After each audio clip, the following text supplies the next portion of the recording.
高く高く飛べどこまでも行こう不可能をと思い込んでたものがなぜか小さく感じた見てる景色がそう先になったから叶うまで近い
たものを嘆く声迫られる選択の日々正しい道の方へ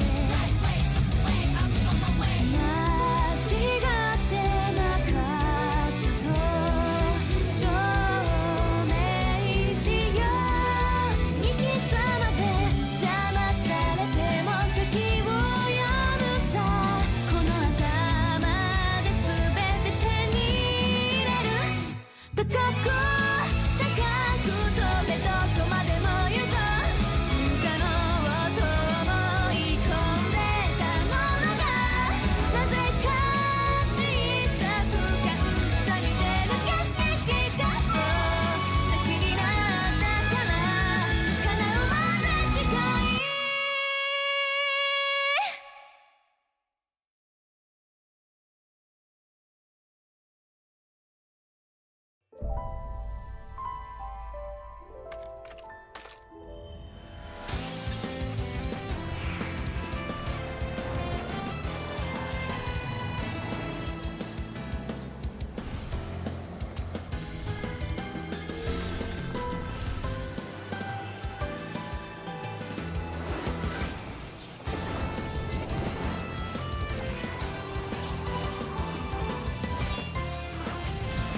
果てしなく広がる空に失ったものを嘆く声迫られる選択の日々正しい道の方へ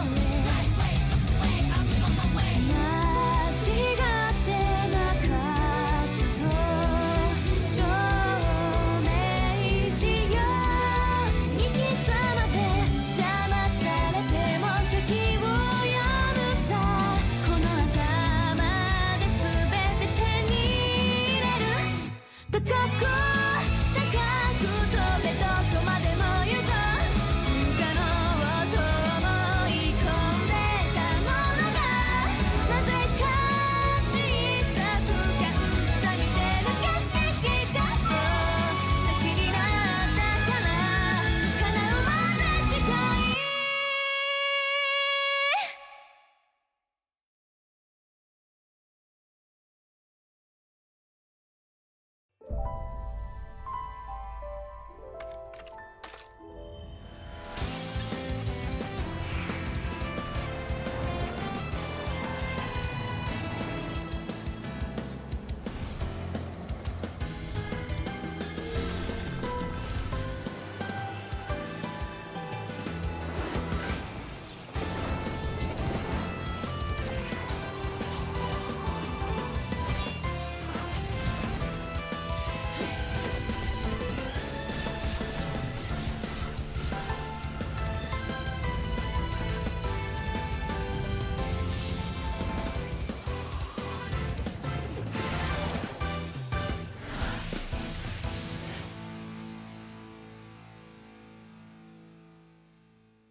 After a grueling 9 rounds of Swiss yesterday, we are now here with day 2 of Ascent Kuala Lumpur.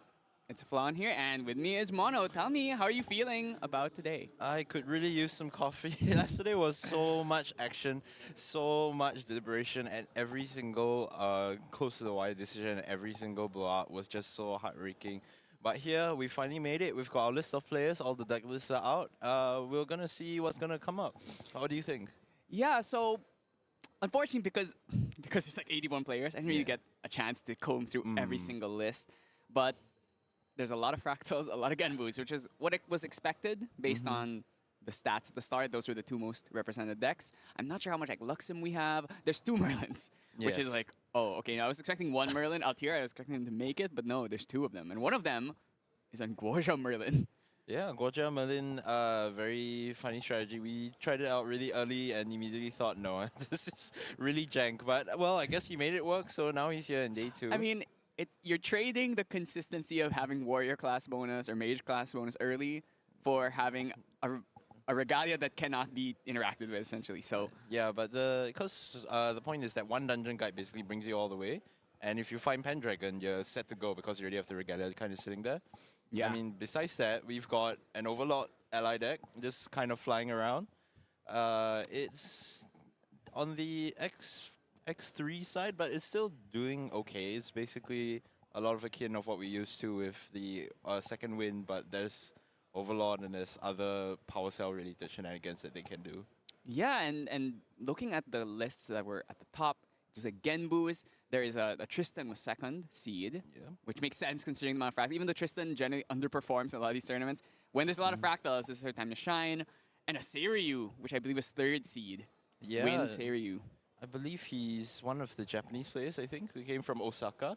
Yeah, and there might be more than one Seiryu, but I think that he's doing really, most of the Seiryu doing really well.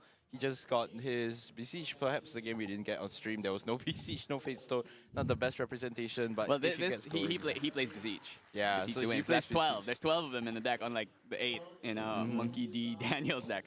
So yeah, I mean that's a lot. But like, tell me, what do you think has changed from CNATS to now, where suddenly Fractal has emerged once again as, because it wasn't as popular during CNATS, and suddenly now it's everywhere. Yeah, of course. I think it still goes back to like which region we're in. Although we're still technically in Asia, when you go to a different country, the local meta really changes what's going to appear because all the player bases are so huge and they're so different. So when there's so many Malaysians, there's going to be more people playing on more compact decks and more people who are more used to the fire aggro or fractals, and they might be more comfortable to sit in that pool. So there's more of those players generally. When there's more of those players, it tends to shine more just by random chance. Yeah, and the thing about Fractals is it's just the most versatile deck out there. It just does everything. It has negates, it has damage, it has burst, it can end games quickly, it can play long games, it can stall an Arisana that runs out of Cosmic Balls in her deck. So I think it really is the centralizing force of this entire meta. It's just the deck everyone needs to be worried about. You always have to have a plan against it, otherwise you're just gonna lose. Yeah, exactly. Nobody was really kind of expecting Fractals to be really, really strong, but here we are again. Everyone's thinking, I'm gonna fight Fractals someday today.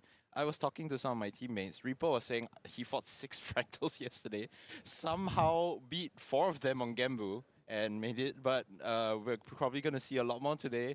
Players probably of varying levels of excitement, probably expecting those Fractals, but we'll see how much their level of preparation comes down when it comes to it.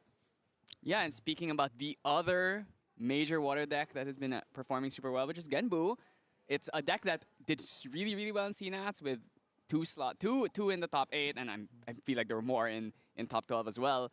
What do you think about Genbu, and like why do you think it has suddenly risen, even though the Fractal matchup can be a little bit 50-50? Oh God, I'm not really quite sure, because mostly when you play Genbu, you're already expecting that your Fractal matchups are kind of rough.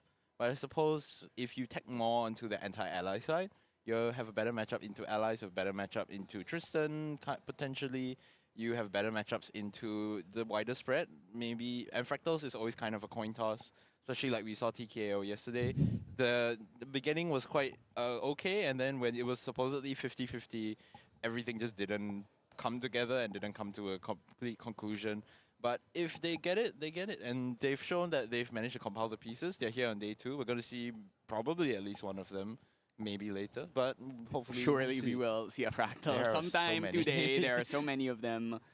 I haven't gotten. We will hopefully get the stats for you, maybe a graph out and like after round 1 or round 2, so we can talk a little bit about the composition. But yeah, there's a lot of water, and one of the other decks that's been performing pretty well is Wind Astra.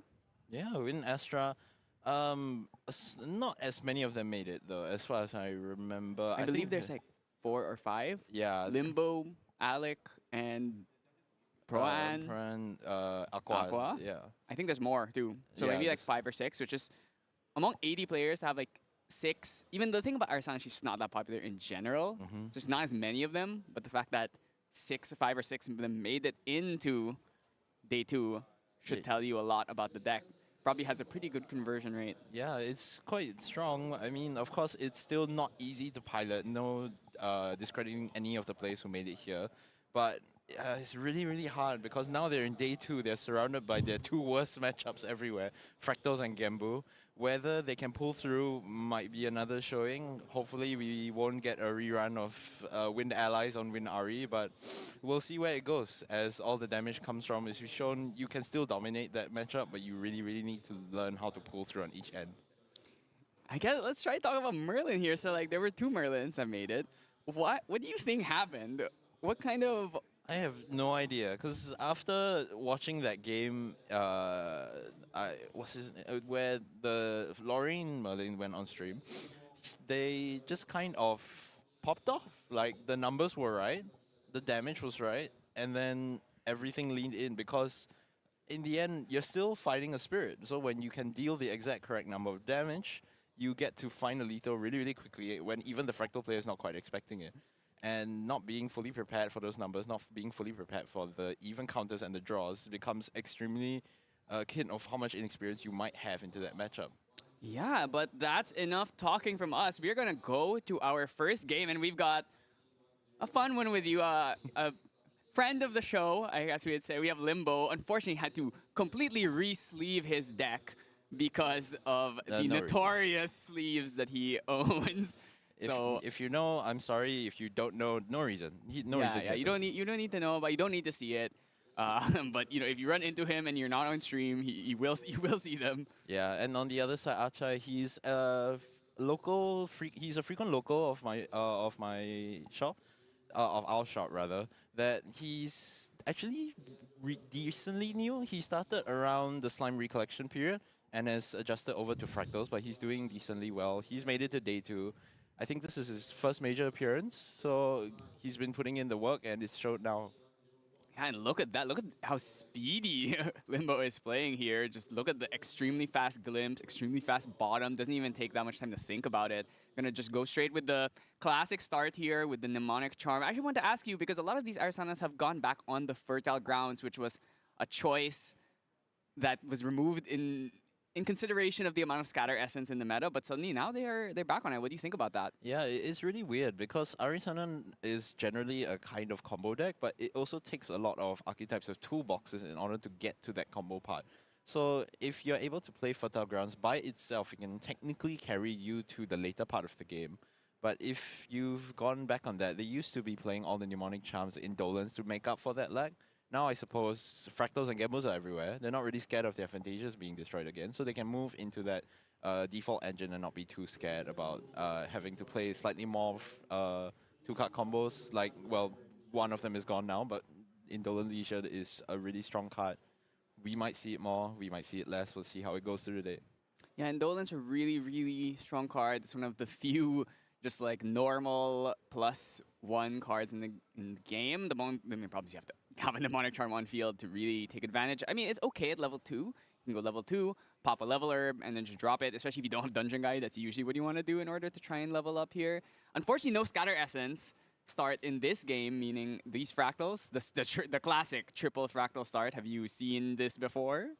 No, never. Yeah, It's- I've never seen 3 fractals in the first turn. Just never. That's impossible. Yeah, usually it's 4. I'm not sure what this opening is. I've never casted it before, but hopefully we'll pull through in the end. We might be able to figure it out. And let's see, the Polaris is gonna get brought out here, so we do need to worry if we're gonna get fracturized. But Limbo, we don't have the deck list yet, but I assume he's playing Lunar Conduit, so Yeah, there's a good assumption. I think he talks quite frequently with Aqua and Proan, so I do think he has been converted on that side. It'd be good to know. But yeah, just fairly standard on both sides. The good start of the Indolent and Charm for Limbo. Fractals kind of doing their own plan. Fracturize does actually come down. Oh, he's saving the Polaris with Zephyr. wow. So the Zephyr gonna come down here, so you know he considers the Polaris a really important card to preserve here. So he also actually hit a natural pair, by the way. So just saying. Yeah, he's doing good. Yeah, I think he probably prioritizes it since a lot of Fractal decks now are starting to run things like Gildas in addition to the Frostborn Paladin, which is already annoying enough. So you probably actually really want that board clear that Polaris can provide. Okay, so I'm looking at the deck list. He is not playing Lunar Conduit, actually. So makes sense why he feels the need to guarantee that this Polaris goes off. I also want to highlight the fact that he plays Scry the Stars. Yeah, so on the more higher end of the deck where you are leaning into being able to play your main deck as Star Calling as well, you don't see it very often, but when it does pop off, it usually can net you at least 1 or 2 additional values. So we'll see how he uses it here if it does crop up. And in particular, I want to highlight one of the best cards you could possibly hit off of that Scry the Stars is, of course, the Prima Materia, because normally Prima, really bad to hard play it. You want to brew it, not necessarily just because of the damage buff, but just because 4 cost is a pretty steep price to pay. But if you just play it for free because you Star Called it and use your Arisana effect on it, really good if you can get that early on. Yeah, it's really, really important as well here, being able to kind of guarantee a lot of card draw as well. This is a water matchup, so every little bit of influence really, really matters. Especially since it's not like your opponent is going to have Glimmering every single time. You might have to prepare for Frostbite or just your own Horti counters, and generally having cards is a good thing. Said no one ever. Yeah, I mean, who wants to draw cards, right? So the Polaris gonna get popped here. Obviously does not want to risk trying to do anything in combat phase where the Song of Frost might come in. So he's just gonna pop them now. There was a Paladin on field. It's the best time. Unless there were 2 Paladins or a Gildas as well. If you want to try and be greedy, it can backfire. And I think ideally with Arisana, you don't want to take risks like that. Just go for it. Just throw it, and you believe in the late game of your deck to get you there. As long as your opponent gets slowed down just a little bit. I'm gonna drop more fractals. I mean, have you seen this before? Yeah, more in Fractals, not glimpsing with the insight, probably just going to start laying down the big numbers, and now Limbo will stop having to be extremely careful of all the damage that Achai can represent. Yeah, you really have to be worried. The Burst Asunders are going to start scaling quite hard. We haven't found a Refracting or a Shimmering yet, at least. So not doing too much yet. But once we get that 5-6 Fractal count and we start throwing those just 7-8 damage burn spells, it's going to be a pretty bad time. Limbo does not play Spell Shield Astra. So in the main, at least, does not play Spell Shield Astra. So no way of protecting himself outside of just straight up negating it. I guess you have the Nascent Barrier as well. Yeah, a lot of this probably is going to come down to regardless like Safeguard as well. So we're going to be seeing a lot of forcing, going to be seeing a lot of trying to navigate around each other's tools. I want to say that Achai is familiar with Ari because this has the 2 of them have been running their mouths off a lot in locals, but I'm hopeful that he can at least present something here. So we're going to go for the pouch. We want to start trying to get that scaling on the herbs here. We're going to go for Scry. So ooh, draws the Comet Fall, or finds the Comet Fall of that Glimpse, but obviously we're not Arsana 3 yet. So just going to draw, I think he's top 2, so probably wanted to draw into, I think that's Comet Fall on top actually, so he's probably going to level up here and then try and do a fast speed Glimpse with that 3 visits in his graveyard to get a Comet Fall to probably spike some of the allies, especially if Achai here commits like that Frost War in his hand, that would be a pretty good time to hit the Comet Fall. Yeah, of course. Limbo taking a more safer approach to go up, getting the ingredient pouch up, so potentially playing for some porty counters, potentially playing just for some generic hurt draws on level 2 if he's lucky. See where this goes. No further grounds opening, so every single small bit of herbs really, really helps. Limbo's actually not on the fertile ground, so I guess it's personal preference. Alec was also not on it. I saw Yeah. Proan was on it. Is Aqua also on it? Yes, Aqua's on it. It was a sort of meta call on our side saying that it's going to be water everywhere, so we're just going to play that. Yeah, and a very good call. With that, there is a lot of water, even though the meta share, when we saw it at the start, was almost completely balanced with like 30% on each element. Water, obviously, being the deck that has been performing the best in this tournament, at least. Yeah, so sitting here, we're now on a critical mass of 5 fractals. Limbo's notably still on level 2, so it's going to be rather dicey here whether he can navigate out of this. Notably, the Serene will help him buy a bit more time, but he's spending a lot of time developing his game plan, which is just an unfortunate nature of the Ari deck as a whole. And we are now at the 7 fractal count, which is scary to see this early on. Burst Asunder would be doing 16 damage now. 6, is it? Defractorized. Yeah, defractorized. that makes the 6th one. Oh, wait, is this? Oh, that's yeah, this is spirit. Oh my god! I'm like, it looked like a fractal. Yeah, the water gathering around. You should be able to tap yourself for I one. mean, it is a rock. Yeah, you are reservable. Let's go. We're going to play the balance. So yeah, so as long as Limbo makes it to level 3 here, I think he is going to get that Comet Fall on the top in order to wipe this board. But he's still going to take all this damage, and that's going to be is that a balanced Gildas swing as well? He drew off the Frostborn Paladins to probably undo that. Yeah. So setting the fractals up, just really a lot of flexibility in these fractals. You have 1 influence, just tap them and cast something for free. Glimpses here, and he already knows about the bottom the Comet Fall here, so maybe not trying to go for that one. Gonna level up, hard level. You hate to see the hard level. Banishes 1 Bolt, so there are currently 7 left in the deck. Yep, so here, glimpsing 2. The Comet is there. I think Comet, he might probably have bought top them one, something top else. 1, bottom 1. So Comet Fall gonna come out here, gonna take care of the board, do 4 damage as well. Beautiful SP2 Comet Fall. Gonna do 4 damage. Free. Actually, doesn't have to free plate. He could choose to pay for this if he wants to, but probably wants to hold up some more cards to do maybe some prereq Wisdom's reprizes. Yeah, potentially there was a Horticounter, maybe he was holding that. But here, it's good to note that Astral Seal is very much online for Fracturize, so Achai will be very careful if he wants to try and Fracturize stuff like the Scepter, or maybe the Safeguard Amulet as well. Yeah. Looking at the hand, I think difficult to see. I think that might be a Scry Disguise in there. Yeah, potentially. There's a This win really card for shuffling. sure. It's either Scatter Essence or Stifling Trap. Refracting. Oof. Astral Seal, great. That should Taking go into advantage the of the tap out. banish. And the thing about the Astral Seal is that the free play is very strong when cards like Refracting Missiles and Fracturize are both floating, so they're oftentimes going to be banished naturally without you needing to really force the issue. So, Yeah, we are just the- wigging out on the stream here. He's got 3 visits. There's 2 in banish and 1 in grave. I mean, you know, sometimes we visit. Oh, I guess one of them went to the wrong area. It's supposed to all 3 be in banish, I guess. Right. So yeah, Wow, that's, the one he used is supposed to go to the bottom of the deck. That's a lot of visiting we're doing. We're knocking. Yeah. Well, I guess no fear of deck outs here. Now, if we can force that Serene, then we don't need to worry about the every single turn 3 visits and the constant healing that provides. We do have no heal herbs. We have a level herb.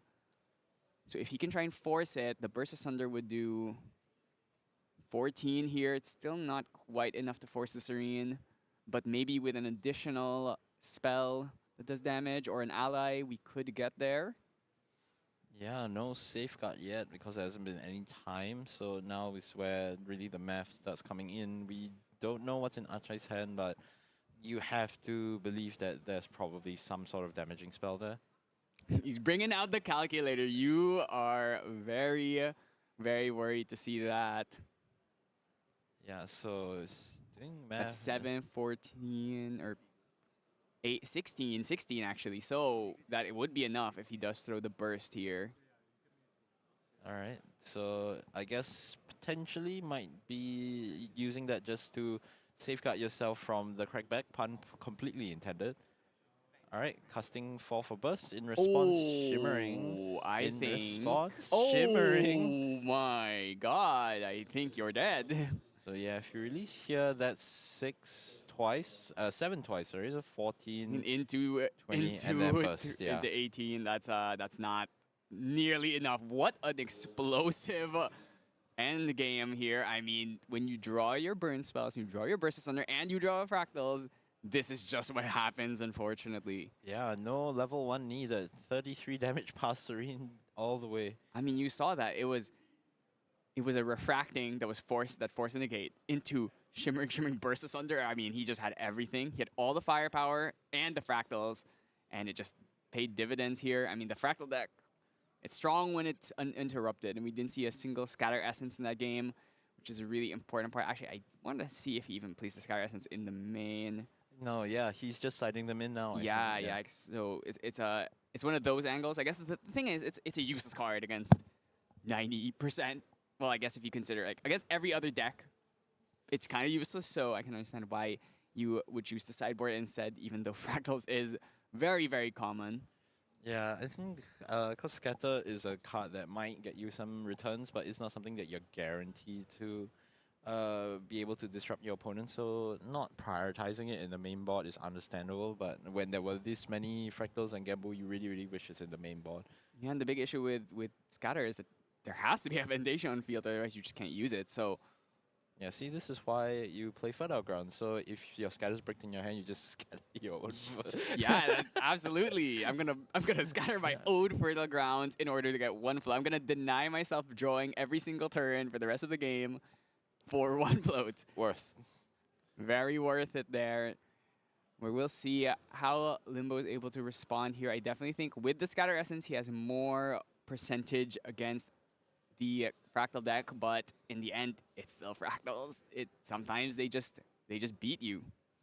Yeah, there's just he drew the damage spells. I think if he was lacking one Shimmering, that was just 25. No, that was still No, it was enough exact with one lethal Shimmering. off the burst, and then the Serene was going to heal for 6, so he just needed one. and Yeah. he doubled down and played both of them too, so... Yeah, of course, Limbo there having to tap out because he already knew that one damage spell was going to kill him, but when there's 2 more, you can't really do much about that. Yeah, I mean, that's just the way the cookie crumbles. Also, it didn't find the dungeon guide in that game, so it was forced to sit at level 2 for an extra turn and then level up to 3 hard level, which usually a lot of times these level 3 decks, if you're forced to hard level, you're losing the game, Yeah. which is a little bit of an unfortunate... It's an unfortunate byproduct of the fact that leveling up is just so hard and materializations are so valuable. So when you get the dungeon guide, it's a completely different game from when you don't find the dungeon guide. Yeah, of course, we spend, after spending all that time and resources getting up there, you're still a little bit short, and in the end, your life total is still so close to the sun that you can't really do much into that. So yeah, both players just wondering what happened in that game. There's really, sometimes in Fractals you draw what you need, sometimes you just don't. We're just gonna see where this comes because a lot of these games have been coin tosses, a lot of these games have come down to a wire because of these coin tosses. And, well, it's really hard to just sit and talk about what's gonna happen in the next game.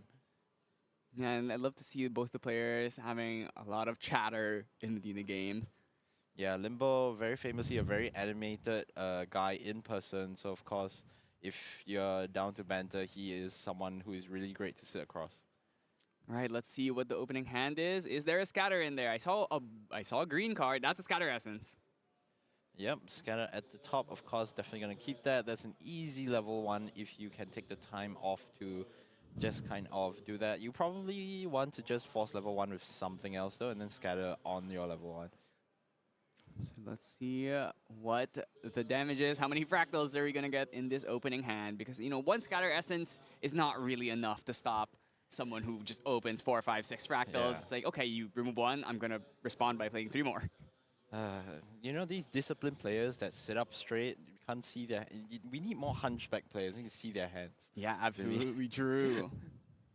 But here, all right. Let's start with the rain unimbued into an insight. Are we tapping it? Maybe trying to see a way if he needs that extra resource to do something else instead. So he's No, we are glimpsing. going for the glimpse. Ooh, that's 2 burn spells, but maybe it's too early for them. Yeah, Choosing so to keep them on top though. Oh, and then we're gonna get the dissonant fractal. Oh, that's a lot. That's a lot of information to work with. No Zhang Zhaos though, so unless there's one in the hand already. yeah, at this point, with this amount of damage, as long as he's not lacking burst, he should be fine. But of course, that's without any knowledge of Limbo's hand having this double scatter. I think that's right. And the scatter here would also turn off the dissonant fractal because regenerate here just to draw. Yep. Put some cards down. It's basically Juggle Knives. Yeah, I think it's really been quite standout as we tried to feature it in nationals, and I think Limbo and Alec have both picked it up. It is a really strong card, allowing you to draw especially as and when you need it to materialize what you need. And if you are damaged enough, you get that additional ability of the heal, which is always helpful. We're gonna throw out the scatter essence here, get rid of that fractal of rain.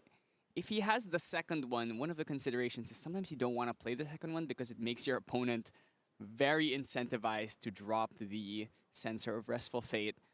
So sometimes you might okay, I'll just play one, and then if maybe they won't play Sensor, just one float, and the next turn I'm playing another one. So gonna go Wind Bobble release now?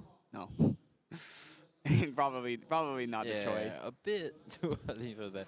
Especially you're more concerned about the damage rather than all of it. And Limbo probably has a second scatter he'd want to play, excuse me. And based on the way that he glimpsed, I wonder if he kept a fractal on top or if he has one in hand. 3 down looks like maybe a refreshment. Yeah, refreshment might be why he was so okay to keep a lot of cards on the top, since he's just gonna cycle straight into them. Taking a long time to think here. Cannot use that dissonant fractal, unfortunately, unless he can get another fractal on field. So if he doesn't have one, he's kind of stranded on very little right now. Yeah, I've had to probably spend his plans around having those 3 fractals draw into a good amount of damage, but without the 3rd fractal now, it becomes extremely difficult for him to play into this. Potentially there was a Zhang Jiao in hand, which might have been why he was so happy to have these 3 fractals start and keep the 2 damage spells on the top. That's true. Haven't seen the Zhang Zhao because the hand's not quite visible, but we'll see if there's anything he can do to turn on this dissonant. Putting 3 cards down definitely makes me think, though, that he does have some 3-cost fractal at least. Okay, just another insight. So we are going to use this insight. We are not going to rest it to glimpse because we already know what the top cards of the deck are anyway. Do we have another one? Yeah, I think you have to. Yeah, you have to play it. You know that Scatter's probably sided in from studying the deck list, so now you have to be extra careful of how many fractals you're putting down.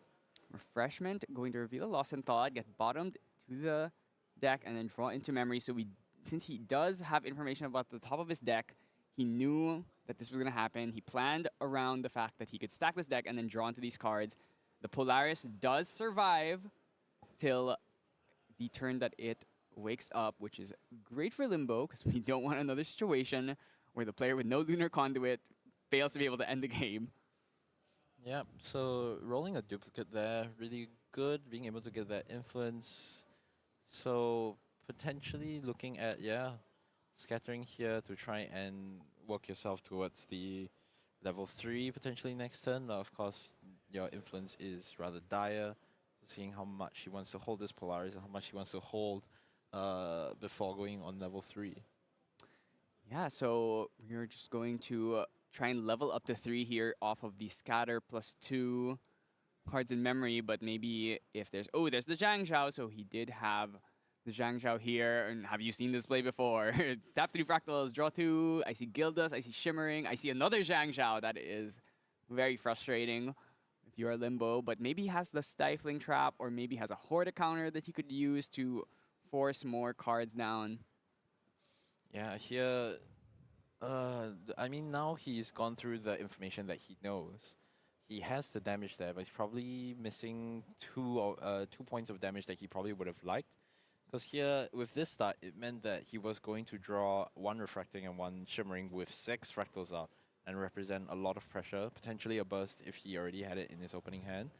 But now without that, you need to find some way to draw more Fractals as well. Ooh, that's a Astral Seal, and was that a Spell Shield, maybe?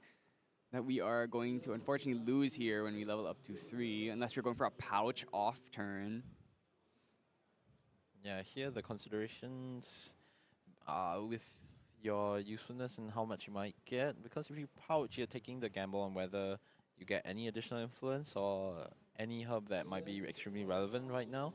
You're also gambling with the fact that Achai doesn't just bring out the Sensor, which does strand that Scatter Essence in your grave, but he's going for the Pouch off turn, and we hit not a pair, unfortunately.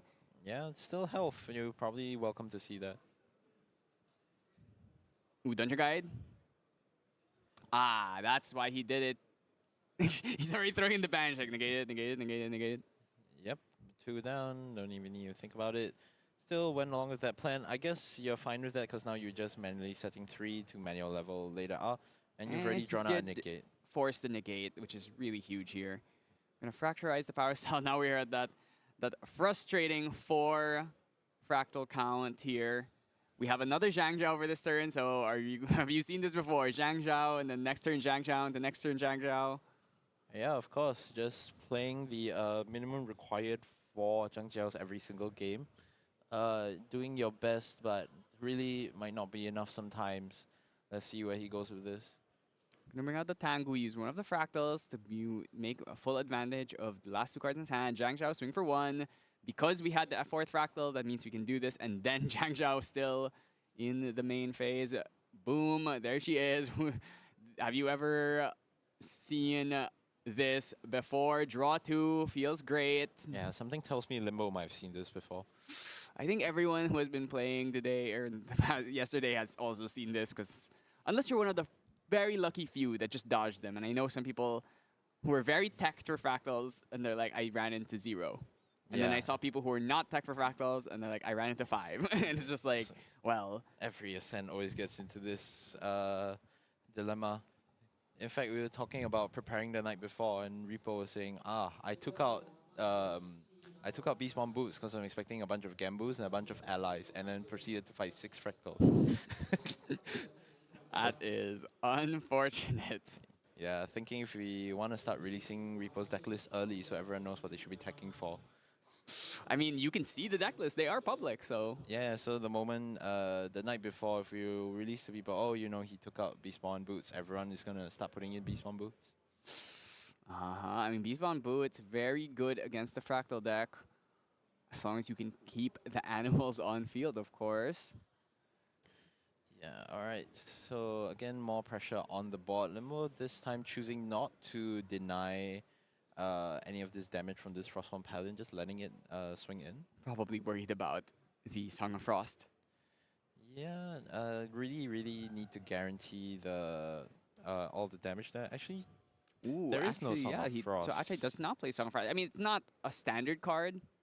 Like, some people might choose not to play it. And oh my god, there's so many fractals on field. So that is a Comet Fall, which probably you would rather be able to Star Call, but if it's in your hand, you might as well throw it away. You're not hard playing that.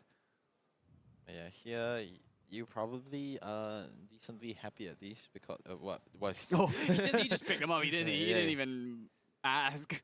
Just autopilot there. Lose one of the Comet Falls here, which means I think Indolent is what's left. Is it in Dylan? I think it was the charm that Was it charm? Yeah, because he accidentally revealed the charm and charm and something else. That know, was like, 4 different names. Are we gonna see the Brood Prima come down? yeah. If there's There it is! If there's any time to call it out, it is now because there is no response from Achai. He's tapped out. Yeah, I mean, he's thinking about it. He's like, am I really gonna spend all of my herbs? Might have a Horta counter in hand as well. He's worried about putting down this Prima. And you won't have much to hold at this point, which is the unfortunate thing. A Burst Asunder here would be doing 14 damage, so if a Shimmering plus a Burst Asunder would force the Serene at least. Yeah, and Banish notably no refracting missile, so a lot of discipline there trying to keep it out of the Banish so he can't Astral Seal it. Yeah, 4 cards. Very low influence here. It Yeah, happens when you don't have the fertile grounds, you don't have the constant refill, and because of the difficulty that it took Limbo to actually hit level 3, we are not in that situation where, oh, we're level 3, we have a lot of cards, we get to start glimpsing, we find more astrocytes, we start to glimpse more, we get to draw more cards, but the Prima Materia could help in this situation if we're not gonna die next turn, of course. yeah, it's oh god, it's difficult because you want to be able to greed for your influence, but if you don't hold up enough, Achai's just gonna play all his spells and say, I got more influence than you have to stop me. Yeah, and I think we do need to try and pop this Prima or the Polaris here, because if this Paladin swings for 4, it would be not good for you. Or swings for another 3 plus the Zhang Shell. I mean, that's 4 damage, puts you at 10, which I think would allow you to. Ooh, wow. Okay, he's giving up on the Prima Materia plan. He's just gonna go for that. I mean, he can still pouch later on and maybe be able to pull off that Prima, but I wonder what he's digging for. Perhaps he's digging for a negate. Yeah, something like a. But he's still not really fully able to rely on what he wants because with only 4 influence, that's only enough to hardcast 1 Astral Seal. So Okay, yeah, so we're really just using up the herbs. That means this Prima is definitely not going to be able to be played. Right, health is going the other way. So we're going to back down to 6. We're gonna pop the Polaris on 4. I think that's an acceptable amount. You don't necessarily have to go for the full 6 here. Rather just hold up some herbs for a possible Horta counter. Might hit a natural pair off of this pouch. Maybe we can get the real material still. yeah, Prima Materia is probably something that you might consider a bit later, but here it gets a bit awkward as your herbs continue to potentially stack or not stack, and Limbo still needs to play between that fine line of how much influence he has. Yeah, but this game might be approaching its ending soon if Limbo doesn't have a way to stop the kill turn here. Yeah, so notably with this GCR, this should be enough to burst and double shimmer and still hold up the Glimmering Refusal. Yeah, and we do know about the. He did see the refracting and the shimmering in that glimpse on turn 1. So if he did, since he did keep them on top, this should be more than enough if we don't stop the burst asunder. Yeah, all right, so now shuffles up from Polaris. We're gonna see how all of chips fall, how this battle is gonna begin. It is going to be a lot of tossing spells and battles of negates. Yeah, so Achai here going to take some time to think, trying to look for the way to get around everything. Spell Shield, Astra is a concern. We need to worry about Nascent Barrier. We have to worry about Astral Seal. Our son has a Horta counter, of course, is another one. Limbo choosing to leave 2 herbs on the field might indicate that that is a thing. Oh, so he's doing the math. He's keeping the cards, wants to visualize them physically. Make sure he has enough of everything. Oh, Yeah, he's buzzed out the calculator once again. Yeah, so Already taking into account that heal herb as well as probably the Serene here. So essentially has to do a effective 25 plus plus 25 plus 7. So, So we already done 5, so 20. So 27 damage. So he has to do 27 damage this turn. Very possible.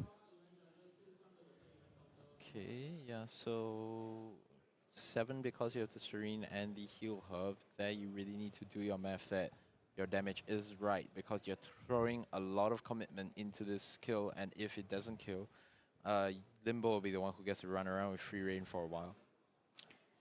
Yeah, so as long as he can hold up on the gate, I think it's going to be very difficult for Limbo to stop this if he can go for lethal, still hold that glimmering, even if Limbo tries to throw an Astral Seal or a Spell Shield Astra or anything, you're going to be able to throw out that last card, Glimmering Refusal, and just seal it up here. Yeah, so judging by the numbers on the calculator, I believe that it says 14 plus 6 plus 6 plus 7. That's yeah. shimmering, shimmering, And refracting plus Burst Asunder. I think. Okay, so Limbo, we know Limbo has one Astra Seal, but he has to tap out to cast that Astra Seal, so there's no more options beyond that. Yeah, So, exactly. Yeah, if you're playing into this line, as long as Achai doesn't prematurely tap out, Limbo doesn't really have any options. Even if he had Horde Counter in hand, there's not much that he can do to stop these damaging spells. Because I believe 16 plus 6 plus 6 should be enough. 22, You have to do 27 damage, so you actually only need to spend 3 of them. You could do 14 plus 7 plus 6, and that should be 27 exact. And you get to hold up 3 more, so that you have the possible Glimmering Refusal, if he has it. Which I'm not sure if he does have the Glimmering Refusal in hand, but that would be a way. You can also use the fast speed pings in response to a Serene. Though chances, since the Burst Asunder is probably going to be the first or the last thing to resolve on the stack, we will get the Serene at some point there, so it's unlikely. Also, showing the calculator means Limbo basically knows what's going on. You see those numbers, you already know it. Yeah, he's willing to reveal his hand, but kind of needs to do that calculation anyway. Oh right, I forgot this is a 4-cost burst. So Burst Asunder into Shimmering. Wow, his influence must be insanely massive here to be able to pull all of this off in the same turn. Yeah, you see, he's tapping, he's gonna commit everything here. So if Limbo has multiple Horde counters, this would effectively protect him. Otherwise, I believe he might not have enough to protect against this. Let's see, if it's 7 plus 6 plus 6, that's 19, so it would not be enough here. So yeah, Limbo just needs anything that will prevent some damage or a negate, so you can negate one of these, probably the Burst Asunder. Yeah, so thank you to the judges for helping everyone at home visualize, as well as helping everyone here visualize. So they're just going to lay out as if all the fractals get untouched, and how much damage is currently at stake. Yes, So that's a total of 33 damage in one turn. yeah, so passing the He's calculator. like, can I use your calculator, please? Yeah, now Can I borrow? Now he has to do his math on how much he can stop here, but if you stop the burst, you just go. Maybe he's trying to see if he doesn't have to commit the negate here. Yeah, because on the other hand, if you're able to negate one of these smaller attacks and survive after that, your opponent is effectively burst and not dealt significant damage, because most Fractal players aren't going to be willing to just do the big payout for Burst Asunder if it doesn't kill on the spot, or if you don't have follow-up plans to kill him after that. So if you can negate one damaging spell, the burst will only deal 2. You'll effectively have a larger lease on life in the future turns, especially if you can still keep your Serene after that. It's very true, because you don't want to just lose all your fractals, right? So if you just go all in, even if I'm not going to kill you, I'm still going to throw everything. That means in the next turn you have an influence of 6, which is actually still pretty high considering he lost 6 fractals in exchange. But Astral Seal, see there, so yeah, he's doing exactly like you said. He's going to play that Astral Seal. He's going to banish in specifically this Refracting Missile. We're going to take 6 here into another 6. Yeah, so is that right? Yeah, 5 into 6, 11, 17. Then there is the 14 damage there. Yeah, and then we're going to Serene here, because otherwise we would, in fact, die. And then we get the heal herb as well, putting us back down to 10. And then this Burst Asunder should do 6, 12, 14, which will put him at exactly 1 life under death. Yeah, so now Achai, yes, doing Wow, okay, he's like, you know what? Doing 1 damage doesn't sound that hard. Your Serene is gone. Your Horde counter or your 3 visits are dead now. The only card that could heal you is Regenerate at this point.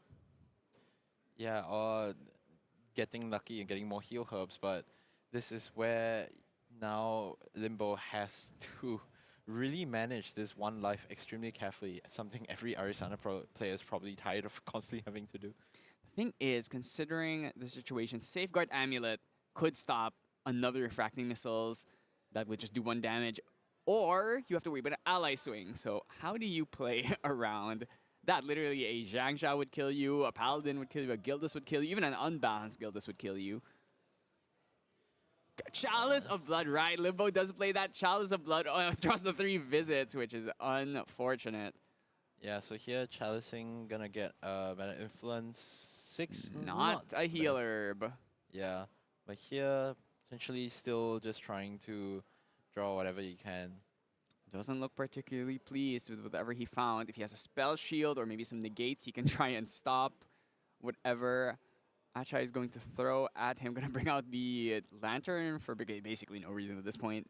Must be the only other card he can materialize that does anything, or maybe costs 0. It might just be a dud card so that he can fracturize it for Fractal if he needs to.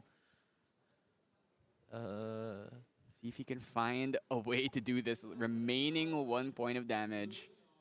A Nascent Barrier would be very well timed here if he drew that off of that Chalice of Blood. Yeah, because now looking at the list, I believe the Tango has already been used. So Ooh, just gonna pass it back. Okay, I mean, there's the Refracting Missile. He's going to chain the Refracting to the Safeguard. Will do 1 damage. Limbo could pop the pouch here and try and sack a heal herb. How lucky are we feeling today? both praying to whatever they have. That's a healer! Okay, he doesn't die. So the game goes on even longer. That is, you know, sometimes you're just blessed that you get the healer exactly when you need it. I wonder if there was anything else in the hand. I feel like he had nothing. He actually had to bank on hitting that healer there to survive. Yeah, it was gonna be either he gets the heal herb or he bottoms 1 card and tries to draw into like Regenerate or something. It was really a desperation move, but he got the heal herb, so at least we see where look this at that. I goes. think that's like Indolent, Prima. That might be a Regenerate. I'm not sure. Okay, he's gonna throw the Prima. I'm like, okay, I'm really not getting this off anymore. All right, yeah, using the 6 herb to wash out something. Gain a level into a Scry the Skies, maybe? Yeah, that would be useful, but at this point, if you're tapping for Scry the Skies, there also isn't much defense on the other turns. Okay, this is just might have been a.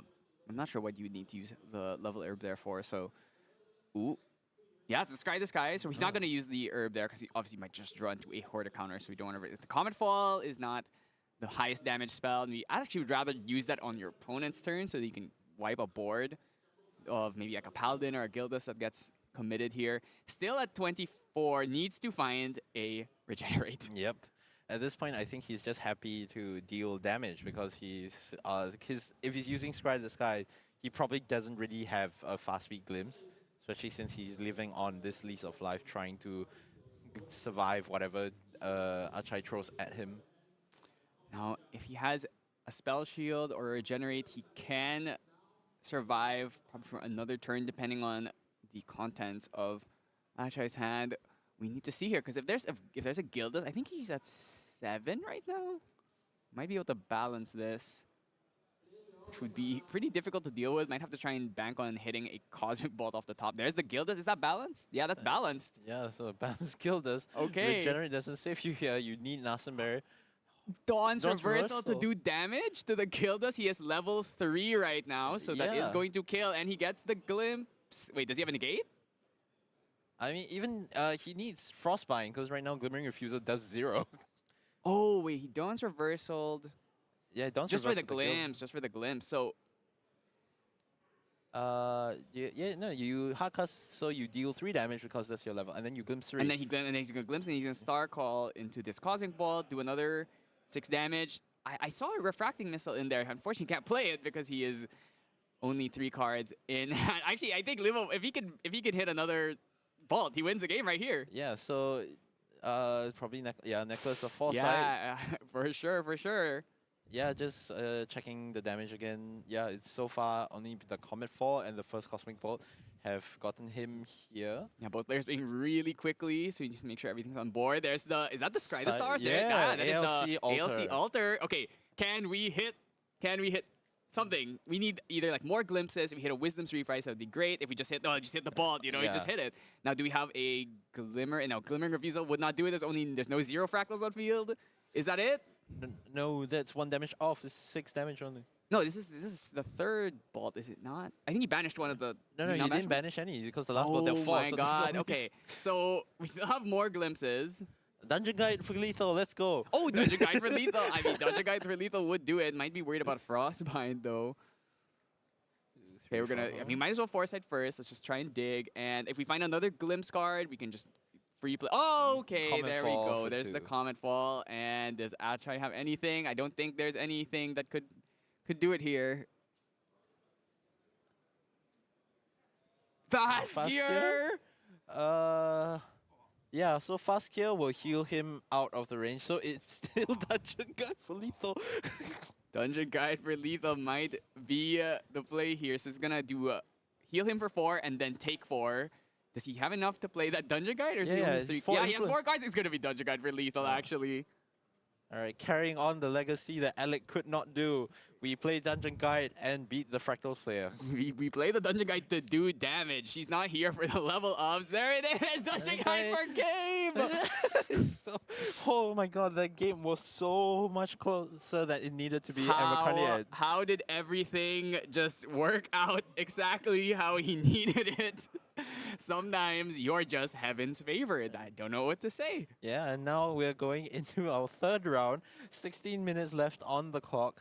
Definitely, with 16 minutes left, you gotta say the favor goes to the Fractal player. Asana ends games quickly, but it's kind of hard when her influence is low. There's lots of things the Fractal player can do to slow the game down. So I think Achai is definitely the one who is more advantaged to try and end the game quickly, because we've seen the things these Fractal players do. Go like 6 Fractals versus 100 on turn 3 or something, you're just dead. Yeah, so here, of course, taking careful, you need to rush, but don't forget to take out your Cosmic Bolts. Yeah, That will... that would, I mean, better than just straight up auto losing game, because you didn't remove your Cosmic Bolts. Yep, so here, probably just checking we didn't accidentally take out anything we shouldn't have. Alright, then the fastest Power Shuffle, not Power Shuffle, Stack Shuffle. Is it Listen, if you don't have time, you don't have to pile shuffle. Yeah, but at this speed, I think you're good. Just go for it. Like, your opponent is still checking that he still needs to side into the last game. Just do your due diligence, shuffle it out. Especially a lot of the fractals are bunched together. You might want them more scattered. You might want certain cards to come in different combinations rather than all at once. So it's good to be diligent in your shuffle and also make sure that there's no accusations of... Yeah, there's no extra Cosmic Bolts in there. And I think he removed the Primo Materias from his... It seemed like he sided those out, actually. So we are going to go second here, most likely, which is not good for you. The Fractal player getting to go first is really strong. You do have the ability to just draw into the Scatter Essences to maybe stop a possible turn 2 Zhang Zhao. That is a very common play these days, is just go, okay, Fractal, Fractal, Fractal, maybe 4 Fractals, and then Zhang Zhao. Actually, the 4 Fractal in the Zhang Zhao start is probably the worst thing you can do, because you have to open double Scatter to stop it. We also haven't seen a Stifling Trap either. Stifling Trap on the Zhang Zhao. Actually, make sure he... Yeah, he does play 2 Stifling Traps. He just hasn't found them at all. Yeah, that would be nice, especially in Game 1. Game 2, there was no... there was one Zheng Jiao, but yeah, having those Stifling Traps, having all the necessary tools, he's going to need to summon back all of what he needs again. There was a Zhang Zhao, there was a Burst, but I didn't see a lot of Fractals, actually. Yeah, there was a Lost in Thoughts I think caught, but... Alright. Are we just going to Refreshment? Freshman. Oh my god, Paladin? Paladin and Lost for Thought. 0 fractal, well, 1 fractal Okay, opening still. he had 0 fractal start. I think he drew that off the Paladin there. Or maybe he had it in hand and just has this. I mean, this is interesting because like maybe you're actually happy to have a Paladin in the first turn of the game. Yeah, you're going to be representing a lot of damage, and this is more reliable damage as opposed to hoping that you draw the correct amount of fractals and spells. How reliable is it though when the Polaris is gonna come down on next turn? Scry this. Okay, so Limbo starts seeming not very good either. Just going for a Scry the Skies this early. We are digging. We need to find something.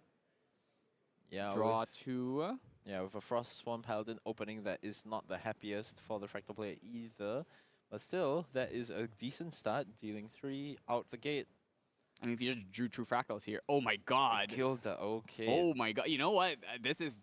We're just playing allies now. Like, okay, 3 visits here is going to stem a bit of that bleeding and give us some knowledge. I think I saw a fast gear. Saw that Hoshikawa Sara fast gear on the top. So no, okay, it was not, in fact. Another Scry the Skies. This is one of the advantages of the 3 visits. It just lets you see the top 2 cards of your deck. If they're not good, you just throw them away. All right, yeah, putting these in that order. Of course, taking advantage of your class bonus, being able to constantly use the 3 visits afterwards because there is no way you are not going to level 1 here. Using Wisdom's reprice, not too sad to see that. Not going to be usable until level 3 anyway. 1 heal herb, 1 wash herb. Just gonna recollect, draw that card he saw earlier. Call out the Polaris, and we'll see where this goes. If this Polaris gets fracturized, we are probably going to be in a pretty tough spot. Wow, imagine playing 2. Oh, that's Scatter Essence. Yeah, unfortunate, but you just kind of take what you can get at this point. Okay, I mean, as long as this Polaris sticks, I think Limbo is in a good position, but will it stick is the question. Yeah, ultimately, he does have enough cards in hand for a Zephyr, whether that is there or not, leaves up to imagination. Okay, Chai's got to really hope that he finds that fracturize there. Glimmering Refusal being drawn here. I mean, is there a way to balance the guilds as well? That's another thing we have to consider. Yeah, that probably is. Because he already balanced the guild off hard playing. Oh no, he's missing 1 because of the fractal. Yeah, so he draws this. If he has a 3 cost play, this will be a very easy balance for him. Thinking about it though, he's trying to find out the best way to take advantage of the space he's gotten now. He definitely also wants to try and hold that fracturize if he can actually, if he does have it, which with the amount of drawing and glimpsing this deck does, it's not hard for them to find everything they need. Also, do we have the dungeon guys? Another thing. And actually, if Limbo is forced to hard level here in order to hit level 2, it might be a bit dicey. Okay, we're going to go for the Dissonant. Unfortunately, already used the GCR. Right. We find the Zhang Zhao, which is really, really nice. Yeah, a lot of plans. Is there a lot of plans there? Was that a bunch of fractals on the top? I think there was another Refusal. There was a Zhang Zhao. I thought I saw an Unstable, but maybe wrong. Might have been. You know, unfortunately, all the rocks do look the same. Yeah, so here, Limbo also on the edge, seeing what's really gonna happen. He's still holding on to that 3 visits for as long as he needs to, because there's no real need to pop it now, and getting that information is free at any time at this point. Okay, I see a fast cure in there as well. So yeah, it's Glimmering Refusal, Refreshment, and Zhang Zhao. So he's gonna bottom the fast cure. He doesn't really need to heal in this situation. He has to try and end the game. And probably just gonna keep these 3 on top. Seemed like he put Refreshment and then Zhang Zhao, so maybe gonna try and play the Zhang Zhao next turn, but needs to have at least 2 draws if he wants to get past the Refreshment first. Yeah, really. Now he's going back into the tank because potentially there is difficult for a balance now since he's committed that Dissonant. Yeah, and remember, his influence is not very high. Oh. Asking something about that Polaris. He's like, oh, can I pop this with the unstable fractal, actually? Gildas for 1. So unbalanced Gildas. He sees another 3 visits, actually, and I think he bottomed it. So we are going to get the Polaris. Lose it. Oh, he did have a Scatter Essence. Yeah. Must have drawn it off the Scry. The Skies then. Yeah, of course, probably prioritizing that. Oh, yeah, he did draw it off the Scry. We did see that. He And really needs, at this point, to be able to have the 4 hubs clear. Okay, But- we have a pair. Are we gonna risk it? Oh, okay. Dungeon Guide first. Literally nothing in hand. Yeah, we know about the Glimmering Refusal. There it is. Dungeon Guide has been every Dungeon Guide has been negated except for the one that killed Achai in that last game. So we have the Polaris set up. Can we clear this board? I mean, you just gotta do it. Interesting. Achai just lets him have the draw hub off of Arisana. It seems like he doesn't have a Fracturized, so he's not gonna punish the Polaris, the greed on the Arsana level 2 effect. Oh yeah, actually he just tapped out his unstable fractal. I've assumed that he would have destroyed the. He should have kept the unstable up and then destroyed the Polaris. No, wait, in unstable response is to- class bonus, right? Is it class bonus? The pop is class bonus, Oh. so he actually could not use it here. Okay. Then it's fine. Yeah, you're right. It's class bonus. Okay, so yeah, no Fracturized in hand. It was just kind of gone at that point. Okay, we're gonna draw into that refreshment and Zhang Zhao coming out here. You know, even despite everything that's happened, I still think Achai is in a pretty good spot. He has an okay amount of fractals. He has gotten the Zhang Zhao. He might have another one at this point, actually.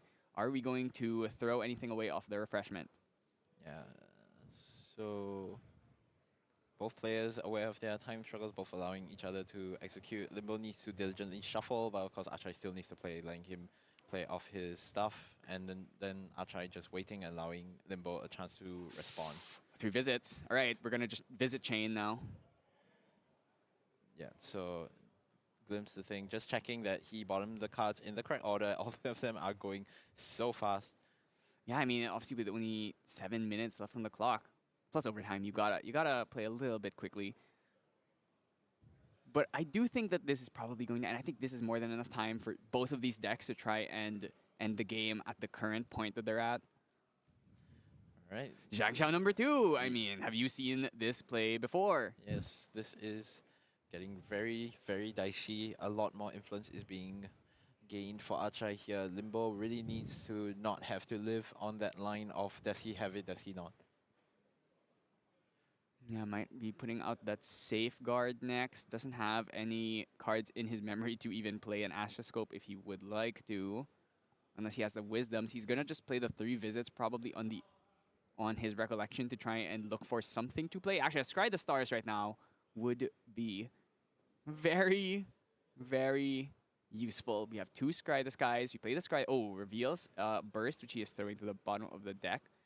Yeah, but I was thinking like the Scry the Stars would be great here. It's 0 cost, and it has the potential to like +2, +3 you, depending on how many 0 or 1 cost cards you can play off of it.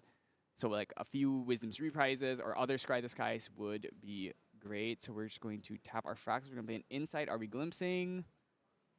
Seems Not like glimpsing. no.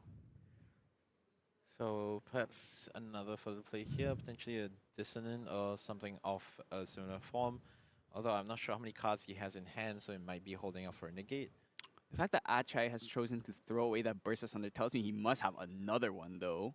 Yeah, with an influence that large, I think you probably have another one and can afford to bottom that. Just bring out the Safeguard here. We still cannot play the Unstable Fractals. Yeah, so here with 2 influence, you're just kind of left hanging on the thread and seeing what you draw. And one of them is a 3 visits, so Definitely not happy with that. Just going to pass on back. yeah, this is a really, really tough spot to be in, but Limbo still has the Serene Spirit. He still has the 3 visits, so he has a lot of healing. So if Achai cannot burst him soon, he will be able to just continuously keep getting that 3 visits value. Really wants to try and force the Serene out soon. Alright, so here we're going to do something on end phase. Yeah, refracting. Probably Refracting's what he gonna was hit considering. Really hard, 7 damage. Alright, 7 damage refracting. Burst is now lethal. Okay, Scepter. Ooh, Oh, wait, Diao-chan it's not lethal, yeah. coming out. Yep, Daochan up to using refracting going up to 1. Here, 6 fractals. A burst would put him up to. It would do 12 damage, which would put him at 27. So it's not. Oh my god, the 3rd Jack Show! Yeah, but no, Burst does 14, the 6 fractals, right? Yeah, it would Yeah, do 14, 14. so it's not. Oh, it's actually. Yeah, it's Yeah, it's still one enough. off. It's off with the Serene, taking the Serene and the 3 visits into account. So Is there still a 3 visit? Okay, Yes, yeah, he has a well, 3 visits in his hand. So. Burst is definitely lethal Oh, there's now. also a safeguard amulet. Have we forgotten? Ah, yes, yes, yes. Okay, does he find that's a nascent barrier, which is I mean it's a glimpse, I suppose. Also, did he not swing with his? Yeah, he did swing with the Zhang Zhao, but Limbo's just gonna let him take that. So at this point, it becomes difficult to judge because you don't have a game plan going on as Limbo, and you don't have time to comfortably start developing a game plan. So he really needs to make the next choice correctly because that determines how he's going to move forward in the game. Masters go for GCR. Your influence is way too low. He finally has a Dungeon Guide at hand. You think he's gonna try and go for the Dungeon Guide lethal again? Well, it is life points. Does he? Okay, that looked like an Astra card. It might have been a Scry Disguise. Gonna keep it on top. Obviously, we're going to do this and then use the GCR so we can draw into whatever it is we saw. I think it was an Astral Seal. Yeah, at this point, Astral Seal is really helpful. Your opponent has just banished one Refracting Missiles in there, so you really want to keep this. Okay, we're gonna fracture. Oh no, that's really dicey. Yeah, forcing it at this point. So diligently keeping the unstable up. So if this Fracturize gets negated, unstable still can destroy the Safeguard Amulet. Yeah, I think this might be. I think that's a regenerate hand, but I just don't think there's going to be enough healing to stop a Burst Asunder for. There's 7 fractals, so that's 16 damage. Yeah. Burst Asunder plus any potential shimmerings or refractings left in the hand. So this is a pretty bad spot to be in if you're Limbo. I wonder if he has anything. Also have to worry about a Shimmering Refusal that could be in Achai's hand to stop any other piece of interaction. Yeah, I mean, it's a Zephyr. I think that's a Zephyr Regenerate. Yeah, you can't even Zephyr this because you're in end phase, so it doesn't come back until Achai's end phase. Yeah, exactly. So we are going to Shimmering now. Oh my god, and it's also going to get a draw. I actually feel like I've not been seeing the Shimmerings from memory very much. Yeah, a lot of people haven't really been rushing up to 1, so they've kind of took their time to play and negate as and when they need. The Nascent Barrier going to come in here, at least block some of this damage. He's going to get the Glimpse as well. Not sure what he is looking for. I mean, Cosmic Bolts are not hitting particularly hard yet. He's just gonna Glimmering this. It's like, I don't even need to mess around here. Draws into his memory. We're gonna do that fat 7 damage. And Limbo's already extending his hand, and that was the first game. He's got nothing. It's just a Regenerate. Look at that hand. It's actually atrocious. Yeah, it's probably hoping for like an Astral Sight or something like that just to be able to draw. Yeah, it's like he's like, these damn Zhang Zhaos. I can't believe it. I mean... Yeah, I mean... I think anyone would react the same way to seeing Zhang Zhao to Zhang Zhao to Zhang Zhao. It's not a good feeling, but that's what the deck does. It's fractals. If they glimpse, they look for Zhang Zhao, they play Zhang Zhao. Yeah, he's managed to find everything. Both players kind of just playing off the top without complaining about each other's luck. But yeah, it really came down a lot to both people really understanding each point and their levels of play. But yes, the respectful handshake after all the complaining is done. And we're both probably going to move on. Of course, Limbo's still not out of it yet. Still has that one lifeline. We still might see him near the end. But really showing he's a experienced player, strong player, admitting that this matchup might not have been the best, despite how many Zhang Jiaos were drawn, but he was really able to go through that and navigate every line, not giving up at each point and finding 1 win. Yeah. Maybe that converts into 2 wins in his next opponent, but we'll hopefully see. Yeah, and really both players played really well. Honestly, I think Limbo just really had some pretty bad hands. Wasn't getting a lot of the indolence off. Wasn't getting a lot of influence. His influence was always so very, very low. Wasn't finding the scatter essences in that last game either. So just a bit of... Also, no Dungeon Guys. I mean, okay, Dungeon Guys got negated. Let's be fair here. But yeah, I mean, I think he played very well. And of course, Achai played extremely well. The foresight, the thinking. And even when he went for that YOLO Burst Asunder, you know, I actually wonder if there's a world where maybe he should have kept like 1 or 2 fractals. Because he did have another Refracting Missile. Maybe he should have kept like 2 or 3 just to have some extra resources. But I mean, that's all hindsight, right? I mean, who knew he was going to hit the healer off of the pouch? Yeah, no discredit to him at all. There was a lot of ways. I think he navigated properly that his hand could still be played even after removing all your fractals. So once he burst, he still had the options in order to force the lethal. Limbo just managed to squirm his way out of most of them. But yeah, it was really so much of a knowledge check, so many points of contention, and so much excitement that happened between both players. But yeah, now we're going to the meta breakdowns, I think. We've got our chart up for you, so we'll look into it really quick. There go the fire, and there. So now we are so heavily into win. Where are the win? Wait, where are the win? I have barely seen any win players. Who are these people? Yeah, so I guess there's going to be a couple of allies. There's the Seryus. There's the Arisanas as well. The I was not Arisanas, expecting right. there to be this many wins because I think in the yesterday the only win decks we saw were Arisanas. Yeah. The Seryu, we saw win We saw Seryu. one Seryu.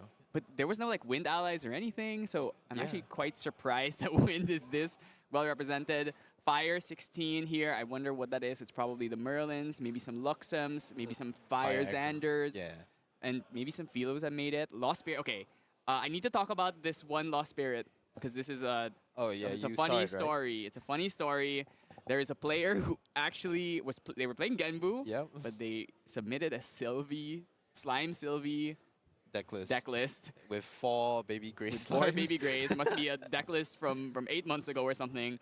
And he submitted it, apparently. And because of that, he has to play with the deck list he submitted. So even though he was playing Genbu all day yesterday, he is now forced to play Slime Sylvie unless he has just dropped. Because, I mean, I don't know, can you really play that? Yeah. Because also the baby grays, because the card is banned, have been replaced with fan favorite Refurbish. Yep.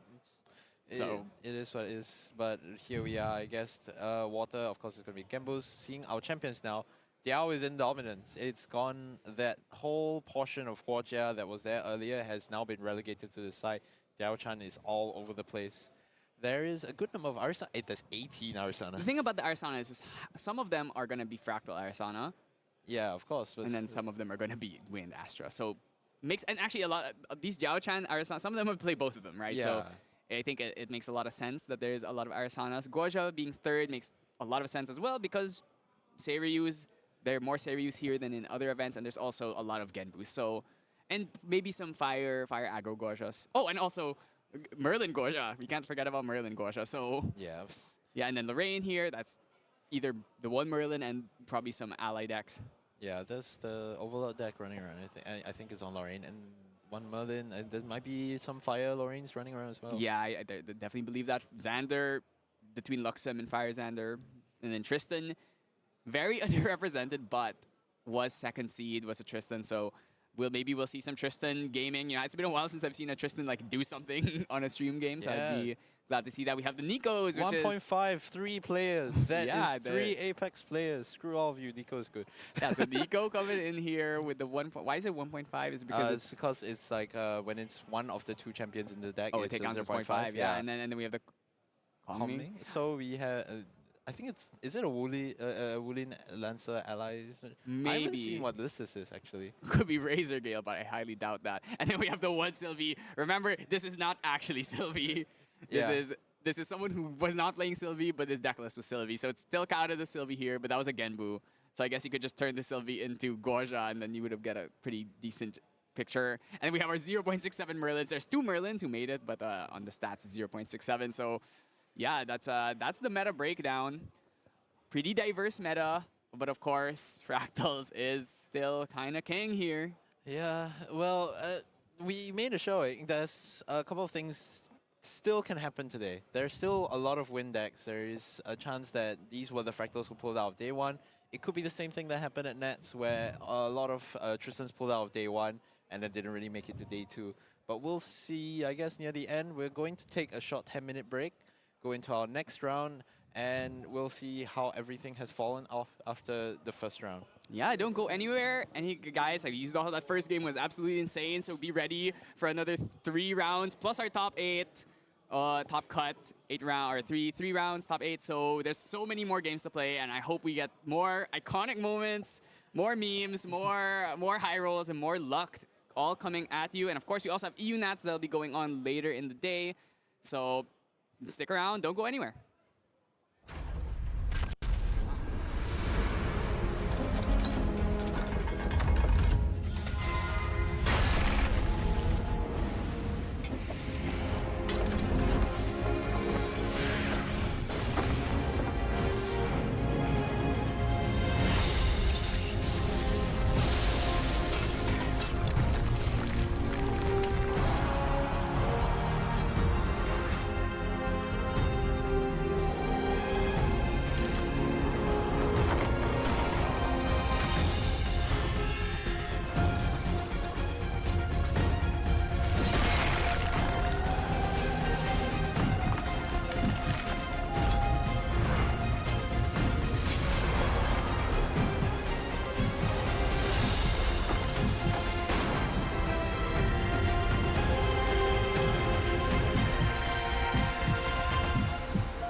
welcome back. We're in our round 11 now. Yes. A hard-fought match by Limbo and by Achai, both of them showing wondrous skills. We're That's- now going into another match. How are you now? Exhausted watching that game. That game was insane. The fact that Achai just tried to go for lethal at them one turn, and then all it took was just a 33% dice roll right there for Limbo to survive, and he did it again. Like that just shows how insane that matchup was really in. Just down to a 33% dice roll, but then we are jumping straight into the game. We have our very own, our friend, I guess, Poan versus Mushroom. Yeah, Prawn actually suggesting for put himself on the stream so that he can lose publicly and then go Whoa, whoa, on. whoa, whoa, whoa, whoa, whoa, whoa! We're not So- here to slander. Yeah, so he's going to go all the way to the end because he really wants to go enjoy Malaysia. So he's going to make it all the way to the end and be devastated that he couldn't go and enjoy Malaysia. But here, just going to offer further grounds opening. Of course, we're going to see another Arisana matchup into this time Win Seiryu. So more room for both This- players to really play and more different considerations we're going to look at this time. This is actually the first win mirror, I think, in the entire tournament from what it was streamed. I mean, Is it? on the stream. On yeah. the stream, right? You think about it, like we'll be watching either red, blue, red, blue, red, blue. But finally, we do have an actual wind mirror. But tell me about this fertile ground, because I've been hearing whispers where people say, I want to cut fertile ground because it's like indirectly targeted because people are playing Fantasia hate. Yeah, Fertile Grounds, of course, a Fantasia card that has been quite dominant. We used it a lot in AMB. It's a card that allows you to, at the beginning of your recollection, duplicate one of the herbs that you have. So like you see here, he's preparing 2 dice because he's going to level to 1 and gather 2 herbs. Fertile Grounds allows you to duplicate it. And once you reach level 2, every duplicate is 1 card draw. So Fertile Grounds will get you 1 card draw every single turn, the more you slowly get your cards and the more you slowly are able to draw out this game. I see. So we're going to go for a simple Fairy Whispers here, trying to see what's on the top of his deck, trying to sniff out some cards Is right that a here. Guan Yu? But Yeah, it's a Guan Yu, yeah. Oh boy. Alright, so this is a more diverse area, I suppose. Yep. I take a look at this a bit. He has played a lot of allies. If you can see at the cards here, our producers trying to Train Hawk is one of them. Hawk. Train Boy. Hawk. So instead of just going for a pure Seiru Wincon, he's going for also an ally Wincon, which basically suggests that, if my Seiru dies, I still have my allies to win. Of course, still plays very strong allies such as Windmill Engineer, and then there's also the Windmill Degree straight away, just destroying the fertile ground and not looking good for pawn there, losing the duplicate effect next turn. Gonna swing for 1. Very simple turn. And part of 3, yeah, plus- Windmill Degree +2, yes, correct. Yeah, it was a gamble, but I suppose a calculated gamble. Of course, all deck lists are open, so you Yep. would know there are no scatters in main, so he probably felt very comfortable into that. Yep. Ran into the 1 of 2 vertical degree, but it is what it is. Yep. You want to roll a 6 and a 5. Alright, yeah, still gathering his herbs as per normal. It felt kind of bad to lose your Fertile ground. yeah, Fertile Ground so early, but your opponent's also extending a And vertical decree, so you're not too bad shape. Yeah, I mean, it's not the end of the world. Of course, it's not great, but you're still like doing all right. So Pawn still has like the going first tempo, so he'll be able to go level 3 first. But Mushroom here is gonna set up the tempo. Trotter here being banished. Really, really interesting card that a lot of stereo players start implementing ever since they discover that, wow, I can't just rely on my dragon, because there's a chance that the dragon just dies or gets removed, because despite its powerful effect and its powerful like spell shroud, it does have vulnerability, and specifically against Wind. Wind has a lot of ways to remove Seiyu, right? Yeah, Wind, although Prawn has Ravaging Tempest, it is in the side, so that option will not be open right now. Wow, He's still trying to enlist the generic game plan, probably trying to just go straight all the way up to level 3. But Mushroom's seemingly going to race him there. Yeah, I'm gonna race beseeching him there with the Besiege, exactly. We're gonna probably go for the level. Probably go for the quest counters here. Technically speaking, they like to go for quest counters here because they just want to accelerate the counter so they can flip Seiyu as soon as possible. Of course, this is open deck list, so Mushroom is really aware that Pawn has no answers against Seiyu.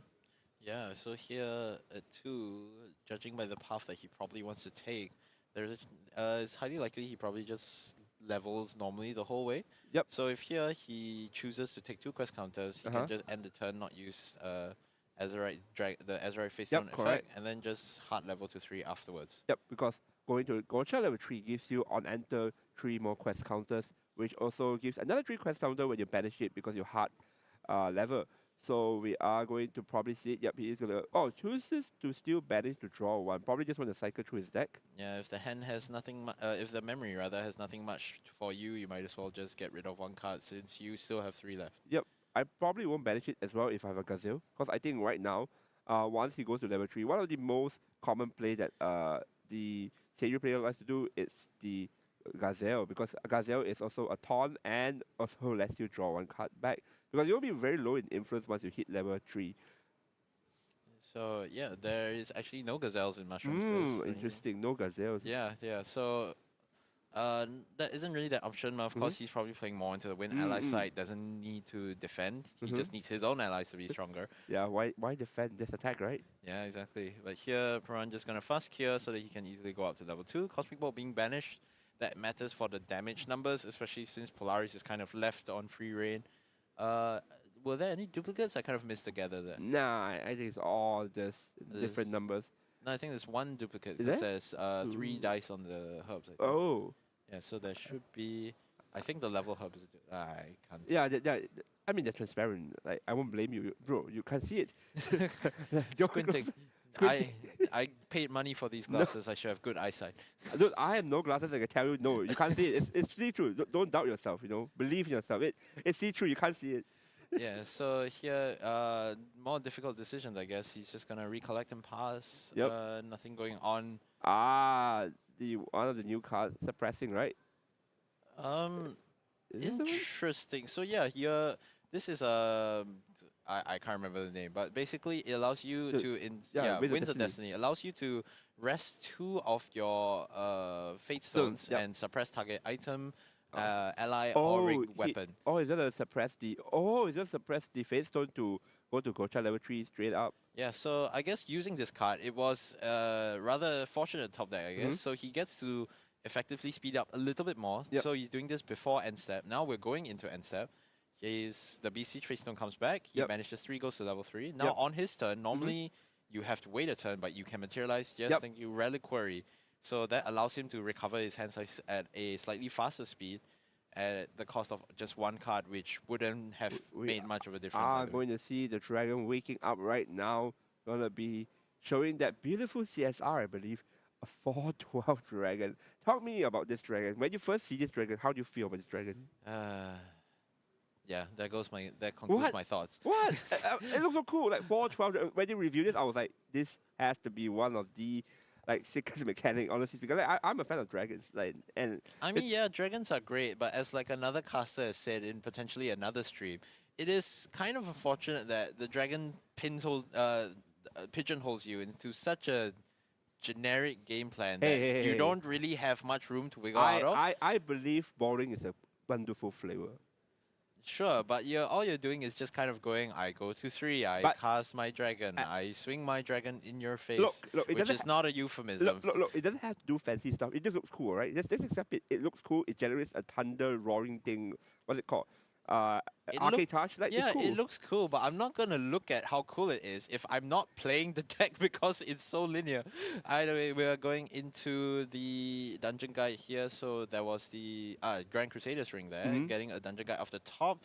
Really fortunate, but of course now our game plan for Arisana is online, about the same pace as the Siriu. Not the best of news, but you can't really be asking for much more than that. Yeah, the only problem is that Mushroom will be able to regenerate his influence as soon as possible, because right now he has a Liquid Glitch, and then right now I believe he will probably play down another Regala that draws him a card, but he can't Tangle that. Wait, can he Tangle? Yeah, he can, right? He can Tangle because he will draw 1 before recollection with the Liquid Glitch. Oh no, there's does one he in have 2 memory. in hand? Yeah, there's 1 in memory. Is there 1 in memory?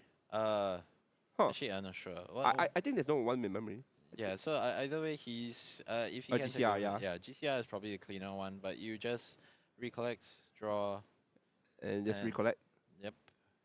Influence 4. Yes, draw off the record. Innovate as well. Innovate it's not a bad pickup at all, because you can actually give the Gocha spell shot. However, he can't really do it right now because, interestingly, Innovate has a very interesting cost. You need to actually recover 5 as a cost. Yeah, so you can't preemptively do this if this was a spell that would deal enough damage for lethal in one shot. But of course, Arisana needs to slowly build up those damage counters. Can't really get the damage that you want, so it's just kind of left to sit there until it has to be forced out. Yeah, really interesting way of designing a card. Let's see. He has a really decent amount of hands. I do see the. Is that the charge? I forgot what it's called. I believe it's the one that you can give the dragon the +4 attack. Oh, Harness Lightning. Yeah, Harness Lightning. Yeah. Yeah, so Harness Lightning, another interesting consideration here, you can activate your Arcane Blast a little bit earlier, because I believe there wasn't a single Arcane Banish, so this is just Empower 3, plus your Empower 4 for 7, that will get you to Arcane Blast. Oh, sorry, no, if you use this for Empower 4 before you swing, the dragon will also see that, and that gives you an Empower 4 again, so you'll be Empower 8 on your level 3, Arcane Blast is free. Yep. Let's see if Pawns allow this. Probably is gonna allow it. Probably gonna Empower 4, Empower 3. So this is gonna be 2 + 4, 4, 8. This is gonna be Empower 8. Oh, so actually he chose to... Oh, no. Yeah, we're checking on the live counters. We don't have player audio, but we can still make our guesses from here that he is adding damage to the attack instead of empowering. So here the attack itself will empower. So there are now 3 arcane cards in there. 3...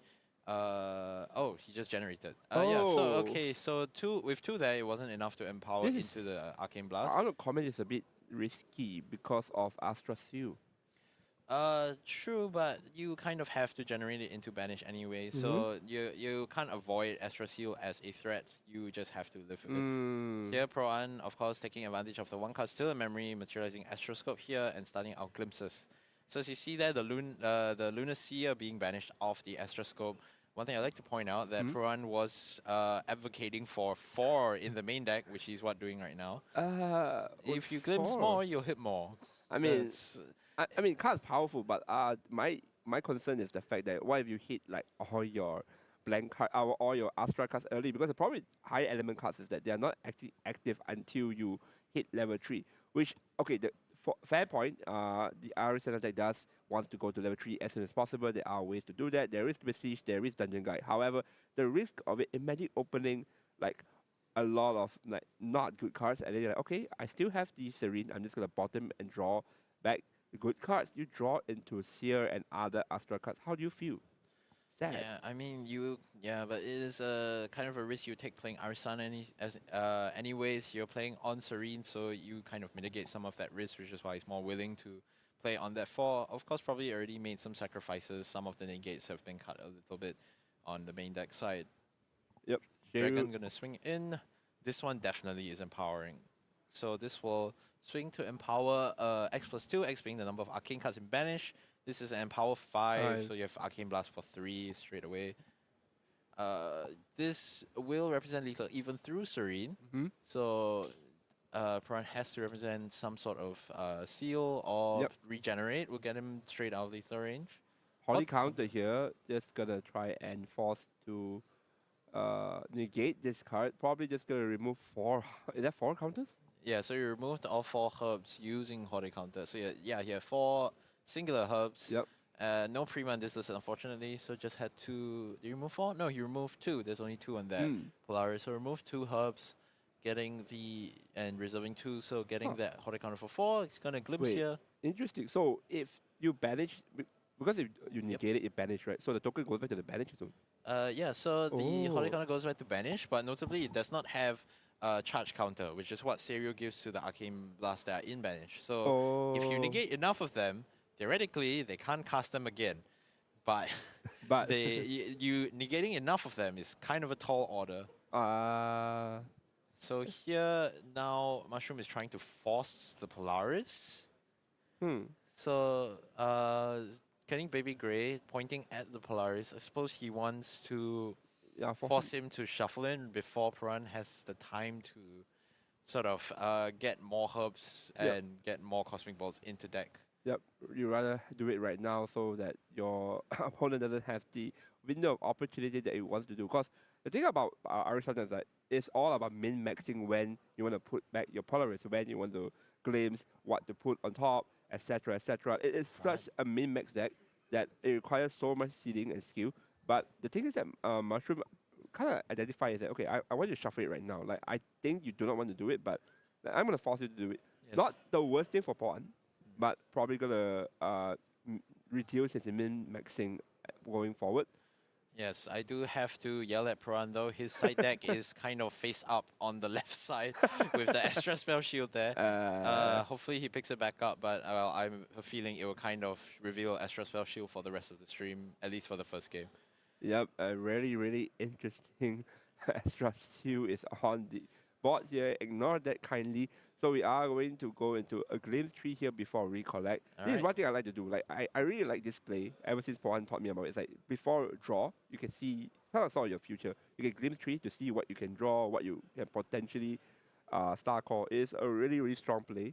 Yeah, but there is the Lunar Seer that we're talking about. This is the consideration. You can't stack your draws after this. But if you keep the Lunar Seer there, you can immediately glimpse after that for 2 more. Of course, the problem is that you don't really want to star call Lunar Seer because it's only a 1 cost. You'd rather manually pay for it and then star call your more expensive cards. Yep. Here it's just choosing to bottom all 3 and just draw into something else. I believe there's 3 visits, yeah. Yep. So Wait, there was necklace here. Yep, necklace. Let's look a little bit deeper into the deck. Comet Fall. Comet Fall is not bad. Yeah, so sitting here. You dig 4 just now, right? No, that was during Oh no, that was during Mushroom's turn. Mushroom turn, yeah. So it backs to 12 defense. Yeah, so here if you just Comet Fall here for free, you start representing damage as well anyway, so you really want that. But yeah. Yep. Ari Foreign just conceding there, still acknowledging that he didn't have his extra seal. Maybe shouldn't have Comet Fault so early on because you still really need the ability to negate off all the damage from the extra seal, but yeah, still acknowledging that this matchup pre-board is extremely difficult without any options to get rid of the Seiryu. Yeah, that's the interesting part where Puan kind of just talks about it. It's like, I'm gonna lose game 1, it's fine. We're gonna side in our Raging Tempest and probably take game 2. But the thing is that you still need to draw Raging Tempest. However, I want to point out that this deck is meant to see through your entire 60 cards deck, because it is a deck that allows you to just cycle through, glimpse through. It has so much glimpse and cycle that I think it's very unlikely you actually miss the Ravaging Tempest. Yeah, of course, going into our next game, the Ravaging is definitely going to be going in for the series, for Mushroom's side. Not much for the Ari matchup, I feel. I don't think you side. Do you want to side for Scatter Essence knowing your opponent plays for Tarkans? I would. I mean, Scatter Essence is a really good card against further. I think during the time when I was playing this deck in the AMB meta, people were like side decking the Scatter Essence in mirrors or even like when you're playing Wind. So I think it's quite justified if you're going to put in Scatter Essence. It is a way to turn off whatever pawn wants to do, which is to gain value. Fertile Ground is very strong. I will say right now, Fertile Ground is probably one of the key components for this deck to work consistently. I had games where as long as I have Fertile Ground, I don't really care what I banish at this point. Because Fertile Ground allows me to reach level 3 more securely because I'll be able to always guarantee a duplicate and also just draw from the Arisada level 2. Also, it helps with the Hoti counters, and it also helps with the fact that your opponent is kind of forced to play cards like this as Scatter Essence. Scatter Essence is great, but do you really want to waste 1 turn to remove a Scatter Essence? You are slowing down opponent as well. It has a lot of really strong like impact because it is a powerful card. So it'll be interesting to see how Mushroom navigate this after sideboard, because Pohan is really confident. You remember how confident he said he is? He's confident in every event. there is no difference. If you're telling me Prawn is confident, I'm telling you when. Because I have not seen this man go, I am not confident until the end of the event in which he is no longer in the running and goes, I am suddenly not confident. I mean, the only time he's not confident is probably the food he eat and his stomach. But anyway, that's besides the point. We are going into game 2 soon. I don't know. I feel like this matchup is still really depending on the Raging Tempest. Like, of course, you can like glimpse as much as possible, but Mushroom's list is kind of unique. There are ways to play without the dragon. He does play what I would like to say ally gaming kind of like vibe, where he plays a bunch of allies, and he can just buff it with the Wind Trotter, and Ascent Protector is really scary. Yeah, but whether this matchup works or not also depends on things, depends on Prawn's side, because if Prawn is an Arisana that naturally is quite strong into allies already. Even without the Polaris, you're still able to clear most of what's on the board. Yeah, that's the thing I want to comment. So I think Polaris is really strong, but Polaris does have one card that it doesn't like to see, which is Guan Yu. After clearing the engineer, Guan Yu just comes out afterwards, which is really, really scary. I mean, it's interesting matchup. We will see how it goes. So we are gonna go with Paul going first with the Serene Spirit here. Gonna glimpse 6 here to see his future. Are we gonna see the Raging Tempest? We do see Besiege. That's really good start. Yeah, but looking Two at this Besiege. hand, this potentially is just to keep one and sink the rest. You really, really need Ravaging Tempest in order to sway the game back to you. I was thinking about the risk. I do agree. I think you want to see Tempest as soon as possible, but there's also the consideration that your entire deck revolves around glimpsing. You can kind of take the risk and take it slow because this hand is really strong. Yeah. Oh, he's gonna do it. High bottom. Yeah, the main consideration now also is probably, am I going to draw into some of these things that I want? Because there's a lot of those cards in hand that he really wants. But the problem is right now, Ravaging Tempest is a higher priority over the sanctity of the hand. That is not a great opening. I love Astra. The saving grace is that he does have the Nessin barrier, so that in the worst case, if he just wants the hard level for level 2, it is possible. We are going to see Besiege the win here, going into level 1 straight away. Yeah, so here level 1 gonna gather a bit. No Photograms opening this time, unfortunately, but still a decent showing. Able to go up just by a bit of time, especially since his opponent is gonna be rushing up as well. Yep. So, I mean, this is the power of just wind in general going first, because they do have access to Besiege the Wind. One of the most like powerful card in my opinion, because you're able to just skip past the materialization like problem where you're just gonna go one step further, going level 1 first before your opponent, and then you can smoothly materialize other cards you want, such as the pouch. Some people even want to go GCR. At one point, people were even playing backup charger, but that's besides the point. Mushroom is gonna go to his own Besiege, but Besiege Fatestone. Yeah, Besieging Face Zone, a really strong card. Although you might look at it and think this is really expensive to do the same Hey. effect.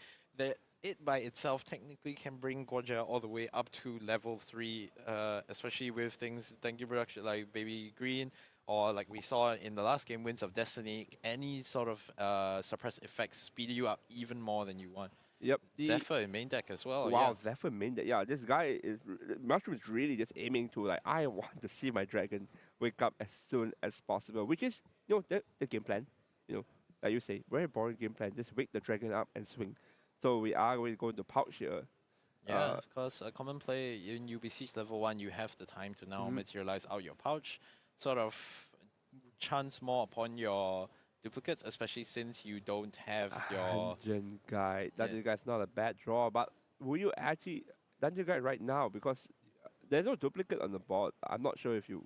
He rolled the duplicate. He just rolled the duplicate. Oh, wait, level sorry. 2. Oh, yeah. So you definitely Dungeon Guide here because you can look at it as the Dungeon Guide gets you to start drawing off your end phases, especially with Ingredient Pouch. You have a higher chance of rolling additional herbs and additional duplicates. Your Polaris is active now, so gathering these herbs are really important. Yep. So we are going to see the Dungeon Guide being played here. We are going to go to level 2 Arisana, and Paul is going to be able to draw from the level 2 Arisana inherited effect because he has duplicates. We're going to roll a 1 and a 4. So yeah. Is that more duplicates? No, just getting more. 1 is a duplicate. Yeah, yes, 1 is a duplicate. So now he has 2 duplicates. This essentially converts into 2 cards over time, Yep. and more counters on Polaris as well, which is really important in clearing that dragon.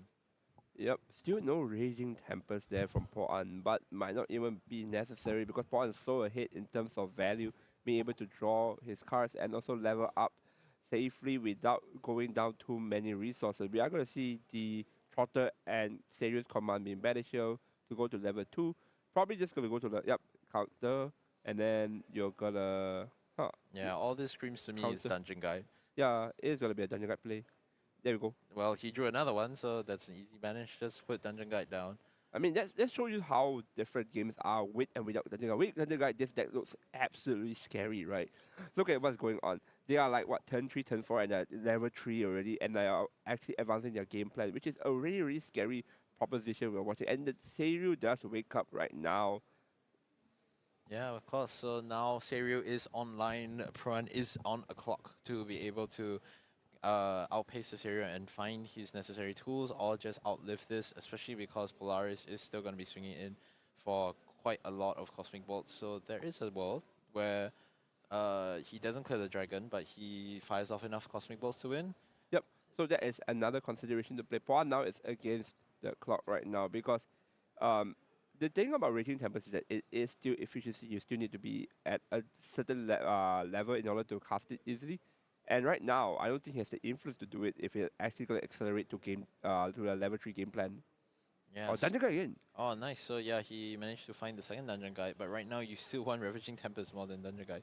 Yeah, because if you actually Dungeon Guide here, right, your influence will go extremely low. But I think it's a necessary step for him to able to progress the game here. Probably is going to be Dungeon Guide.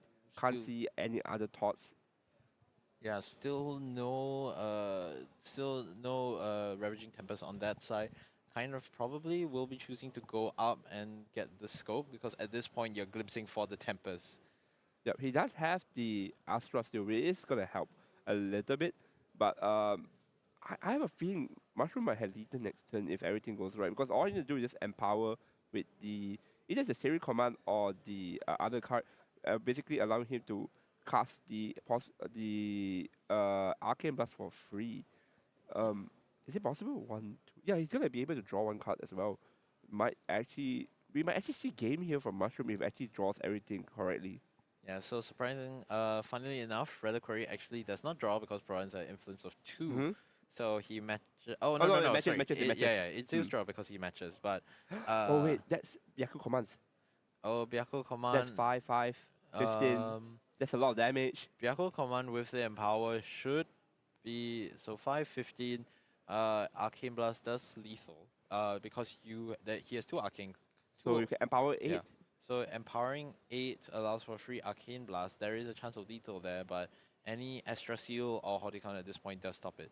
Oh, Trotter, playing it a bit more safe. This is a really, really big dragon. Trotter is going to go for 1, and then you got for 1. And the Seiyu hitting for a massive 6 here. Yeah, 2 buff counters off a Wind Trotter, choosing to just use good reliable damage instead of having to rush up.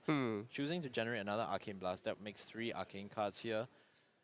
Every single bit of damage is getting extremely, extremely scary for Pro1. Yeah, because this is a situation where you might not even need the Arcane Blast to win. The dragon is strong enough, so it is really down to the Raging Tempest. And we are going to see the pouch first before we necklace. Alright, yeah, so this is where you see, normally you might materialize Astroscope, but you really want to find Ravaging Tempest. Ravaging Tempest means all Arcane Blasts are immediately turned off, so that is suddenly no longer a threat, and you're able to play more reserved, you're able to play more freely because there is just allies on the board.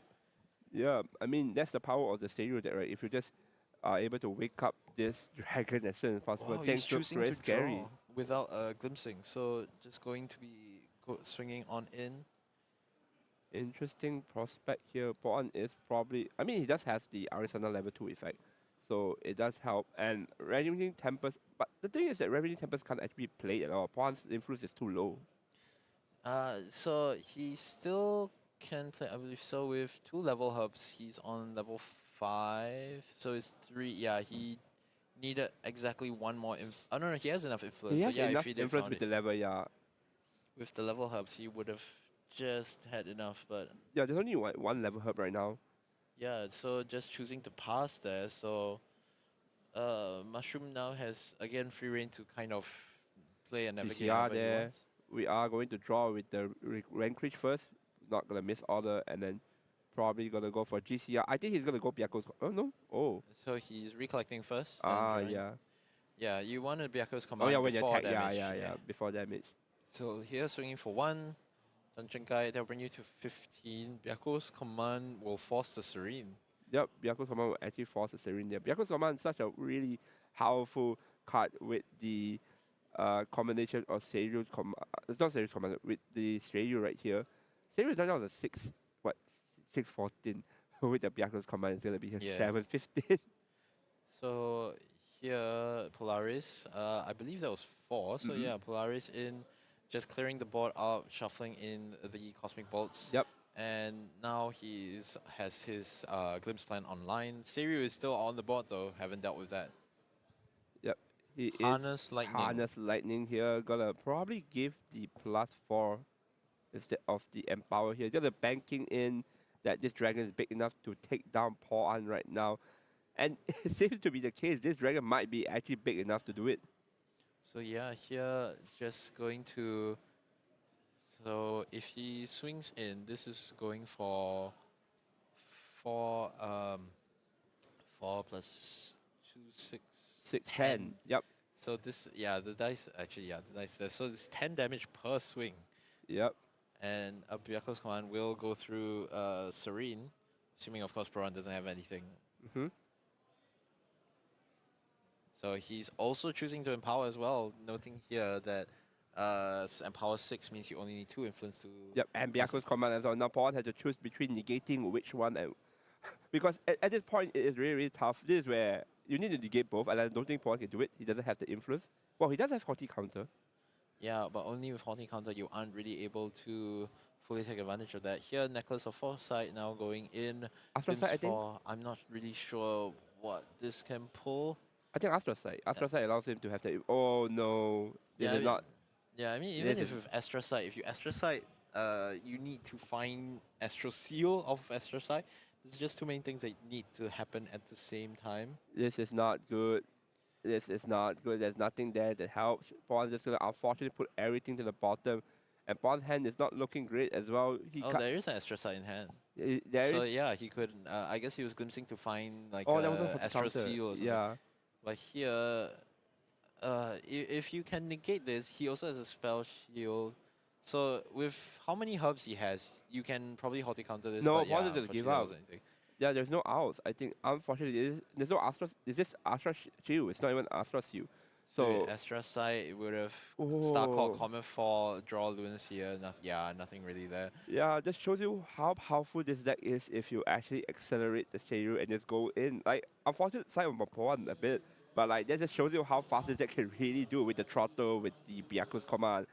All this just accumulated to one scary dragon. Yeah, I couldn't find the Ravaging Tempest in the end, but still, it kind of didn't really pull through, and he's at a point where his opponent just had the right number of commands and harnesses in the end game in order to pull the exact lethal needed to stomp all over Arisana's game plan. No protection or any negates to be afraid of. I mean, I think that game was just showing how fast this deck can really be. If you actually draw like your Besiege, your Dungeon Guides, just accelerating the dragon out of nowhere. The dragon just comes out and bang, bang, bang. Like, that's just extremely insightful for viewers at home. I think for all of us that shows us that there are other decks right now in the lurking. But I do think that in terms of consistency, it is probably not the most consistent one in the metagame. It's still relatively consistent. You run Fairy Whisper, so your Fairy Whispers are able to find you your besieging face stones, or you're just natural besiege. So technically, you are running 16 ways of going up. It's still relatively consistent. You're able to do things, but not every day you get to see like all your commands. I think there's also the problem of hands down. This deck likes to go down very hard. So if you meet any water player, they'll probably Frostbite. And then you're probably very, very sad. Yeah, the matchup becomes more 50-50. But in the case of a deck like Arisana, where your first early games, you're really not doing anything. Seiryu just storms all over and just goes all the way in.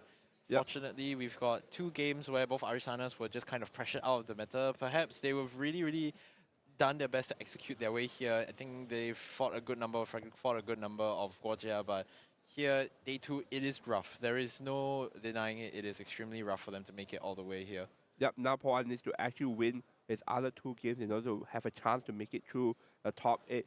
But don't go anywhere, lads. We will be back soon after a break for game for what round? Round 12. 12. Round 12. See you guys.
失ったものを嘆く声迫られる選択の日々正しい道の方へ間違ってなかったと証明しよう行き詰まって邪魔されても席を読むさこの頭で全て手に入れる高く高く飛べどこまでも行こう不可能と思い込んでたものがなぜか小さく感じた見てる景色がそう先になったから叶うまで近い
果てしなく広がる空に失ったものを嘆く声迫られる選択の日々正しい道の方へ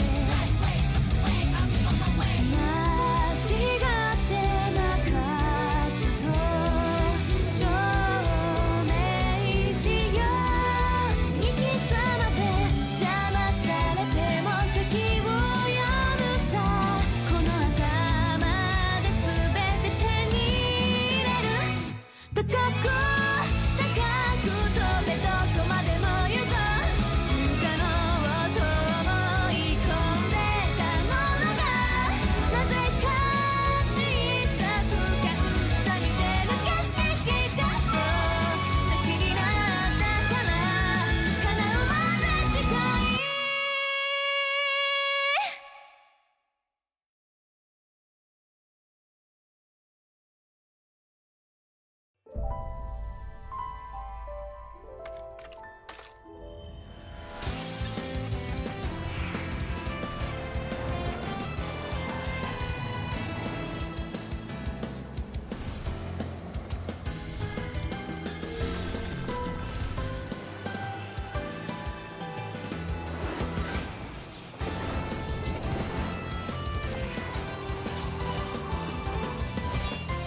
高く高く飛べどこまでも行こう不可能をと思い込んでたものがなぜか小さく感じた見てる景色がそう先になったから叶うまで近い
ったものを嘆く声迫られる選択の日々正しい道の方へ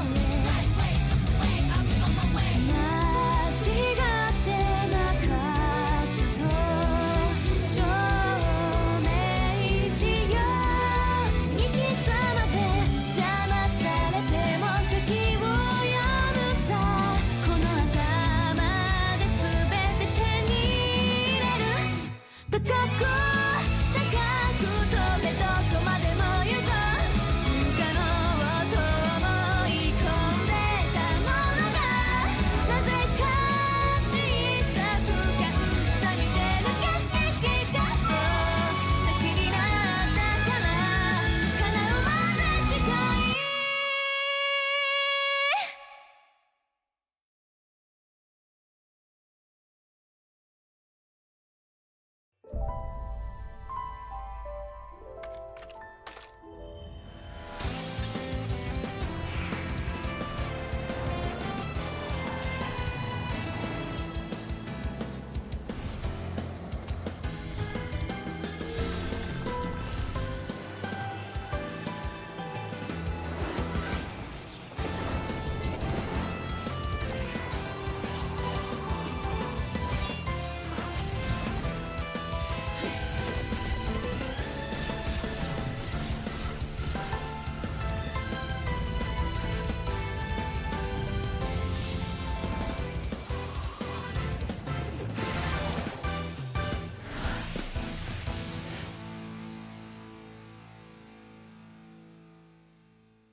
果てしなく広がる空に失ったものを嘆く声迫られる選択の日々正しい道の方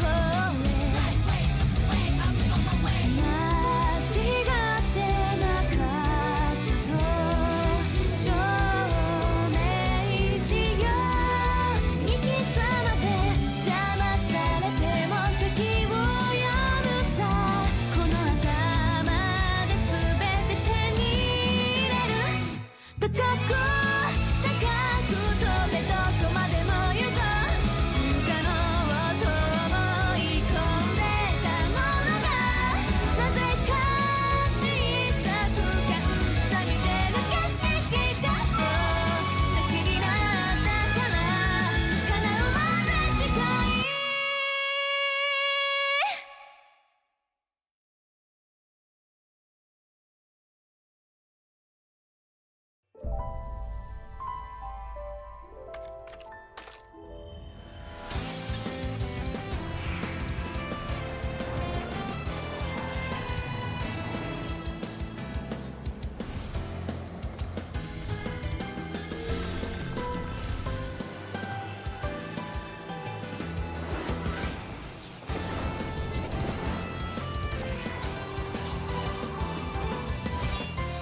高く飛べどこまでも行こう不可能をと思い込んでたものがなぜか小さく感じた似てる景色がそう先になったから叶うまで近い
失ったものを嘆く声迫られる選択の日々正しい道の方へ間違ってなかったと証明しよういつまで邪魔されても席を読むさこの頭で全て手に入れる高く高く飛べどこまでも行こう不可能をと思い込んでたものがなぜか小さく感じた似てる景色がそう先になったから叶うまで近い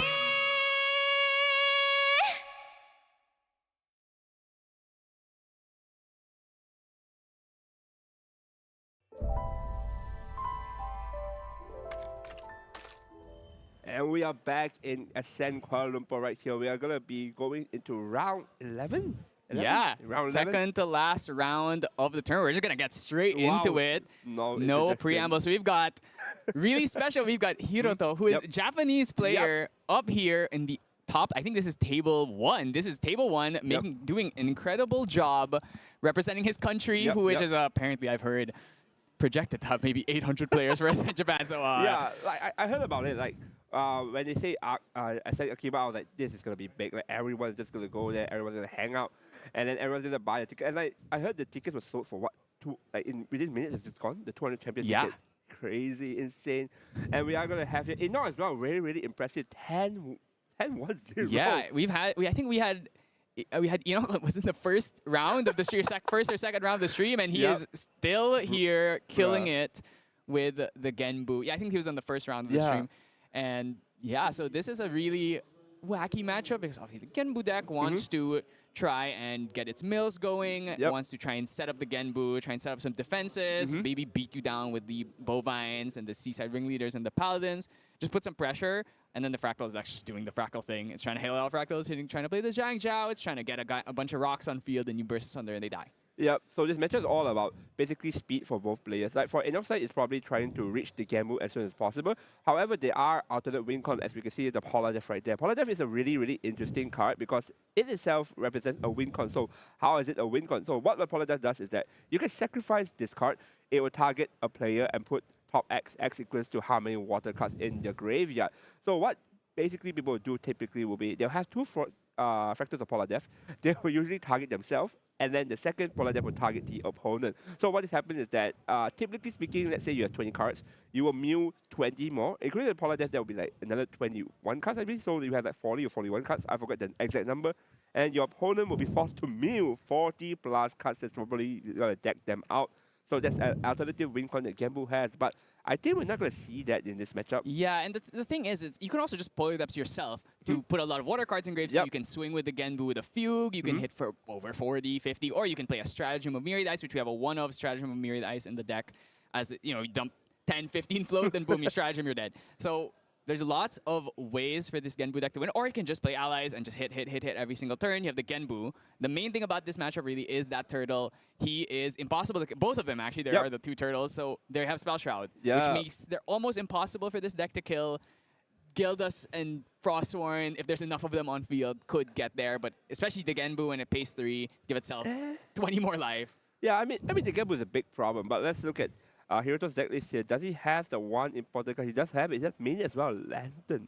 Yeah. The Lantern is a very important card because this card right here will basically turn off all your elements. This means that Genbu won't be able to gain that really, really big juicy HP. And we're going to see Hiroto here going back to the game here. Have 3 fractals up. We're going to play the Refracting Missile, I believe, at the end step for Enoch's turn. And actually, I need to highlight the fact that he is missing the one other really important card, which is Censor of Restful Fate, which is in the sideboard. You kind of need Censor to make Genbu's life hard, force them to have Mustang. So if you have Lantern and Censor, suddenly now it's like, oh, I have the Mustang twice, and I can fracturize the Lantern to keep it alive, especially because these Genbu lists usually do not play very many ways of removing it. I don't see like a Expel the Departed to oh yeah, there's an Expel in the sideboard, but in the main, there's no way to really remove the Fracturized Lantern. So got a lot of ways of hindering, but is it enough? And is it fast enough? I mean, so far, pretty good start. 3 fractals and a Zhang Zhao. I mean, have you seen this play before? I have seen this play. I've heard this sentence. I mean, at this point, it might as well be the national team of Grand Archive for this season. Sanjay, the 3 fractal, things that will never leave. So we are going to see Frostborn Paladin here swinging for 3-4. Very simple tactic here of just playing allies down and swinging for board. At this point, for Enoch, he probably wants to see his Seaside Ringleader in order to get the buff for the Terrafin, if it's able to, but that requires him to mute. Oh, wait, that's going to be... Wow, refracting missile. on Zhang Zhao of all things. That refracting was coming in for 2, so it would not have been enough to kill this Frostborn. We do have that Pelagic Fate Zone. Might be angling to a level 2 here to dump that float. Levels up to 2, gets to bring out the Torrent Strider. And then now we've got a lot of choosing to put. I think that's is that Quicksilver? No, not a Quicksilver. He's going to go straight for binding going to play. I wonder if. Oh, he's thinking about it. The problem with the Blinding Orb is it doesn't draw you a card because you are not on Assassin. It still has the normal effect. So normally you would do this play when you're going to go for basically your lethal line. Yep. But you can also just use it to make them put cards down so that you can have a 1 turn where they're hands down so you can take control of the game. But look at Hiruto's hand. It's pretty big. Blinding Orb is probably not going to do enough. Smoke Bomb instead. This one at least does draw us a card. Yep, if you actually proc it, does draw a card. I think that it is a slightly better option because the fact that the Frost Paladin is up there. Maybe if Hiruto chooses not to rest his Frost Paladin next turn, he can actually use the sword to give it the stealth effect. So we are going to see Stick Torment Rider. You want to actually see the Seaside Ringleader. No, that's not good. That's Cerulean. That's not good. Well, both players losing a negate on that and losing a Polar Depths as well. Yeah, that's a bit. I mean, that's the risk when you play water, right? You just mill like sometimes all your key cards, all your negates. We are going to mill in further. We're going to go to conniving plans here. Seaside Ringleader, and a Bovine. So we get float plus Ringleader. That's pretty good. We do get our draw into memory from that conniving plans. One of the fantastic upgrades you've got. We need the prep counter, of course. Like maybe he's gonna slice and dice you. Who knows? I think I had this conversation. I was looking at guys. Why don't we just play one slice and dice? Because we just conniving plans 3 times, right? It happens, right? Or you play Trapper. I mean, a Trapper makes more sense, I think. But anyway, Seaside Ringleader is activated, so any animals that come to the field this turn will get a buff counter. I do spy in my eye one of the most overplayed ally in this deck. Bone Wine will be coming down. Oh no, Frostborn Paladin first, and then we draw a card, then we can play the Bone Wine after. We do that. I think this is why we brought the Smoke Bombs out, because we want to have this Paladin and we want to make sure it sticks here. Now, is there a Glimmering Refusal to stop the Bovine? Does he have enough to pay? I don't think so. So if we do go for that, we also have the Primordial Ritual, which could sacrifice our Torrent Strider, which would put it back in the grave as a Fate Stone, so you can bring it back out again as a float. And that's one of the really, really powerful combos in this deck, and that's actually a big part of why people have started playing Guoja. Because one, you already get the extra Fractal of Rain, the guaranteed Fractal of Rain with the Genbu, but you also have this insane high roll potential with Pelagics plus really, I mean, just Pelagic. I mean, it mills. It's another extra Fractal of Rain if you hit it.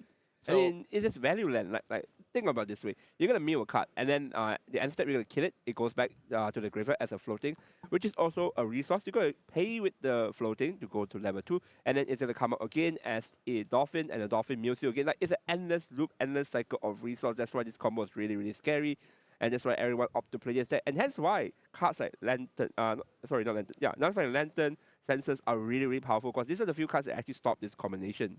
Yeah, exactly. So I'm thinking maybe he's probably going to go for that Primordial Ritual here, choosing not to play the Bovine and actually just holding up the Frostborn, not even going to swing with it. Yeah, that's one thing I noticed where some players are a bit too greedy, I would say, in the sense that, I have the Seaside Ringleader effect. I want to get the buff counter. You don't need to actually get the buff counter because drawing 1 from the Seaside is really, really good. In Grand Archive, drawing 1 from literally not a minus is actually incredible, especially where the card literally just, it's milled. It's a free +1. Yeah, like you were milling it as part of another card that already stays neutral, whether it's like a Fractal Rain that stays in field, or if it's that Conniving Plants that also draws. Oh my god, we mill another float. That's not good. The Imbued Fractal of Rain is not paying off here, unfortunately. Yeah, it's something that's really, really very different that most people do. Here actually opting to go for the Imbue, which is, I think most people don't really want to do it. Usually only go for the imbue if you have that That's an factor. dissonant or an insight. You can like stack a float, but otherwise you usually don't want to imbue Yeah, it. because unfortunately, right, if you don't want to mill yourself, you have to mill your opponent and look at who's his opponent. A Fate Stone Sapphire, you really don't want to mill a Gamble player. Yeah, I mean, you don't want to accelerate the Genbu even more. Yeah. And it just makes your life. Oh, well, this Oh, hi. Zhang Zhao number 2. Well, All right, how many are we seeing in this game? Let's keep a count of how many Zhang Zhaos in this best of 3.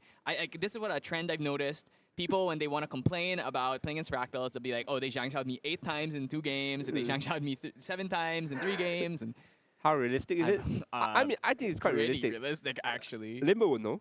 Yeah, Limbo would though. Limbo would. Wow, we're refracting another Zhang Zhao. Wow, this refracting misses, it makes me wonder if Inox actually a Fractal player at this point.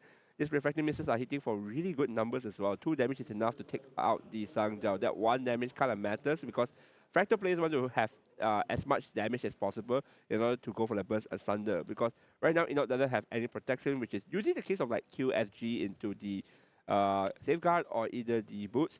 But right now, Dissonant Fractal here is going to see the top 4 of his deck to stack and see what he can actually draw or maybe even mill with the Fractal Rain next turn. Yeah, that's I mean, there's 5 Fractals on field. Pretty good spot to be in. If you find another Zhang Zhao, find maybe your kill cards, your You can just you're just dead. Like, I mean, like Inox's hand, just whoop. Inox just showed that like, yeah, I'm dead. Yeah, great. Next. I mean, We talk so much about like, oh, he can do this, do that, Asunder. I mean, when your opponent has 5, 6 Fractals on field on like turn 4, kind of hard to. I mean, look at our production there. Asunder. I mean, what can we even say? That shows you just how strong this deck is. This deck's able to pilot this kind of like consistency and power level 0. You don't have to do. You have to do a lot, but you don't have to like think too much about it. It's like, okay, I have a simple game plan. We make Fractals. We make so much Fractals that we look at our card. How much does Asunder does? 18. Asunder. Can you answer it? You can't answer it, then I guess we just go next. And the worst part is, even if you could answer it, they're gonna, okay, Glimmering Refusal, pay 15. like that's just how strong this deck is. It has consistency all over the place. Like it has consistency instead of, it can do ally gaming. It can have a really strong hands up where basically I have like 7 cards in my hand. If you want to do something, I can like do Misser. I can just next turn go GCR. Not GCR, sorry, backup charger. I can also go for my Shimmering Refracting. I can go for Glimmering Refuser. I can go for so many plays that it is very scary for opponents to face Fractal because they have just so much lines and outs. And then the most annoying play that everyone complained. My opponent went first with 3 Fractals. And let's also not forget the fact that if we actually do hit the Outshine level 1, which honestly, I feel like in a lot of the Fractal games, they have not actually even been leveling up. But if you do hit that level 1, now you have the ability to suddenly start playing stuff from your memory. It's like you're hands down, but are you really hands down? Yeah, it's like, it's a mind game, right?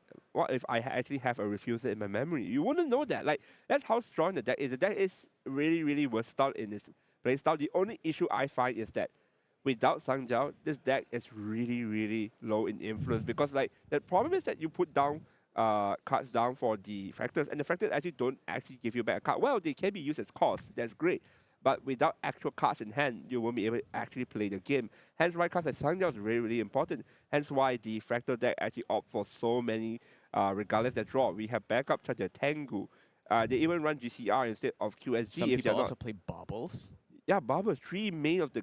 just to guarantee which element you face, they run 3 of the different elements of the Barbers, which is something that I've personally been doing as well. I like it because what I would do is that I have the 3 Barbers, right? And then the next game 2, I'll just side out the 2 useless Barbers and put in actual good Regalia cards because we have so many good generic Regalia cards. Look at this. We have like Sensor, we have Lantern, we have Nullified Mirror. There's so many Even good... have the Art of War here. Art of War here taking out for the GCR. Yeah, great. Because that's how versatile this deck is. This deck actually embodies what I personally feel about what makes GA great, which is Ralaga is a great game because you have so many versatility in your deck building, in all space, your main deck, your material deck, you can actually change your game plan accordingly.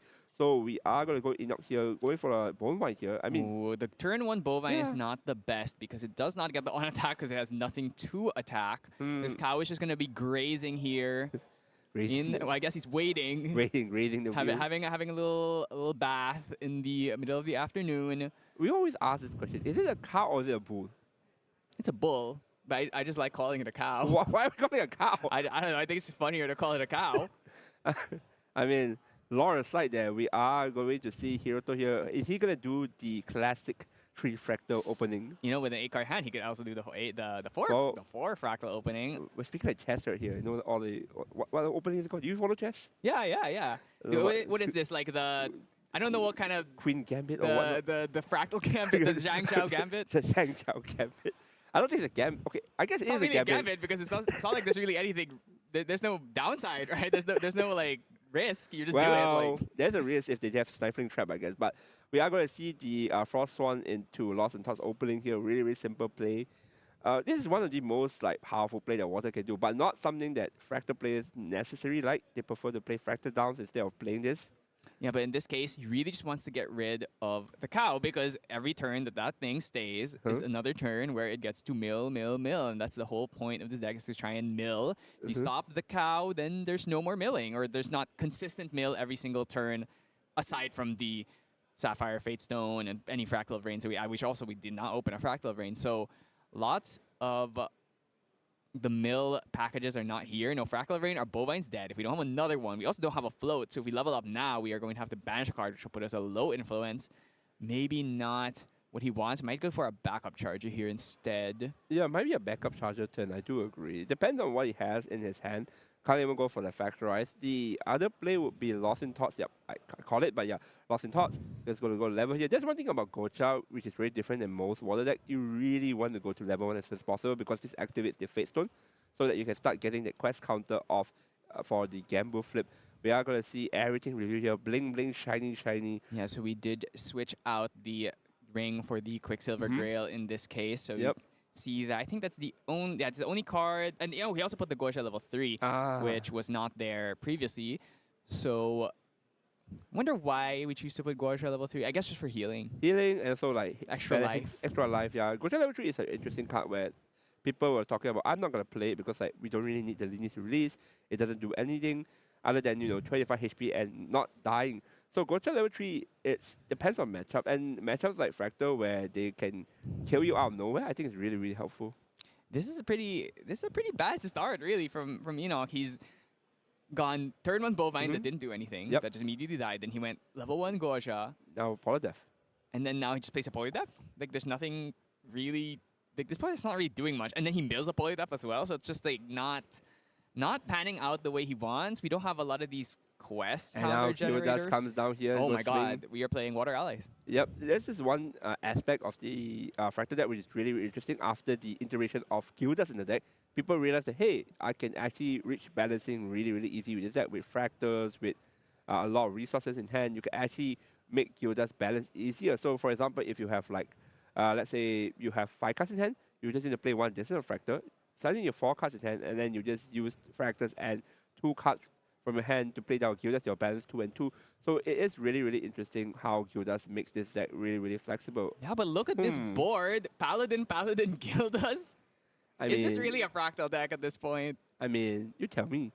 I mean, the thing about Gildas in the Fractal deck is that because you're using Fractals, Yep. you have more ways To of balance it, yep. balancing compared to before. Like if you're playing with allies, if I don't have 7 cards in hand, or I don't have a squirrel, I basically can't balance. Yep. So that's why it's really nice actually that this is a new card we integrated in, and I think the older versions of Fractals might have struggled a bit more against Yep. allies because they don't have ways of clearing. Like initially in Seattle, some of them weren't even playing Frostborn. Yeah. They were on like Deacons, like no Frostborn, like low Frostborn counts. And Yep. now it's like, oh, if my Fractals are getting Scatter Essence and I'm not drawing my removal spells, I can't really deal with a bunch of allies. Yeah, but we see here now Gochas actually starts to struggle a little bit here, unable to deal with the allies right here. This is an example of, I would like to say, the bad thing about Gocha, it does have weaknesses against allies in general. So for example, Fire Zender. I think Fire Zender actually is pretty good into Gocha because of the amount of allies it has, and also with the combination of Poison Dagger. This is a similar situation where there's no Poison Dagger, but you're staring against a 3 attack, and a potentially 4 attack ally right in your face here. Not easy to clear at all.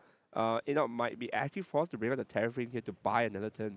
Yeah, and the thing about the allies against against water is really it's whether you find Frostwarren or not. If you don't find Frostwarren, I mean, it's hard to fight. I still don't. Okay, like this is my vendetta. I can't believe this card is actually just uncommon. How can you tell me a card which doesn't have cast bonus, draws you a card, has intercept, a really, really nice stats, which is a 2/3 on its own, and then becomes a 3/4? It's just an uncommon. Look at this. The thing is, it's not really an uncommon because I can tell you Is after it? you open it is, but it's not. You know what I'm saying? Yeah, yeah. It's one of those uncommons that's Ah. not an uncommon. It's kind of Is like how it? backup charger is a rare, but it's not a rare. It's Because really, it's a Regalia rare, right? But that's short printed. But I actually think I'm not sure about this. I think Frostwarren might be short printed because it is a card that was only introduced into Doa Altar, and I think those might be less common. I'm not Yep. sure. But I can tell you this card is not like even though it's an uncommon. Why did we have so few of them? I mean, is it? I just opened one just now, right in front of you. Wow, right? must be nice. I mean, those sell for a pretty penny now that everyone's playing water and, of course, Doa. Oh, my god. stratagem. Whoa, we're doing it right now. Are we stratagem to clear board? I think we're using it to clear board. Oh, we're going to Polar Depths here. All right, let's see what's going to happen. Oh, my god. Oh, my Oh, god. He only no. deals one float? And he just scoops. We were talking about Frostwarren and he just went straight. What happened? Is Okay, this the fastest game we've had on stream? I was expecting a bit longer, but that's insane. You know, just decided, you know what, I don't... Okay, to be fair, I do think that the bot is out of control. He is It gonna was be- absolutely out of control. he has no answer because the unfortunate part about Gamble is that it actually loses to a lot of tall allies like this one. Like, Hiroto's allies were very tall. And most allies usually have 2 defense or 1 attack, right? Sorry, 2 defense or 1 defense. Frostwarren is a freaking 4 defense. This is Yeah. really, really hard to remove because, like, if you look at Ino's deck, right, none of his allies actually have the kind of damage to deal with the Frostwarren. Usually it requires a 2-card combo. For example, a Frostwarren plus a Bone Wine. That's probably the way out of it. Or maybe what do you call it again? The Seaside Ringleader in Yeah, the combination. double ringleader or ringleader bovine, Yep. like buff bovine. So like you need a lot of stuff, and that's why the four health stat line is so important. Yeah. That's why Ascent is also one of the premier allies. Frostwarren, Ascent, these were like the two. These are the Premier, two yeah. 4 HB allies. You just can't get rid of them. Even back in the day of Doa, it was like Tactful Sergeant. Yep. It's just a stat line that's hard to get around because now you need to have two power allies, and especially in the water decks, most of the allies are kind of small, right? The bovine only swings for 1 if it doesn't have a buff counter. The terrapin only swings for 1 if it doesn't have a buff counter. Yep. So if you're not milling your float, then you can't play a lot of these units, and then you bring out the paladin. She gets a buff counter. She can't even kill another paladin. Yeah, You need to and- have something else. And then now, oh, I'm holding up 4 cards. I'm gonna negate your bovine. And then it's like, okay, well, my paladin's sitting here doing nothing. And the next turn they play another paladin, then they get complete control of the board. And that's usually how these matchups go. It's like who can establish the paladin and stick them. Yep, so it's all about board control, I would say. Like, in GA, it's pretty important to actually maintain a very strong board across the turn because GA is a very interesting game where none of the cards actually have what we call, I don't use this term, but basically they can attack the moment they're caught, right? There's a Oh, certain yeah. term. Haste. Rush.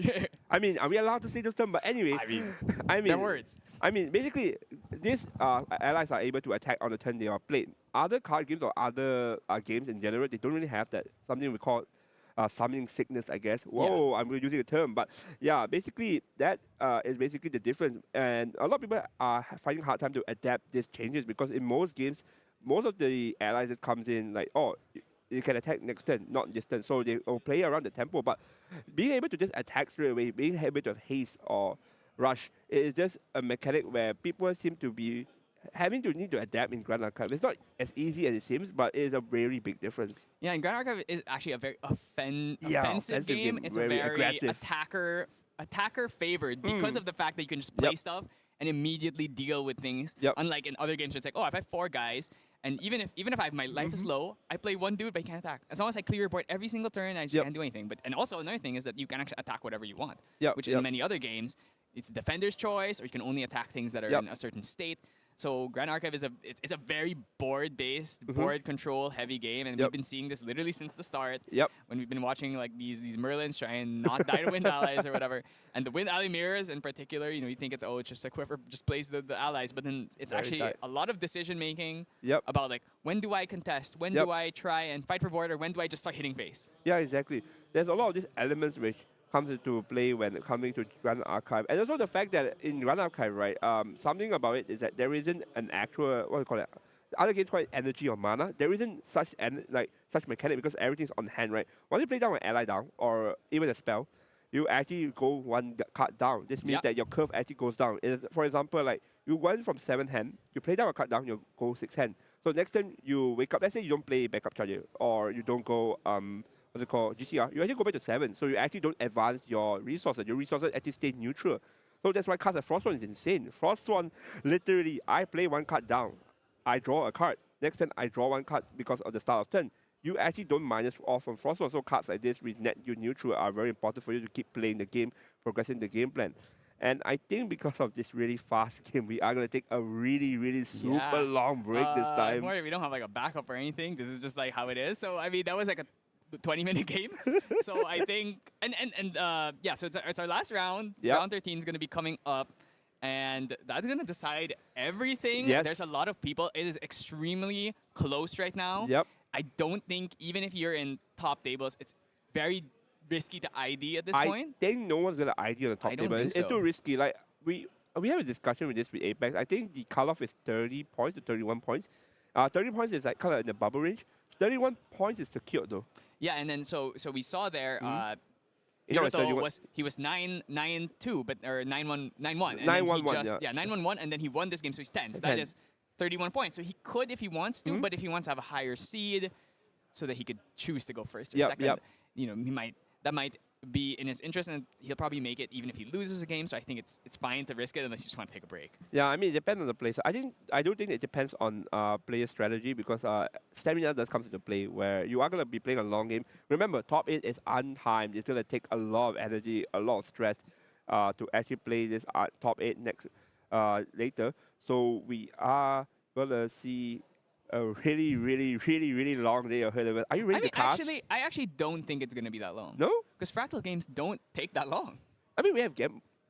Okay, what if we actually I mean, see you just Gamble? saw it. That was 20 minutes. Now, what you're worried about is the Genbu mirror. Because Yeah. when there's two Genbus just Yeah. sitting there, and they're like, okay, who's gonna swing first? That's the issue you run into. I mean, Fractal Mirrors as well. I don't know. I heard from a certain judge he has seen a Gamble. Fractal Mirror last for an hour. 75 minutes actually. 75 minutes. I have no idea how they do it, but we are going to go on a break right now, so we don't go anywhere. Actually, wait. You guys can come in like after 40 minutes. We're going to take a super, super long break here. Yeah. All right, So, see you guys. well,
失ったものを嘆く声迫られる選択の日々正しい道の方へ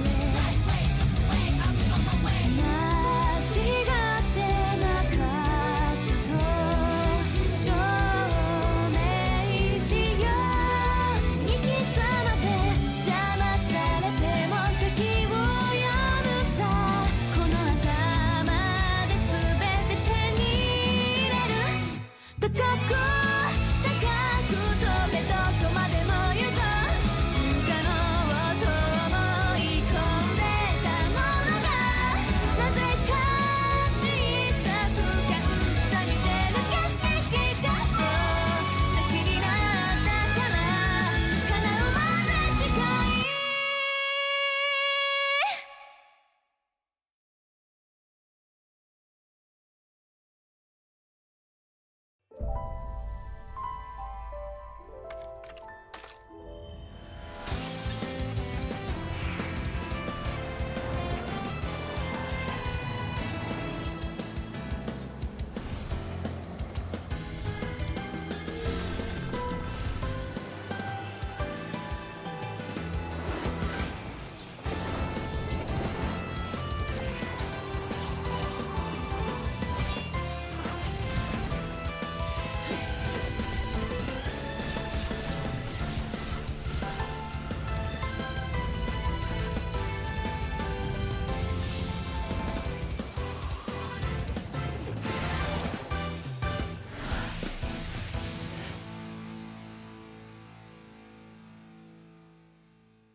果てしなく広がる空に失ったものを嘆く声迫られる選択の日々正しい道の方へ間違ってなかったと証明しよう行き詰まって邪魔されても席を読むさこの頭で全て手に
ったものを嘆く声迫られる選択の日々正しい道の方へ間違ってなかったと証明しよう生き様で邪魔されても席を読むさこの頭で全て手に入れる高く高く飛べどこまでも行こう不可能と思い込んでたものがなぜか小さく感じた見てる景色がそう先になったから叶うまで近い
果てしなく広がる空に失ったものを嘆く声迫られる選択の日々正しい道の方へ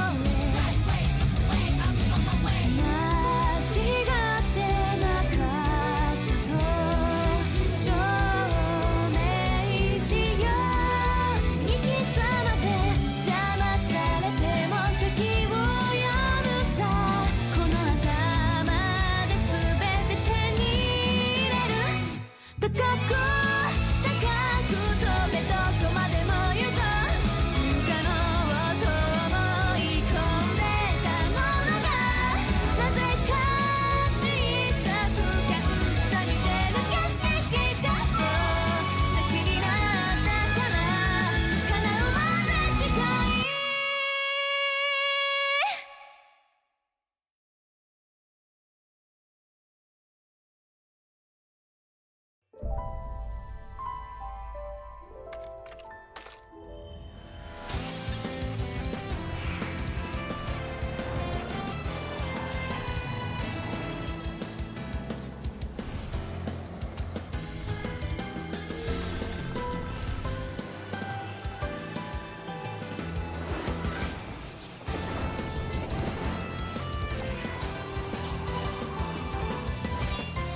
it all comes down to this. We are finally here at our final game of Swiss, round 13.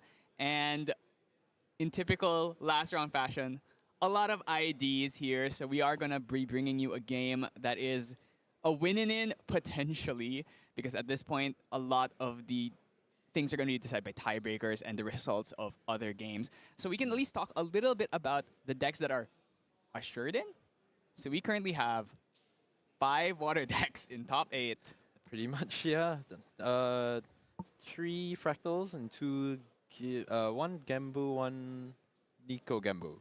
Yes. Yes, that's Yeah, so water, it's a year of water. It's been the year of water since last set. Yeah. And it's the year of water is continuing.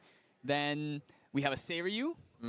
So Win Seiryu, I'm very excited for that. Actually, the thing about Win Seiryu, it's pretty good against fractals as long as they don't get blown up. Yeah, that matchup is where both of them are kind of seeing what goes on there. Yeah, and then we also have a Tristan. Tristan, yes. So we have the 2 win decks that are like trying to fight against all these fractals. And then we'll see. Like I think a Philo is also in. Yeah. So something like that. That's around like what it could be. That's what I'm kind of expecting it to be, depending on how things shake up. And what do you think about the Seiryu versus Genbu matchup? Because that's something we're probably going to end up seeing. That matchup, I don't know. Because Seiryu technically can outpace Gambu, but Gambu also can just say, stop. You know. And also, 'Cause, if you fugue the Genbu, you can just kill the Seiryu too. Exactly. You fugue the Gambu, it goes over the life total. If you have enough time to set up all the mills, it becomes on both players how much Fate Stones there are, how many gates there are, and so many things that you need to draw and need to account for at the same time. Yeah, and of course we have to talk about the one Tristan. The Tristan who made it through deck that's been really underperforming lately, but now in this tournament was able to get here, and especially because the amount of fractal decks in the top tables was really a little bit overwhelming. So the Tristan was really able to get in here and do what she's meant to do, which is to kill fractal decks. Yeah, really interesting. She's like really not been anywhere, but fractals have kind of been all over day 2. We've thinned it down a little bit, but here now Tristan, well, see if you can get the job done, snip it down. Yeah, and how do you feel is the matchup between Tristan and Genbu though? Tristan and Gambu is less bad than Tristan and Seiryu. We can obviously say that. No enshrouding fumes, my game is over. It's Gambu, there are other things. There will be Frostform Paladins, there will be the Bovines, depending on the list, there might be a Terrapin. All of these are residual damage that Tristan cannot really stand to. It's the same tale as when we used to be playing Nico, where we might have less negates, but still, all the allies are just going to keep going in, and as long as they preserve the allies, Tristan can't really do anything about it, because all of the attacks are so low. The more they use attacks to clear allies, the less they're going to be able to clear the Gambu. Yeah, exactly, and really, the name of the game is, can we clear the board and remove the Genbu within ensnaring fumes? Puts you in a position where, oh, well, I can't really win unless you go for maybe double Polar Depths, but of course the Nullifying Lantern could stop that. We have Zephyrs to maybe get around potential Mustang destruction. So yeah, I think the Triss is actually very well positioned considering the amount of... There's 2 Seiryu, or there's 2 Shenju decks, Yeah. which she is the deck that has the easiest time removing them because of the ensnaring fumes. And then, of course, there's lots of fractals. So we'll see, but maybe she runs into the Philo. Who knows? And yeah, so we're going to come in here. This is table 6. Yes. Nazi versus Iluni. So it is a fractal mirror. Yeah. And I mean, oh wait, no, sorry. One of these is Genbu. Yeah, so it's a Genbu versus Shock, which is a matchup we're probably going to see a fair amount of in top 8, depending on how the brackets shake up here. So this seems like the fractal player is going first. Iluni, how many fractals have we got? I think is there like 2? It's just 1. We at least have the Paladin already. Have the refusal as well for a later turn. So we've got 1 fractal. Right, 1 fractal. I feel like most of the hand was reaction and maybe fracturized, but yeah, and then could some be allies. All right, unstable. Okay, second fractal. Okay, so 2 fractal start, not amazing, but also not bad. Here on the other side, the Genbu. Let's see the number of fractals. There's a rain. 1. All right, yeah, this is a decent start. Not the overwhelming stomp that they might want, especially in this matchup, but still a decent start. Able to get on a good pace. His level 1 is almost all but guaranteed, and Mustang there ready to be activated. Fortunately, has that Pelagic Fate Stone in his hand, which is a card you really never want to draw. I mean, I don't know if you played it and then you expelled it, departed it, or something.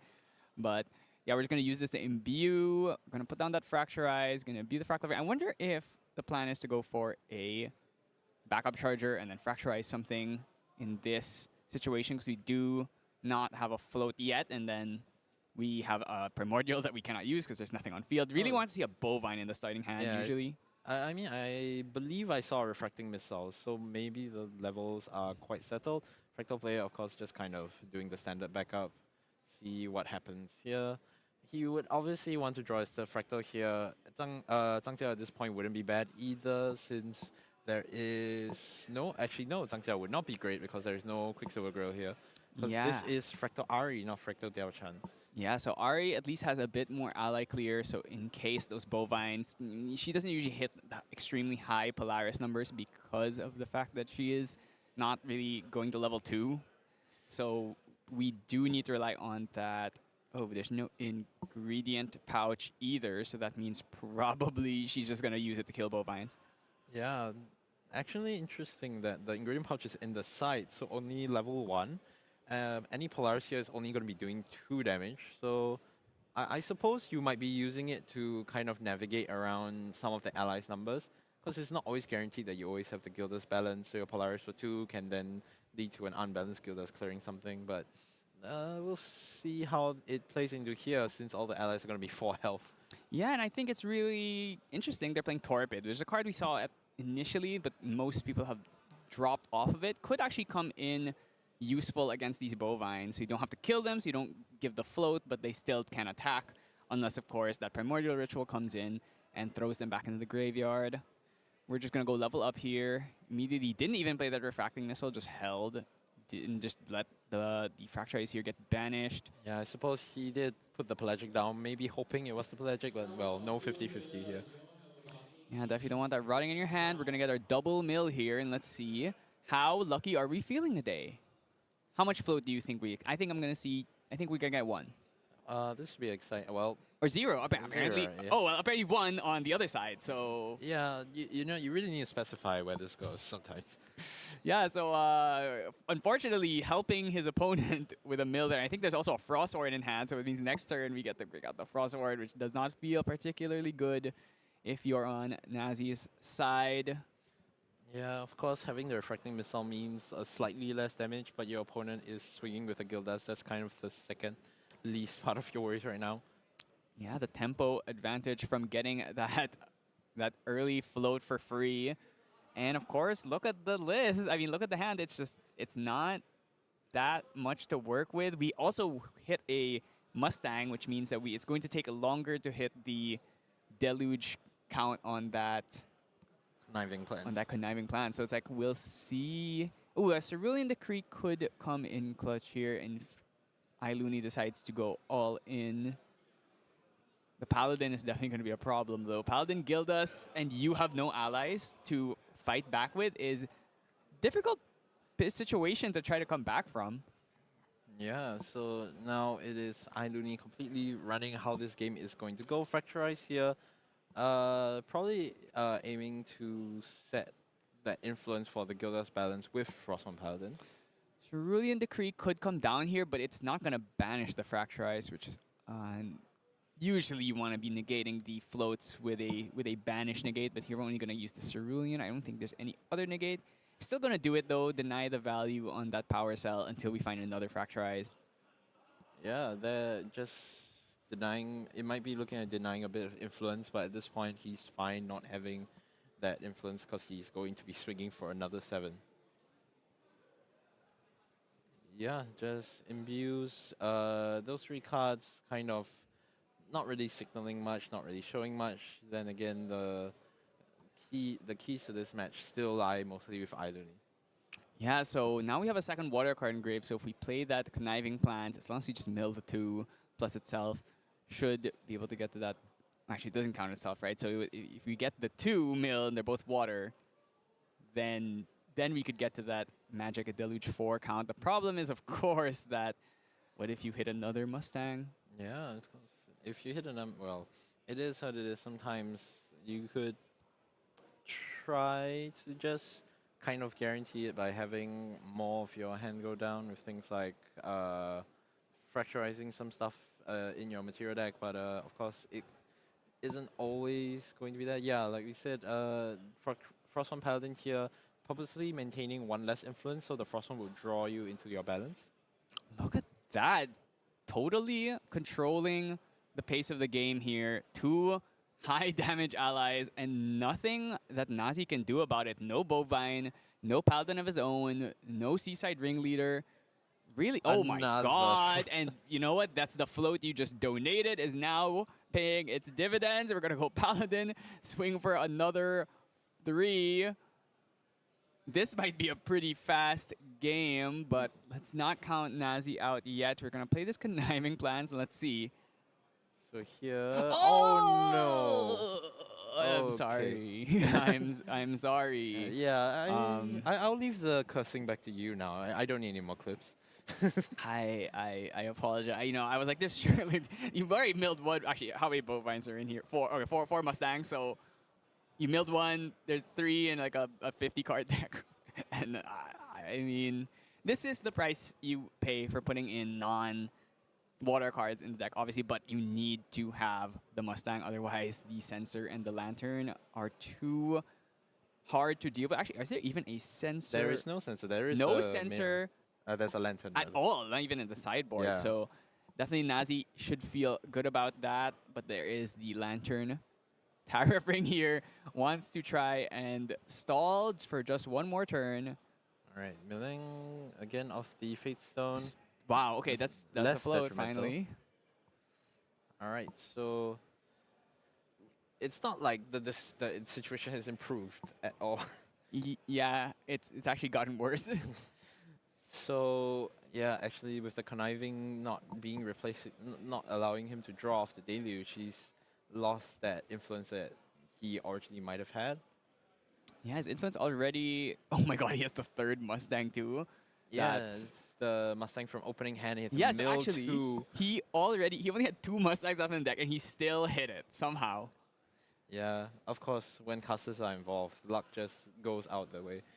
Yeah, in fact, I guess you could say it's just straight up willing it into existence. All right, lost for 2. We are going digging. We need to find something, literally anything that can help us here. Yeah, maybe a Frostborn Paladin or something in combination with the Tariff. That's probably what he's going for, just so he has perhaps one turn to breathe a little bit. Because at this point, his whole plan is to probably just get Gambu out there and then deal with the board via ally residuals slowly bit by bit.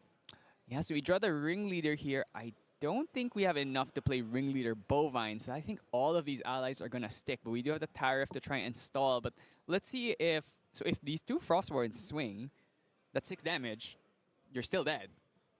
Yeah, so yeah, I don't know how this is kind of going to work. No Song of Frost, no. No Cerulean Decree. Yeah. Yeah, so I wonder if... Actually, there is that a Cerulean? No, that's a Refracting Missile.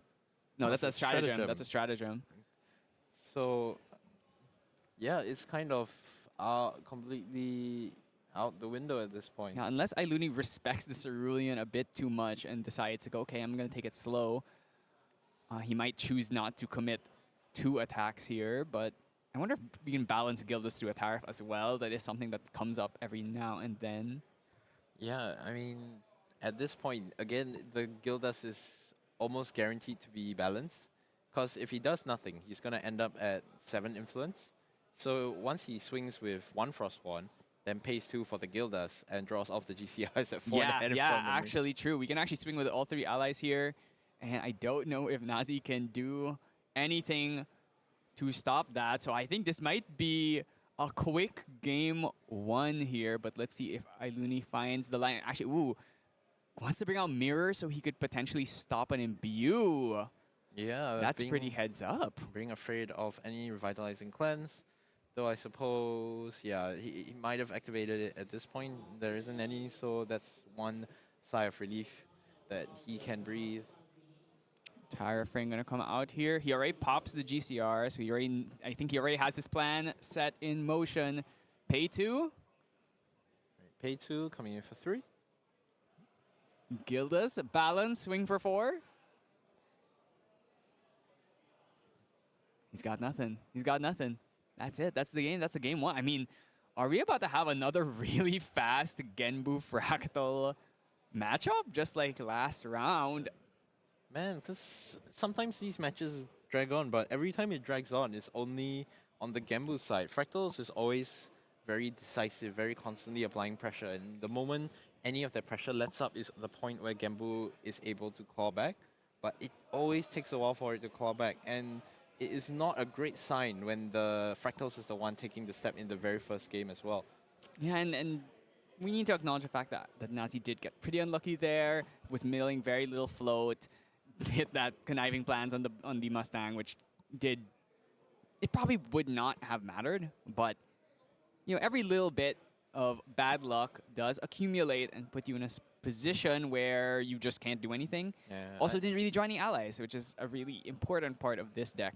So hopefully in the second game, he can find a way. So maybe we can talk a little bit about the sideboard. We have the typical boots.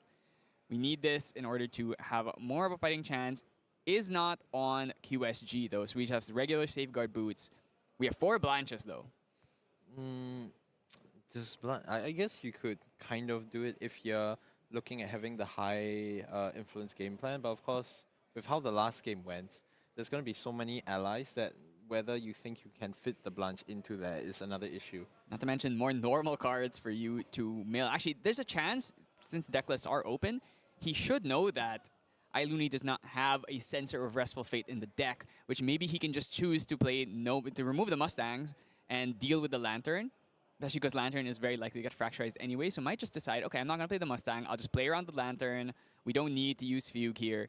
And instead we just go for the Blancher extra protection. There's also Revitalizing Cleanse, which is really big, just to get some extra healing, and the Glacial Evocation as well. Yeah. Really important card to fight against the Gildas. Cannot kill a Buff Frosthorn, but can kill a Gildas at least.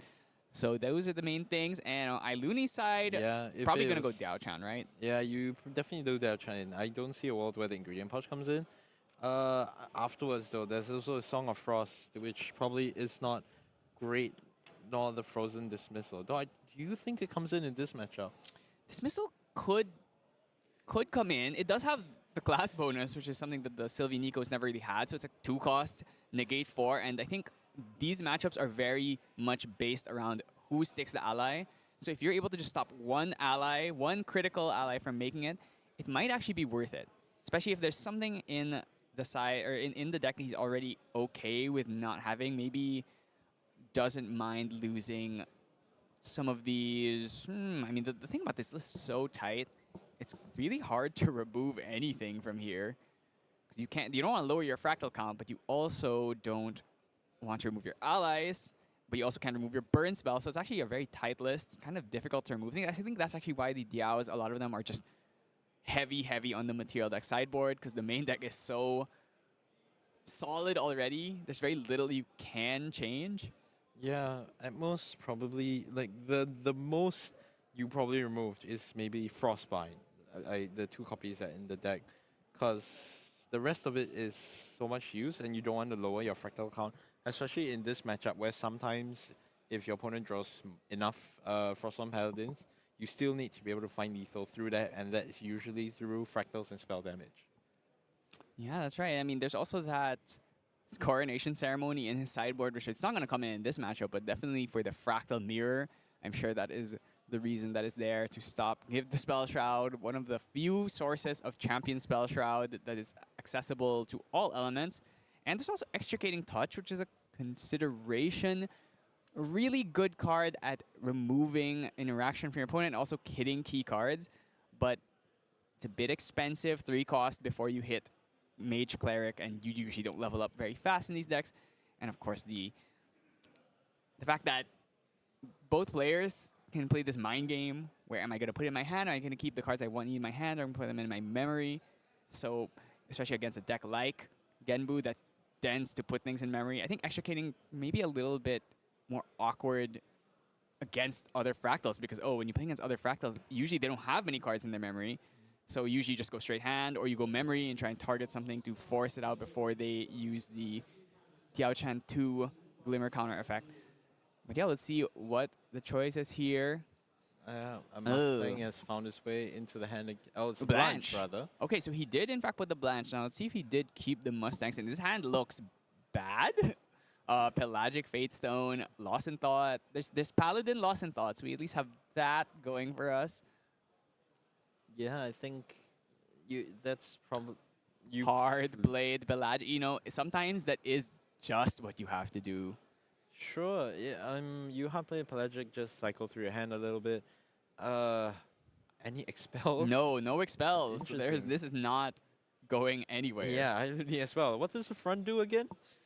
Yeah, I mean, it's pretty unfortunate, but we can fracturize it though. Yes. Yeah, you can fracture. So that would that's an okay. You know, it's basically a forest cake that costs 4 that draws into memory instead. But yeah, I mean, you get what you can get sometimes, and that seems to be an okay play. Just kind of go through the deck. The hand really wasn't presenting much action, so yeah, it's drawing and looking for something else. if you're gonna do this any turn, turn 1 is probably the best time, since it's not like you can play Bovines out without them just probably getting sniped out by any Paladins. Looking at Iluni's hand, he has got some damage. I see that Shimmering Refraction. I saw Lost in Thought as well. Yeah, these fractal players need to stop like shuffling their damage to the front and show us the fractals. All Right, It's- 3. 3, it's either Paladin. We might be doing Paladin Lost in Thought here and just start getting some pressure, but so far no fractals yet. All right, 3. I mean, there is one refreshment in the list that might be what this is. Yeah, I mean the 3 cost fractals. It's a Gildas. Yeah, okay, so we're wait, no, we're not. So you have probably just one. Okay. Don't tell me he has no fractals. Ooh. Ooh. 0 fractal start? Ooh. Okay, you know, if Nazi did not have a good hand, then we can at least feel a little bit good about the fact that we have seen the extremely uncommon 0 fractal start, and the ally we played as a unbalanced Gildas. I think you were very happy to see that. Yeah, here just kind of left to your own devices, throwing the loss, so just getting rid of that. So for an easy level 1, afraid of no negates, I guess, because Glimmering Refusal can't negate, will negate for 0. Yeah, you know, you could still use it technically. Yeah, I didn't know it can negate for 0. Yeah, so we do see the boots did come in here, because I think probably going to be removing Tabula of Salvage is actually a fun one in here, probably against the anti-mill each other strats. Yeah, it seems like the Tabula... No, Tabula's still in there. So what was removed? Would it be... Hey, you wouldn't remove Tariff Ring. Smoke Bombs? It could be the level 3. If this is a really fast matchup, you don't envisage it to go there. Okay, we lost the Fractal off the top, so this is... Going wonderful.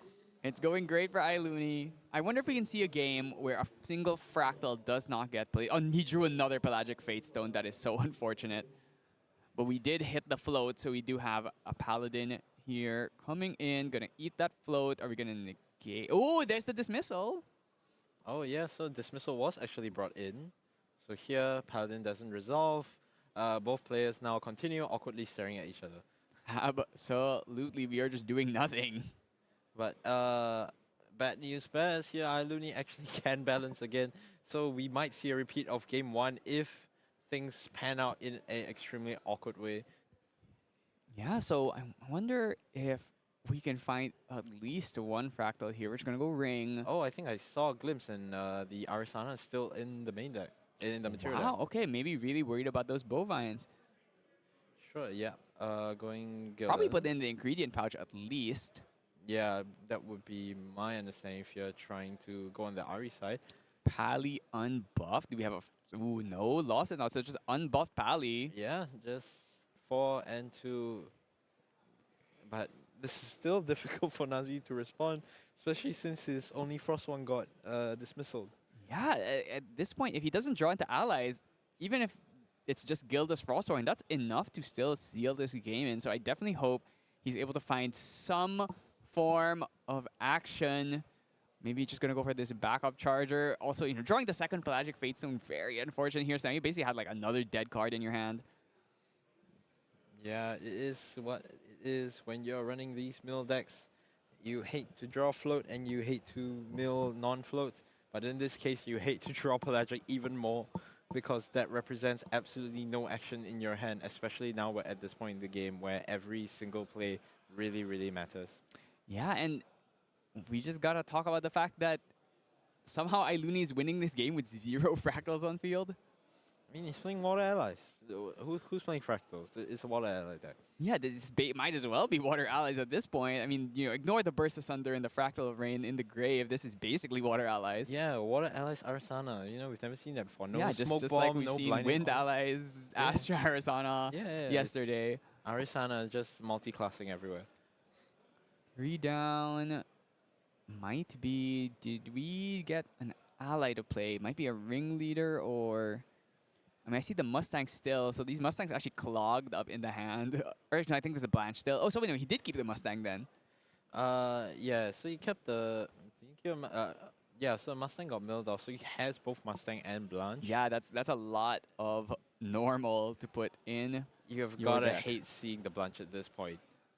Yeah, I mean, Blanche doesn't get that fast activation until level 2, and we are not really in a position to go level 2 because we haven't been hitting our floats. Yeah, and Blanche normally stopping non-combat damage when there's nothing but combat damage on the board. Yeah, that Burst Asunder is already in the grave. It's like this is Paladin Gilda's beatdown, so the Blanche are really not doing anything here. Does it pass? That would be extremely rough. You just pass it back.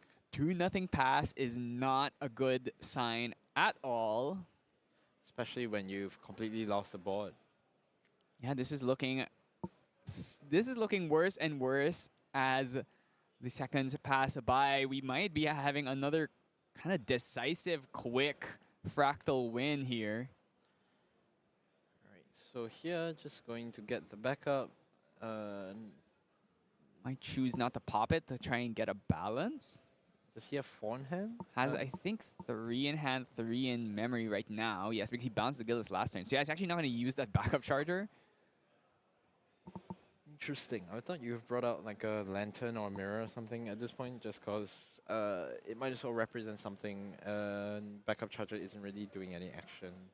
Well, I guess the thing is you could just like play 3, play something that costs 3, swing with Gildas balance, and then you go backup charger after that. Or Zhang Shao with no fractals on. Yeah. Yeah, I mean, usually you're very happy to see the Zhang Shao, but not when you have literally 0 fractals on field. Yeah, or at this point, you just pay 3 for backup charger, and then crack GCR and you have 4 in both areas. You are correct. If you want to do that, you could get the balance that way. I believe. Actually, is he 7 influence? So backup charger by itself should balance. Oh my god, is this Is this oh, heal? and then he's going to backup charger in response to the on enter. So he's gonna take. Oh, hand loop! Are we about to rip a card? No, I don't think. I think it's Yeah, mostly no. for the balance, but it'd be really funny if we did that. Actually, it would be incredibly funny. I kind of want him to go for it. No, I think he just goes for the balance here. All right, 4 in with the Gildas. Do you have anything? I mean, I really don't see much. So we're still alive at least. All right, 1 more damage in. You have 5 left. There is definitely 5 on the board. Fracturize your own power cell or pelagic. Yeah, so we're going to hit that Pelagic Fate Stone. Don't really care about it. In Power Cell, Pelagic, same thing. I wonder if there is a world where he just levels here in order to get access to... No, he doesn't really need the Blanche here. So, okay, we're going to go Conniving Plans. We better... I think we already have 4 engraved, so... I believe it's 3. Well, surely you're not going to build double normal. That's just impossible. Well, the Blanche is in now. Okay. All right, we're fine. Oh, hits a Pelagic. all That's right. good. That's good. Yeah. Good. So we've seen 3 Pelagics in this game already. Sure. So next would be going up to level 2. If you get 2 quest counters with the pelagic, would mean that you go to 7. So still kind of lacking on the whole department of Gembuing. Yeah, but that would probably mean that the next turn we will hit the Genbu. But are we going to get a next turn is the question. Yeah, we're going to go for the level 2. It does give us a more life buffer, but if we don't draw allies, I don't see how we're making it to the other side here. Paladin plus, if we can bounce his Gildas again, plus Paladin, plus the Plus the Zhang Zhao is already So it is 7 going for a damage? big quest. All right, so let's see our new mills on our new refurbished champion. Okay, double mill. Afloat. Evocation. All right. Not a okay, not a float at least. It's also a pally, which I think Ailuni really wants to see right now because he needs to put the pressure on before the Genbu comes out. Because once Genbu is out, he has no fractals, he has no effect damage, everything's attacks. The Genbu just sits there and taunts. Yeah, so many things that he needs to go right for him. Yeah, so I think Nazi has to just find a way to live this next turn because next turn he can go Tangu and then he has 2 more mills, or if he has any other mill card in hand, we can actually get to the other side. Then once Genbu is out, suddenly all this attack damage cannot do anything. This list doesn't really have a way of removing the Genbu, does it? Yeah, most fractals damage is in spells, so that spell shot is extremely annoying.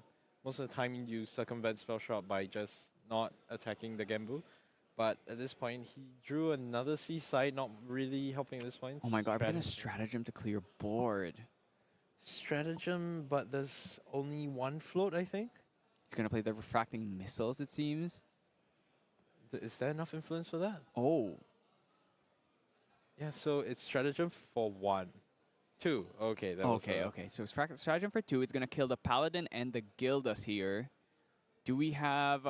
Well, there's no negates. Yeah, obviously because there's no cards to. There are no fractals to give that glimmering refusal any increased cost. So yeah, this is gonna be 3 damage. 3 damage.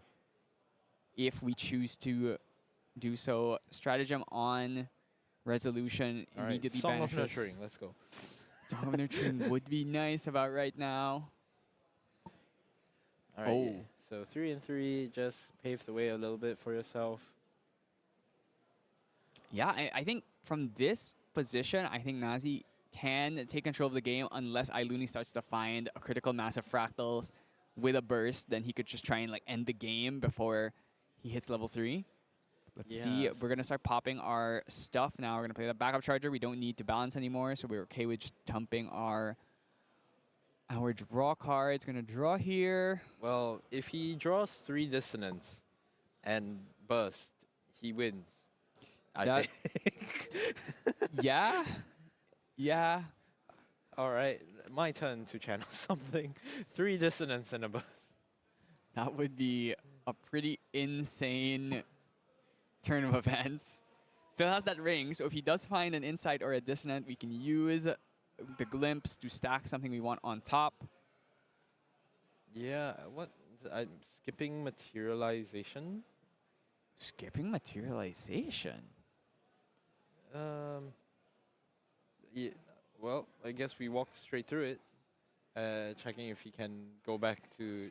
he's already drawn and looked at the card. I don't think there's any way to go back for it. Ooh, that's a bit unfortunate, but I wonder if it will actually even matter. It would really depend on if we can get through this turn and then bring out the Genbu. Once we got the Genbu, I think we are safe until the fractals start to pour in. All right, there's 15. 7 damage needed. 3 dissonance and a burst asunder would do it. Right, no dissonance from that that GCR draw. So I guess we're not in a magical candy land with 3 dissonance and 1 burst asunder, but still, that is not a high threshold to hit, honestly, for Ailuni, because even if he just calms down, starts playing fractals now, he can deploy 3 right now and then just go. Yeah, there's the burst in hand as well. We have the fracturize as well, so we can fracturize our power cell, which would become a fractal. I think he also saw a snow that he might have drawn into. He also has the refracting as well, so we just need to start getting some of these fractals down so we can start throwing our effect damage spells, especially because the Genbu is going to come out next turn. All right, fracturizing the power cell. That's going to be step 1. Fracturize that cell, make it a rock. I see the refracting here, which is big. Once we get some more fractals out, I think it's going to be a snow here. Was that rain? It might be even 1 rain, 1 snow. There's the snow, so we do have some amount of fractals. That means we do have a burst for Dissonant there. Dissonant, so we don't have enough to pay for the burst because we are not yet on level 1. But that's 3 fractals, which means next turn, if you don't bring out QSG Safeguard, you will... Well, there's no QSG, right? So if you don't bring out Safeguard or Boots... Actually, Boots wouldn't... Oh, wait. Orange Strider's up Yeah, here. no, Boots does work because he has 7 quests right now. So you can just get the Genbu. That too. Now, is there... So we're going to bottom, top, get our glimpse in, and I think we're just going to pass. Yeah, so passing here, I think I saw refracting, so that's also just going to pile a bit more damage or deal with some stuff that he probably doesn't want to deal with. Actually, he can, iLuni can, if he is watching out for this, deny the Genbu, because if there is no mill in Nazi's hand, with whatever he materializes can be responded with the refracting missiles on the pelagic. That is true, actually. But we have to hope that he has no other form of mill. So at this point, you have to be okay. So Grand Wow. Crusader Ring. Okay, so this is going to be 2 mills here. Put him up to 7, 8, assuming this Torrent Strider survives. I was expecting the Tengu here to get okay, Bovine, Fracturize. It's float, but we need 1 more extra mill after this one. Yep. So double checking what's there. Just gonna draw after the mills, but now at a good 9 quest counter, so he's completely able to use that Genbu. But what about burst? Can he? I don't know if he can respond to that. Yeah, he can try and negate it, but if iLuni levels up using the Fracturize in his grave, he will be able to pay for the Burst Asunder. There might be a Glimmering Refusal in there, and he might just be able to pay for it raw anyway, because he does have quite a decent influence here. Gonna go bring out the Genbu. All right. Oh, are we fuging? Oh, going for game right here. I do believe I caught a Song of Frost in iLuni's hands. Yeah, that is a Song of Frost. All right. So, what's the influence though? Can Nazi still negate through that? There's the Fugue. Yeah. So now he is a 6, 12, 15 power, exact lethal. Song of Frost? I don't see a negate. There's no negate. No. No. This is how this ends. Oh my god. Okay, so now the Genbu, so everything is free to go. The hand size, not negating that means iLuni's own turn also is just kind of free reign. There's no pressure, there's no negate. Wait. We do have that Blanche though, so if we try to go for that Burst Asunder, the Blanche can come down and basically stop it. We won't use up our fractals, we'll just instead choose 2 damage to do face and do 0 damage because of the... Actually, he has 2 Blanches, which is insane. He draws his normal cards at a rate that the fractal players normally draw their Shangshaos, but... Yeah, so with 2 Blanches, I don't know if you can respond to both of these. It's gonna be, yeah, just putting Glimmer counters. Remember your Glimmer counters, folks. The Genbu is rested, so he still can swing with this. Puts him up to 16. So the Burst Asunder on its own does 6 damage. Plays the Blanche, refracting the Blanche, plays the second Blanche. Yeah, that would terminate all of the plans right there. Oh, he has also there's a Shimmering. Is that enough? He also can just 2. respond to the Blanche with the... Refracting and shimmering. Yeah, with the refracting and the shimmering here. But then you respond with your With your Blanche, second Blanche. and then now all of it has done 0 damage. Blanche coming out here. It's going to prevent 3 damage from anything effect-based. All right, so so Blanche should resolve. Yeah, so you have to wait for Blanche to resolve, because if you can't really interact with the Blanche unless you're trying to do this in response. You're going to play both of these. So okay, we're setting up the stack here, just making it clear. So I think iLuni might be trying to hit the refracting shimmering here. So yep, he lets Blanche resolve. Yeah, so Blanche is going to resolve. And then are we going to fire out that shimmering? Yeah, it's could be between whether you have a glimmering, shimmering. Because I don't. He only has 5 cards in hand, right? So it shouldn't be enough for refracting and shimmering. But He also I has just one saw glimmering. fracturized. Yeah, he has 1 fracturized. So that's 6 total resources. So if you want to play both of them, you You- would need. yeah, you're fine with shimmering and glimmering, which I think I saw a sliver of it. But you can't shimmering and refracting. You can't do it this turn, but you could do it during your opponent's turn due to the Diao-Chan 2 effect if you just need that last bit of damage. But let's see. The double blanch might be the thing that is able to keep us alive for another turn. Yeah, so Okay, so, really needs to walk through this properly. so Alright, in it resolved. response, he also has a Shimmering. okay there. shimmer. He also has a glimmering refusal. So Yeah. if we play the second blanch, we can refusal this, Alright. Okay, so blanch it- dies. and then In response, blanch number 2. If we have the refusal, right? yeah, There it is. That's that should. it. Yeah. That's gonna be 6 damage. Exact. Wait. Oh, and then the Zhang Xiao swing. That's it. That should be Yeah. more than enough. So here it goes. So that's he cannot pay for this. That's gonna be the blanch is gonna get negated. The burst asunder is gonna do 6 damage, put him 21, and the Zhang Xiao 4 game. How appropriate is it for Zhang Xiao to end this and put Ailuni at the 10-3 for a potential top 8? Yeah, all of it is always 1 damage off. So close, but it just every time doesn't make it. Thinking about it, I don't think he has any cards in hand, so I'm not sure what exactly. Maybe just trying to see if there's anything he can do, trying to grasp at some straws here. Yeah, this. I mean, with 1 in hand, is there? Because there's no title lock. There, you can't really lost to dig for anything. So yeah, we're gonna resolve that Yeah, now. and then the burst is gonna come in here, do it 6 damage. We're gonna take our 2 fractals out, do 6 damage. Yep, that's 6.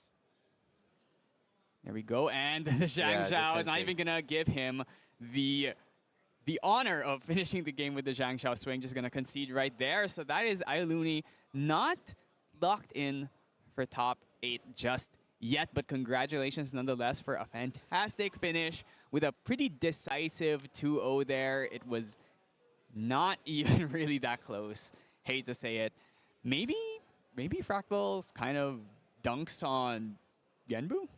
Kind of. I mean, I thought that the matchup might have been rather rough on the Gambu side already, but there were some showings where Gambu just managed to kind of refute a lot of what the Fractals was doing. But here, a lot of the general path that Fractals takes, even without the Zhang Jiaos, there's still a lot of pressure you have to be able to withstand.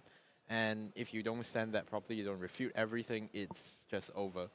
Yeah, so that was our last game of Swiss, which means our top 8, I think, should be locked in. I mean, there's still 5 minutes left in the round.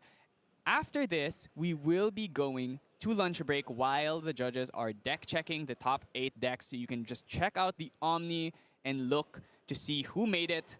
But as far as I know, it should be 3 Fractals, Genbu, Nico, Sylvie, Philo, and Seiryu. Yeah. So 5 water decks, 2 of which are like I mean, Nico and Genbu are not really the same deck, but you know, they kind of They're place. really They're close. like 80% the same deck. Yeah. And then you have 3 Fractals, which are basically all the same deck, except for whatever little adjustments and preferences the players have. And then you have Tristan, Seiryu, which I think, okay, these have a chance. These definitely have a chance. And then you have the Trista, the Philo, actually. Philo, so based on everything I've been hearing from the players today, the Philos and like the Fizas have been a kind of a problem, because if you can't get the Paladin early enough, and if they just kill your Paladin, if you don't have allies, they just run away with the game, because they're going to drop Arthur, and they're going to drop a bunch of Clumsies, and they're going to drop Hasties, and it's like, how do you deal with all these allies when you do only have like 8 in your deck? Yeah, even with some of the decks running the Art of War, or even just drawing 1 Frostmourne Paladin, sometimes it's not enough. If you aren't able to properly protect it, you're unable to negate your way out of it, you're just kind of dead in the water. And even when you do, you're at such a low life total that every little top deck might just kill you at that point. Yeah, you know, I'm hoping to see some Rendings flaming later today. I mean, we'll see what we will give you for the top 8. I don't think anyone wants to watch the Fractal Mirror, but we'll see. Yeah, it'll be how it is. At least there's no like inevitability of a fractal mirror. Rather inevitability of having every game be a fractal mirror. Yeah, and you know what? I think we need to pray that the 3 unique decks, I guess, like the 2 wind decks and the fire decks, don't run into each other, because we don't want them to kill. We want them to try and take as many fractals as we can, so we can get to the ending with maybe a little bit of an unexpected finish. But yeah, that is going to be our last game. Thank you so much for watching, and we'll come back to you in about an hour, and before we just get our deck checks. And then yeah, just check Omni if you want to see the definite results. But yeah, this has been Flawn and Mono, and we are going to be signing off for now. Just come back in an hour, and we'll see you real soon.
高く高く飛べどこまでも行こう不可能をと思い込んでたものがなぜか小さく感じた見てる景色がそう先になったから叶うまで近い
失ったものを嘆く声迫られる選択の日々正しい道の方へ間違ってなかったと証明しよう生き様で邪魔されても席を読むさこの頭で全て手に入れる高く高く飛べどこまでも行こう不可能と思い込んでたものがなぜか小さく感じた見てる景色がそう先になったから叶うまで近い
果てしなく広がる空に失ったものを嘆く声迫られる選択の日々正しい道の方へ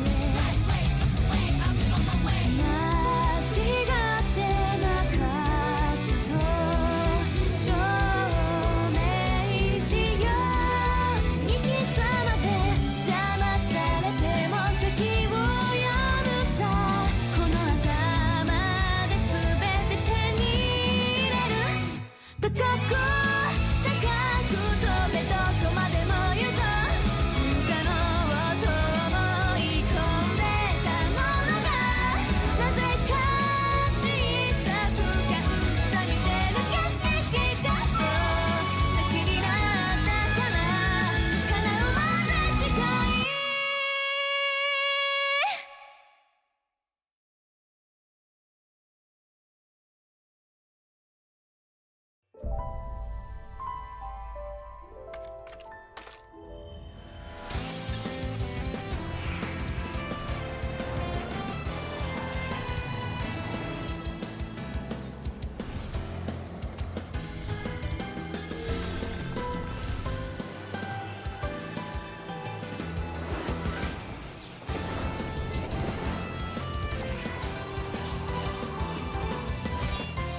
高く高く飛べどこまでも行こう不可能をと思い込んでたものがなぜか小さく感じた見てる景色がそう先になったから叶うまで近い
く声迫られる選択の日々正しい道の方へ間違ってなかったと証明しよう行き詰まって邪魔されても席を読むさこの頭で全て手に入れる高く高く飛べどこまでも行こう不可能をと思い込んでたものがなぜか小さく感じた見てる景色がそう先になったから叶うまで近い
果てしなく広がる空に失ったものを嘆く声迫られる選択の日々正しい道の方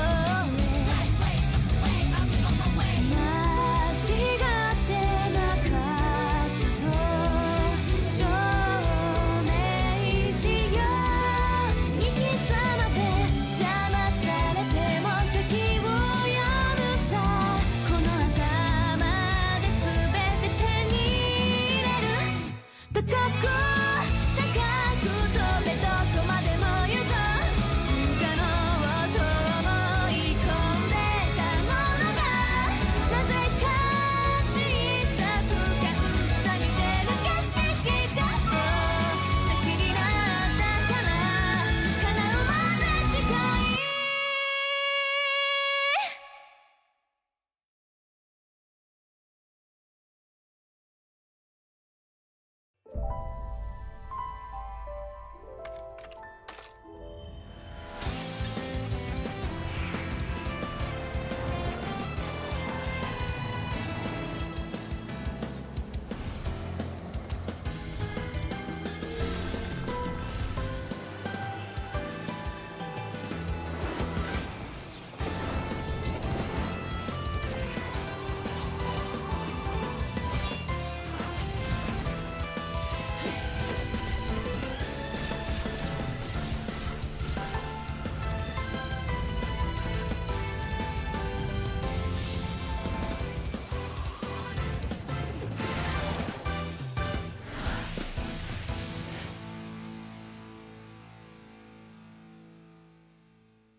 高く飛べどこまでも行こう不可能をと思い込んでたものがなぜか小さく感じた見てる景色がそう先になったから叶うまで近い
失ったものを嘆く声迫られる選択の日々正しい道の方へ間違ってなかったと証明しよう行き詰まって邪魔されても席を読むさこの頭で全て手に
方へ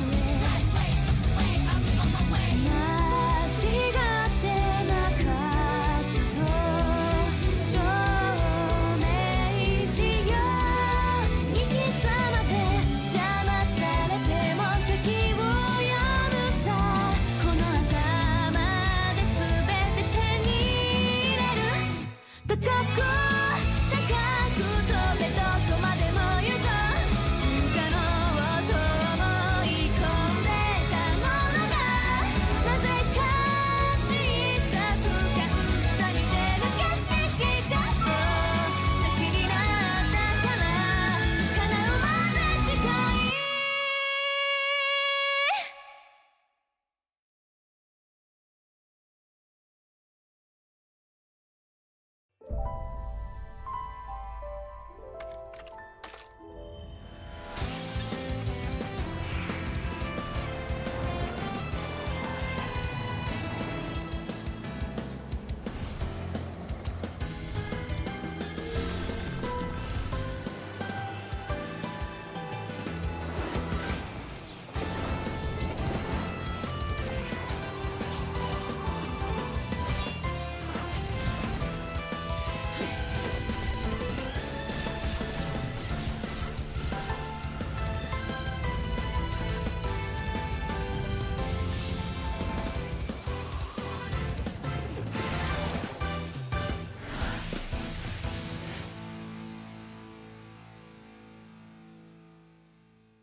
Hello everyone, welcome back. And like someone likes to say, it all comes down to...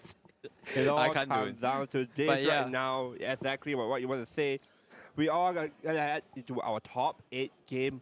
But before that, we can actually talk about the top 8 decks. We do have the breakdown. Well, verbally, right? Verbally, we're going to have the breakdown. From what I remember, maybe I'm wrong, but from what I remember, we have 3 Fractals, 1 Tristan, Yep. and then 1 Gambu, 1 Gambu Nico, Nico, yep. and then 1 Fire Lorraine, and then lastly, you remember? The win cereal. The win series. You are right, exactly. So that is the verbal breakdown. If you guys can't hear me, I'm sorry, but that is the verbal breakdown. We are going to see a very interesting matchup right now. We're going to see Fire Lorraine versus Tristan. Yeah, Fire Lorraine, Tristan. 2 decks that I barely really showed on the stream. We had 1 Fire Lorraine. I don't think there was a Tristan. Yeah. So these 2 decks are decks that kind of haven't been shown on a lot. Every other match was a Fractal. We decided to spare you this one. Both of these players coming in probably breathing a sigh of relief. There's not another Fractal. Well, I think the Fire Lorraine would really like to fight Fractals. Yeah. But we're here now. I think I was talking to the Fire Lorraine player because he's a local man, Malaysian, or the only one field Malaysian in top 8. He was saying like, oh, I didn't really realize that how like fragile is Fractal is versus aggro decks or aggressive decks, because despite how fast Fractal deck is, it does fumble against allies actually.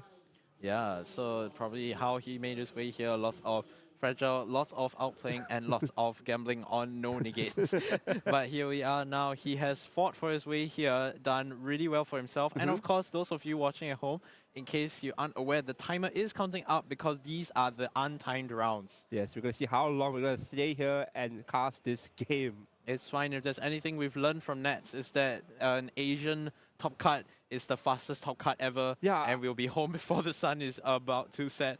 But yeah, we are getting into this. Black Market Broker, quite a staple for Tristan here. Just want to get that 1 prep and 2-3 tapping out though. So let's see what the response is. Yeah, this is a bit dangerous in my opinion because like unlike the other matchups that typically happen, you're gonna be very safe with a. Okay, not really sure, but you're gonna be really safe with a 2-3 ally on the board. But because he's playing Phylorian, I might want to believe that he has a way to remove this via attacking with allies. Yeah, so come on, production. This is Virus, an Ith. That's the wrong spirit. That's a wrong. No Vira in the database. Yeah, I Full of think database. I think he borrowed the Ira. He did borrow it, and then the friend just left. I think. Okay. That's the context. So he did have it. Like a friend of ours just lent him, and the friend just left with the spirit. And then like, wait, I'm on stream. Like, oh, I didn't know that. Well. Well, it is what it is. But nonetheless, we are gonna be starting with maybe Arthur. I think one of the most common play fire ally right now in this game. Which Arthur's just amazing, dude. Well, if only it was Arthur. It's Hasty Messenger. Of course, this is the play that probably happens because he would want to do the other order where he discards first and draws and then plays Arthur because you can't do it the other way. Yeah, he is going to retaliate, let it go, and then probably just going to... You're going to get Arthur right now in retaliation. You're going to attack it, and Arthur survives. But the Arthur is not immortalized. That's a bit of a risky move right there. What do you think of this particular play? Yeah, I think it's probably understanding of the matchup. Both players have had a good lunch break to look at all of the deck lists here. Definitely study his opponent's deck list. This is a Tristan deck. Not too many allies in here. So, of course, naturally, 4 Dungeon Guides, 4 CDs. There's 2 Ascents, but nothing to bounce for them. Yeah, no 3-4 premium stat lines like a certain water ally. Yeah, so here you're safe to just kind of put out the Arthur because your opponent will have to overcommit to the board if he wants to clear this. Yep, Arthur is really, really scary now. We are going to go for Boots. An interesting first turn. So yeah, calling out the boots that give you preparation every single turn. Interesting. Is it a class bonus? I can't remember. It might be class bonus. There's something on it which is class bonus. It might be the draw part. But you calling it out basically gives you a prep at the end of turn if your champion is inactive. Possibly not the most fantastic start from Mike there. Perhaps wants to waste a bit of time and try and find more cards. Yep, we are going to go back to Ruby's turn here. Well, Arthur's gone, so what's next? Yeah, of course, Arthur going back from Dream Fairy, actually not bad at all. It just means that you're kind of going back up on your influence. So here, of course, one of the baubles. Just crack that, drawing a Xiao Qiao, nothing going on really. Because considering his tempo, there's so many like cheap allies right there. There's the Clumsy, there's the Xiao Qiao. There are a lot of options that Ruby can make right here. Interestingly, do you think there's a way to remove the Dream Fairy this turn? But is it worth it? I think Demolition, right? I saw. Yeah, there's Demolition. Was there Vermilion Decree in hand? Yep, I think there's Vermilion Decree as well. Vermilion Decree is another one that gets rid of stuff. It might be worth, of course, seeing this hand. There's a lot of potential focus on weapons, a lot of what Phylorian wants to do. So it might be best to just kind of take your eyes off the Dream Fairy first and then try to find your way towards Lethal. Yep. We are going to see, 3 down. Vermilion? It could be a Vermilion, or it could be 2 different stacks, I would 4, imagine. wow. There's no way you flame sweep here. Oh, okay, it is yeah, Vermilion, yeah. So yeah, just doing 3 and 2 damage. The most common 2 modes that you choose with Vermilion Decree. Just wants to look at what's been imbued. Yep, gonna scare Mike a bit here with the flame sweep, the blazing throw, and I believe the rending. So it's a rending. It's not flame sweep. It's a home by fire. Home by fire, yeah. Yeah. So a lot of attack, throw the weapon at you. Yeah, a lot of cards that basically reads, you can't encap some of this. Yeah, I mean, you can encap home by fire. You can encap blazing throw. But you can't encap. Yeah, I mean, either of those are gonna hurt. Yep. So. Spell shield here, interesting. Yeah, of course, a lot of Tristan's now mainboard spell shield, slime shield rather, because slime shield is meant to sort of block staggering strike as far as I'm aware, and it also counts as a win card for a lot of the things that you want in your deck, your Fairy Whispers, your Veiling Breeze. But here it's just used to protect the Dream Fairy, kind of want to prevent that Arthur from coming back down. Yeah, probably just gonna go Clumsy here to see what he can draw here. Interestingly, is the Demolition given up? I'm not sure.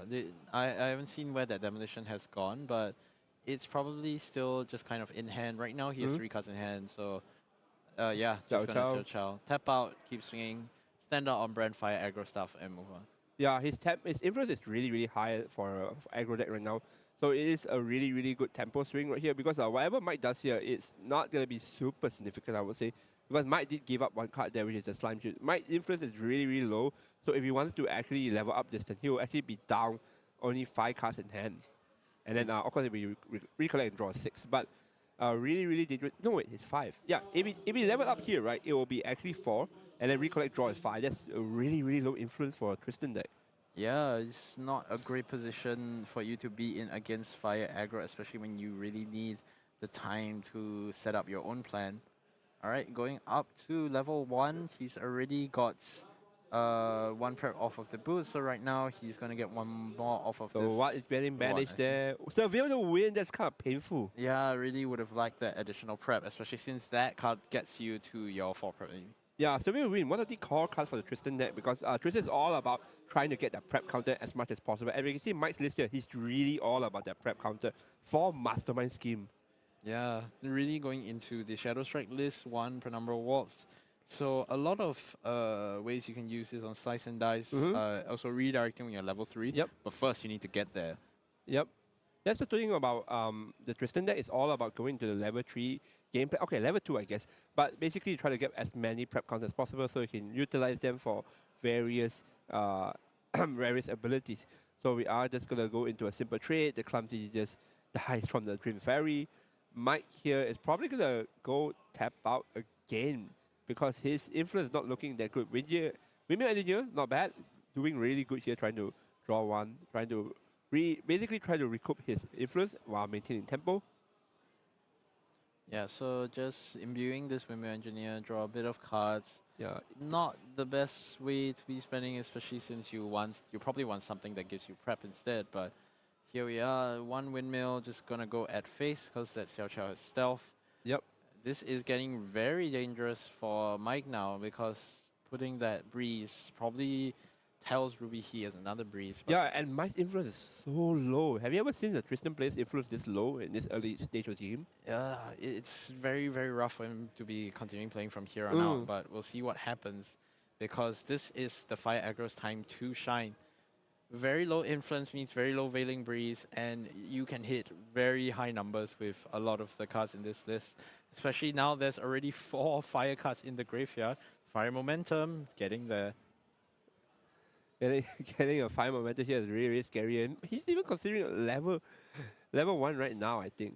Yeah, if you level 1 here, He is. Yep. So if you level 1 here, manage to get a Forge Light Blade, which is probably what's going to come out.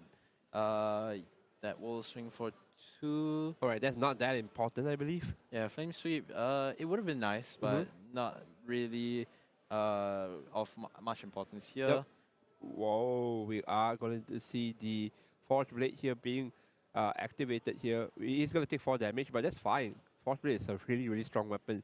Being a 2 attack, and in combination with the Rending Flame, that is... How much damage is that? Yeah, that's 2 plus 3 from the Rending Flame, so you'll be 10? swinging in for 10. That is not quite lethal, but still quite an impactful hit. Alright, so yeah, just gonna have to check. You really don't see Forge Light Blade that often anymore. Yeah, Since most aggressive decks are Fire Zender. yeah, exactly. Most people are like, huh, take 4? What is this? Oh, we are going to straight away go for it. 10 damage here, Rending Flames. Mike here trying to understand what is going on here. So for those who are folks on attack, you can banish up to 3 fire cards, and then you gain the effect where the attack will be doubled.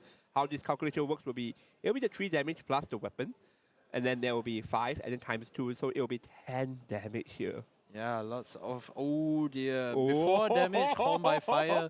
So a lot of things on the stack right now. If Mike isn't really able to protect against this, home by fire will give plus Yeah, attack and to I the think he's weapon. okay with this. Like, yeah, sure, you can really breeze, but how much? Only 2, that's not a lot. Yeah, so right now this is coming in for 7, Veiling for 2. This is going to still hit for 10. So yeah, from lethal we have gone down to 4 life. I mean, I think Justin is happy with that. Yeah, I don't kill you, but you're dying, right? But that's the thing. I think Mike might be able to maybe sneak out a slice and dice victory here if he actually draws into it. Yeah, No? he could, yeah. If there is a slice and dice that represents 9, yeah, that would be killed. Yep. That would be lethal. I believe slice and dice will be 9 damage, 9, and then oh no, Dream Fairy not enough. Lauren is 20. Yes, it's right. You are still in Lorraine.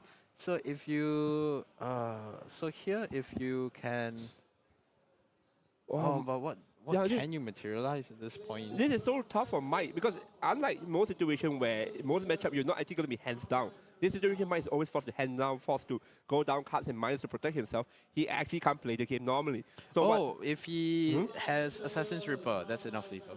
So Oh. yeah, so Slice and Dice does for 9. Mhm. Then Oh, Dream yeah, plus Fairy 2. is 1. Yeah, this will give the additional 2 he needs to get to the 20. So it will be 5 and 7, 12? Yeah, No, so sorry. 9 Sorry, plus 2, 11, 6, 7. then 12. Yeah, 12, yeah. 20 exactly. Exactly. So Slice and Dice does the weight, but then again, he didn't reveal the 2 cards, those 2 norm cards. It might actually be Slice and Dice.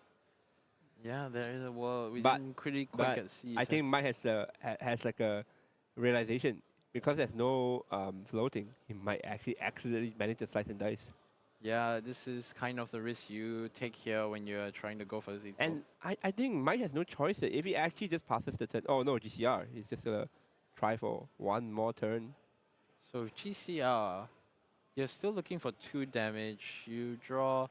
I don't think there's a 2 damage ally in this list. He might just go for consistency. So what you can do is Dream Fairy, and then afterwards, Dream Fairy attack first, and afterwards you bounce with the Ascent Protector, getting 3/4 taunt here. Intercept, sorry. So you might be good enough to protect yourself, but I'm not sure about this. There is the, I believe there is the smoke bomb, so it is not a really safe play here. Yeah, of course, Mike has to know this, but he also knows that there's probably not much else he can really do. Mhm. At this point, he's definitely holding up the Veiling Breeze in order to circumvent any damage through that smoke bomb. Mhm. It becomes both players knowing how much both of them have, especially since Veiling Breeze was public knowledge. He revealed it with both the Windmill Engineer and the Veiling Breeze earlier. Yep, I think Ruby here, if he realizes what's going on, he can actually just go for the smoke bomb here, try for a liter again, because Mike's hand only on 2 here, not really that safe. I mean, he can have another winning breeze, there's nothing wrong with that, but like, then again, how many win cards are you actually going to review? We knew that Mike didn't review a lot of win cards last turn. Might not actually have a lot either. Yeah, if he sits here at potentially, let's look at that hand actually. There's kind of there's another rending. That's another rending. Yeah, so with that rending, that could seal the game with the smoke bombs, but you have to gamble on not banishing the rending, using to materialize the smoke bombs here. He's going to get do it. past these. I think he's actually going to do Yeah, it. he's considering. Because alternatively, the Dream Fairy is gone, so it means you can also just kind of Arthur. do your Arthur and every other game plan. You can go Arthur into Xiao Chao attacking the Ascent Protector, and then, oh, GCR. Right, Yep. just clean and simple, nothing too fancy here. So unfortunately, drew another Arthur. Mm-hmm. Off of that, gonna crack the GCR, draw. What's a in the card. box? Come on, guys, we need y'all to lean forward. Gamer poses. Blazing throw. Blazing throw it for. That's very dangerous. That's very, very dangerous. Blazing throw. If you, so it's tough. If you can get 1 damage by, Quasi. so quasi, which quasi? Oh, Quasi, Korea. Korea. Where's the Korea? There's no Korea. There's no Korea? He can't play the Korea. He can't play Korea. Oh. Yeah, it's a class bonus assassin. Wait, Yeah. no, there's no Quasi. Yeah. So Forgive me, yeah. okay. So technically, if he chooses, he Uh-huh. can rending the Ascent and then blazing throw face, but that still gets blocked by Veiling Breeze. So you kind of you can't really go for that since you know what's going to happen here. But you can't do it the other way either, because once you blazing throw the Ascent, you lose your Fortunate Blade for your rending lethal. Yep. Might actually just be a very simple move of I play Arthur, remove the Ascent, and just pass. Yeah, unfortunately, that might be where he's going. Because, like you said, we haven't seen that much win cards earlier, so we can only assume, say, maybe he drew 2 win cards off of that. This Veiling is only going to be for 3. Yep. Arthur also doesn't do it because you need to actually attack with the Arthur, unless you immortalize the Arthur. But the thing is, if you play the Arthur and then you swing with the Arthur, he's just going to retaliate with the Ascent Protector. So he actually can't attack with the Xiao Chao to actually clean up the Ascent Protector. So what's ever happened here is that I think he might actually just go for the Blazing Throw to remove. maybe. Not too sure what you actually can do right now. Okay, pay 1, pay 2. Yeah, even if you blaze, cause you might be blazing through here and then you just set up a lethal. Cause if you're running here, you lose a lot of your potential late game.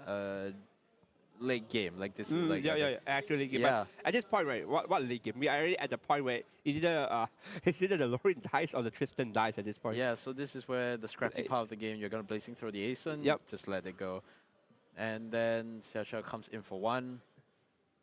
Now, 4 in hand, if you rending, you run the risk of the running straight into a Veiling Breeze and not getting that endgame.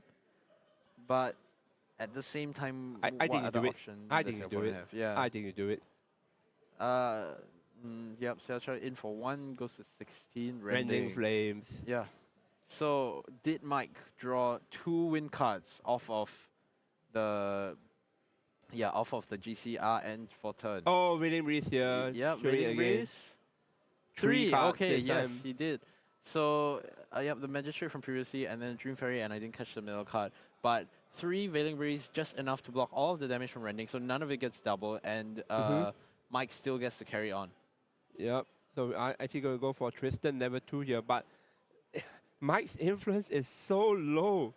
Yeah, so one of the benefits here, Tristan level 2 able to just banish 2, and then because he took the time to get to 4 preparation counters, He will be able to draw 2 cards. yeah, recover bits of the cost that he spent leveling up here.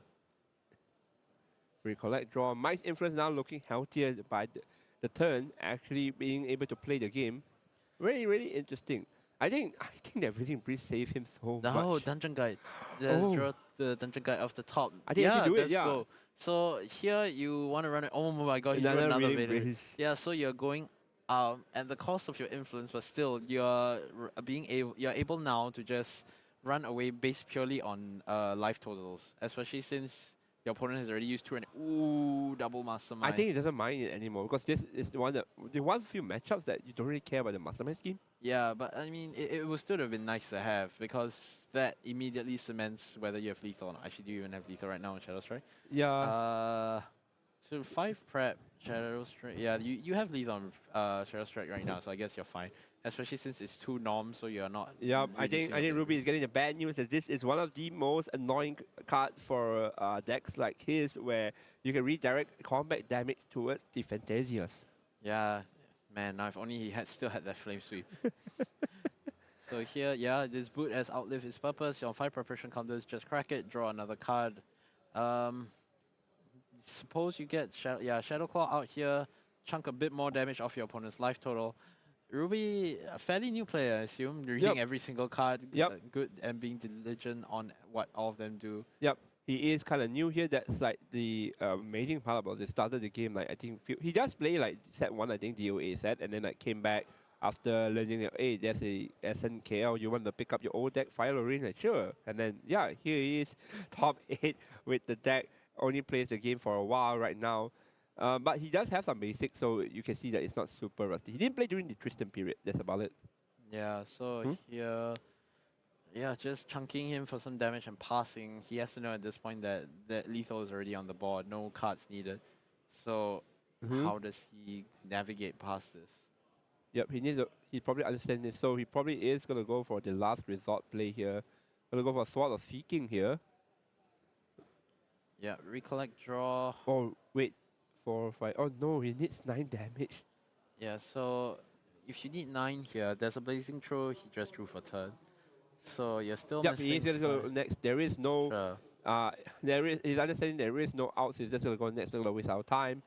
And I mean, wow, that's the matchup is insane. Like, Lorraine almost took the game and then might just barely survive with the Raining Breeze here. Very, very clutching it with Raining Breeze for 2, Raining Breeze for 3.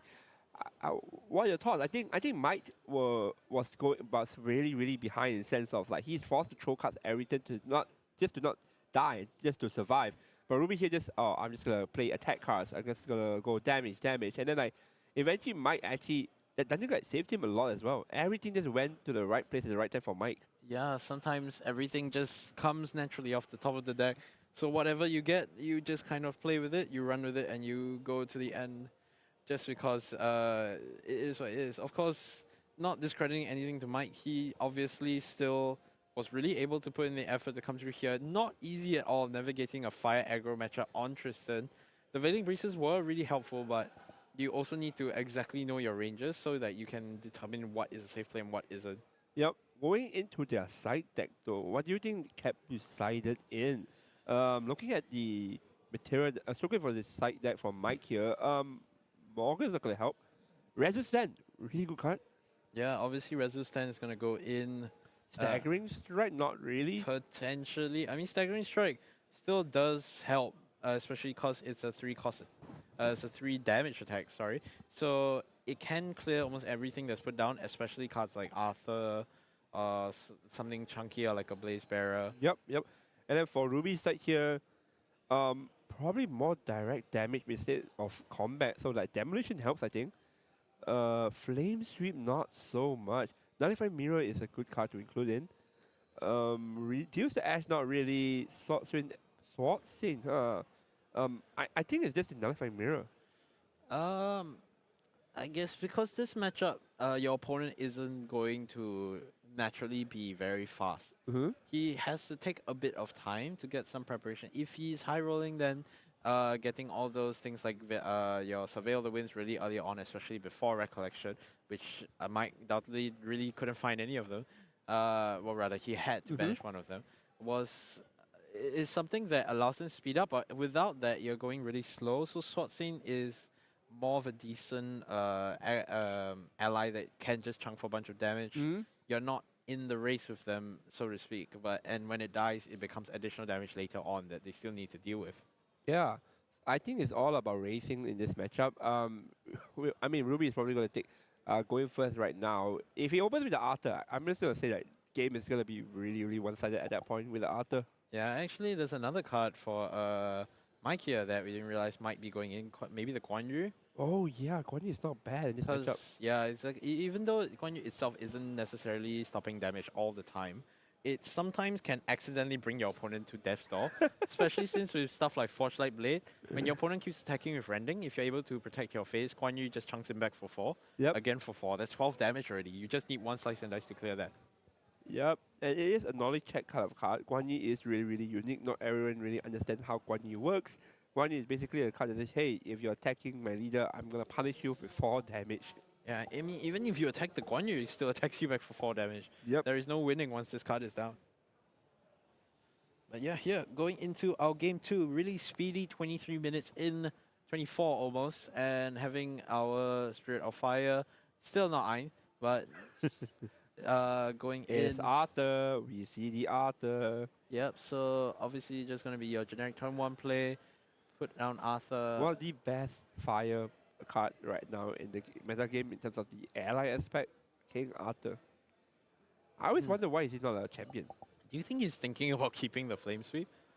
Especially because of what What he happened. saw? Yeah, the spirit, the Knowing- shadows and everything. Knowing Ruby, probably yes. I think he's considering it, but because that's the thing about Arthur. You're gonna play Arthur now, and then there's a likelihood that you're gonna banish something in the memory in order to actually go into pass. Yeah, I didn't hate that actually. After looking at what else was in his hand, it was a bunch of spells. Not much really going on. No allies actually, if I remember correctly. So it was just 2 Arthurs, a bunch of spells like Vermilion Decree, Flame Sweep attacks and stuff like that. An Arthur completely unsupported doesn't really do much. So just gonna hold back on that and chunk with some spells instead. Interesting. This was something for you folks that learn at home. Maybe sometimes Arthur turn 1 is not really the best play.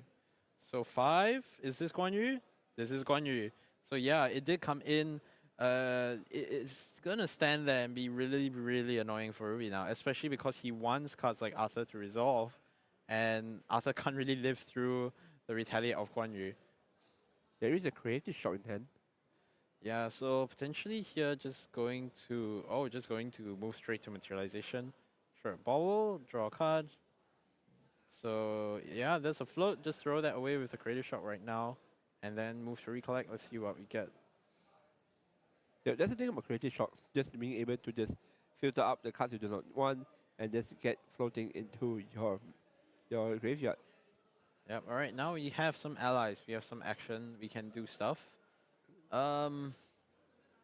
still though, that Guan Yu has now made it extremely awkward for him to really be able to navigate past this. And yeah, I think aggression is going to get really, really slowed down just because of this one card. Probably just gonna go to recollect here, and then see what you draw off the top. Yeah, actually, the Vermilion Decree is a good shout at this point now.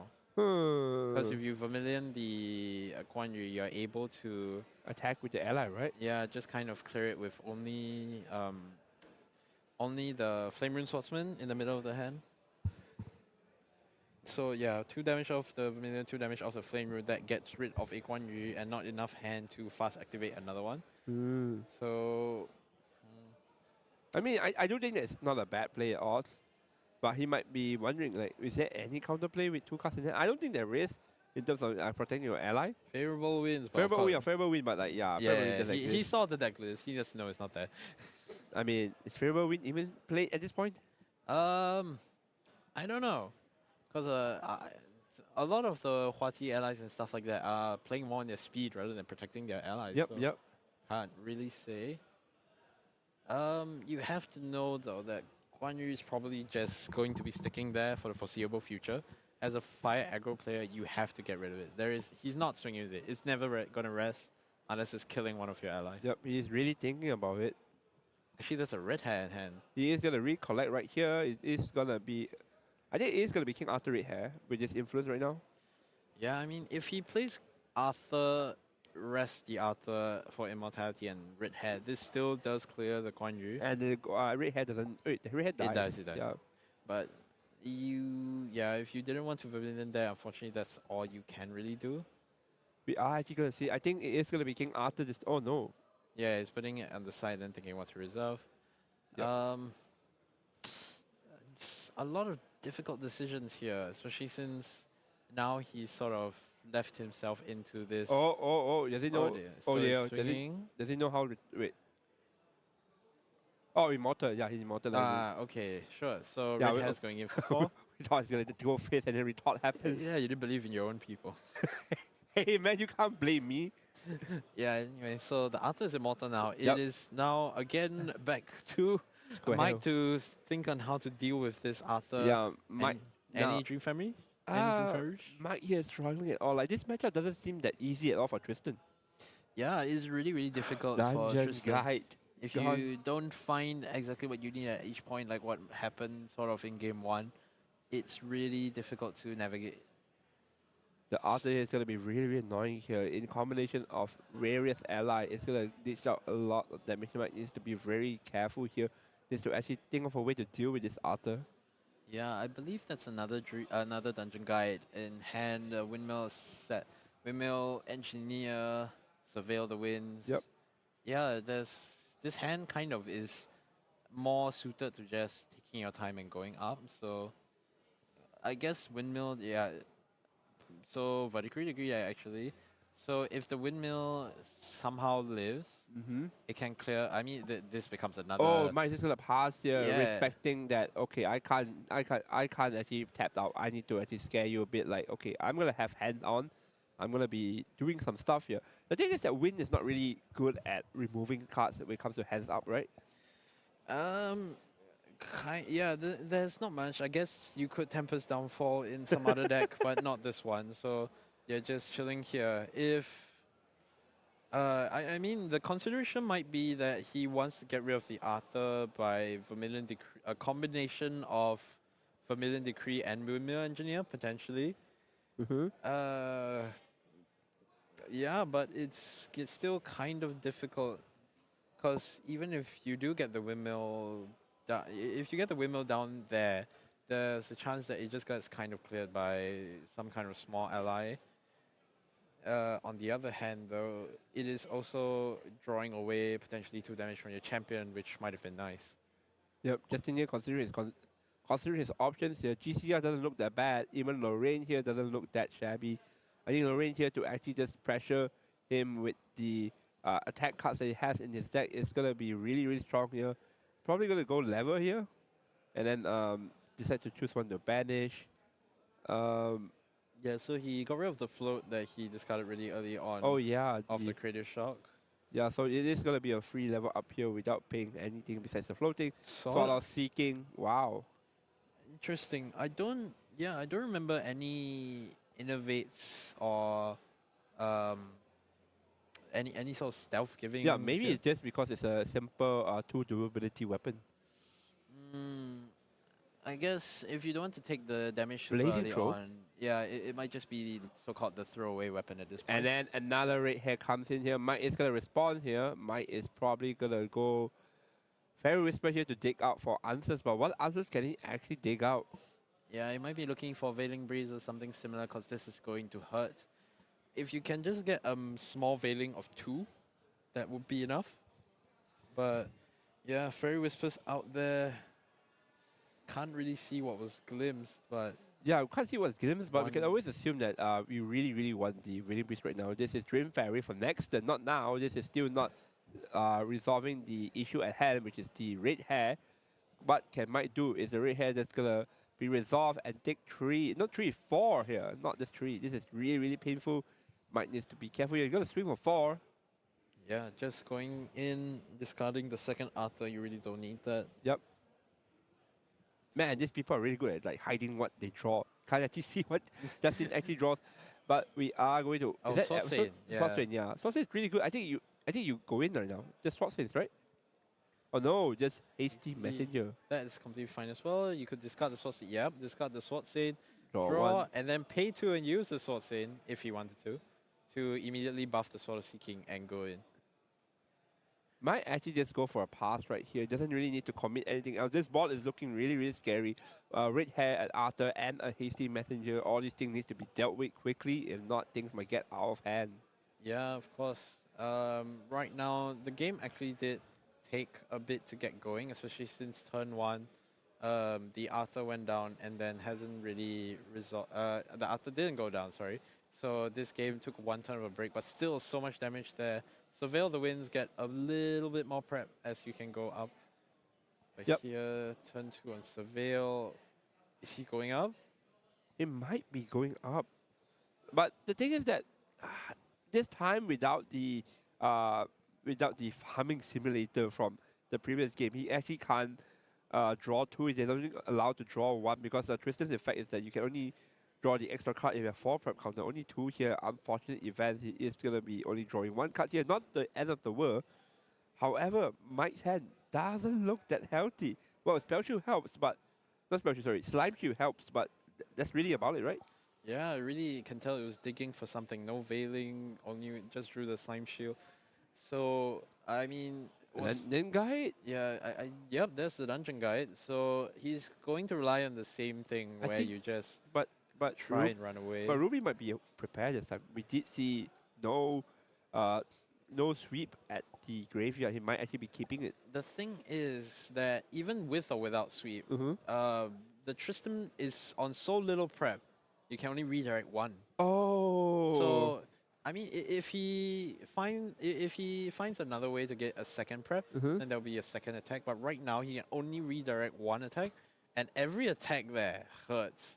The red hair hurts the most, but every attack is still going to be minimum 2 damage. Yeah, and Mike is not going to answer the board. It is going to be a wake-up turn with an Arthur. Red hair as hasty messenger. This is going to be a really, really scary turn. Yeah, it doesn't help, especially if he's still planning for that flame sweep. If you go into... If you kept the flame sweep in hand, Yep, which yep. I don't think he did. If you He did, didn't? you can go to level 2, get +2 attack. Flames... Does he run level 2? I think he Yes, he does. So Yeah, if you go to level 2, +2 of the Sword Saint, 5? that's 5. You flame sweep for 2, sweep for 7. 7. That's 15, then assuming that he was holding the... assuming you ordered it, because if you order the allies attack first, Mike is definitely scared of rending. There's no way he's going to let rending... He's not yeah, going to so redirect I an ally think you're going to with sweep for the... I think if you Ruby swing comes... at the allies first. There'll be 2, 2, 4, 4 plus a 4, 8, 8 plus 7 of the sweep. Oh, you're banking that Mike wouldn't redirect because like, oh, he's got a rending. Yeah, I mean, when you got rending twice last game, would you redirect a red hair? Uh, Yeah, so It's god. Oh it no, you needs can't target the Seeking because Seeking needs to be a fire card, fire. Oh, a okay. fire weapon. I mean, I guess you can still put it on I mean, fire like damage. Oh no, you can't because you can put it on the hasty or something like that. Mm.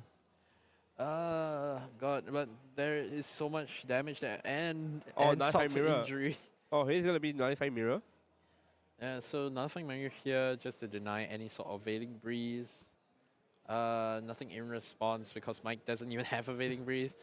It might be looking really dangerous here for Mike. Because even if he does redirect once, it's just gonna be 2-1 redirect because his prep counter is only at 3. So we might actually see Mike being clawed back here, back to the ground. Might actually see the flame sweep being open with the Arthur. This is really, really scary. Arthur's gonna get 2 attack this turn. This is gonna be a 4 attack Arthur. Yeah, so 4 from Arthur, 4 from Red Hair, 1 from the Hasty Messenger. 2. So, yeah, sorry, 2 from the Hasty Messenger, 10 damage on board. You probably start needing to be concerned about redirecting one of them. Yep. Arthur is gonna swing in for 4. He takes it. Now Red Hair's gonna attack for 4 as well. This is looking more and more scary as the number of attack increases. Mike just gives a thumbs up and say, sure, you go ahead. Yeah, allowing him to do the discard. The third Arthur going to the grave. Tempered Steel, nothing really going on here. Probably just gonna go with Hasty Messenger right Actually, now. Yep. If you swing with Hasty and discard Tempered Steel, you can level 2 with him floating. Because there's the Flame Rune there. So you're just gonna go for level 2 next turn. Yeah, so Flame Sweep is half a meme and half not a meme. Hey man. No, wait, Blazing Throw.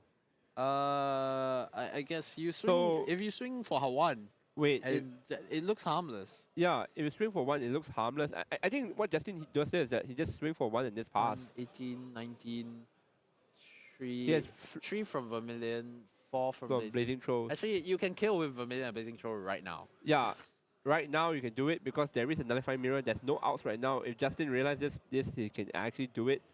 But you can't just say if you realize it because you also still need to play around in cap. Just because you don't, just because there is Wait, no. there's only 2 vending cards in hand right for Mike or 3? 3, I believe. That 1 card in memory is after the dungeon guide. I see. So there's going to be 3 cards in hand here. Might need to be a little bit careful. In fact, you can just pass. All the cards here are fast, right? Yeah, no, Blazing Throw is It's slow. slow, Yeah. oh. So Vermilion Grey obviously is fast, but Mhm. do you want to risk the in-cap, especially since the Blazing Throw will destroy the Sword of Seeking? I think it's a justifiable play. Just that you're forcing opponent to, like, say, you have it, you don't have it, you don't have it. I mean, actually, heck, if you don't want to risk any of it, the Flame Sweep play I talked about still is there. Yeah. Oh, yeah, it's still not bad. Flame Sweep for 3 and 4, I believe. Flame Sweep for 4, yes. Flame Sweep for 4, Vermilion Decree kills. Flame Sweep for 4, Blazing Throw kills. There's a lot of things you need to answer at this point. Might And here. no, it's not 4.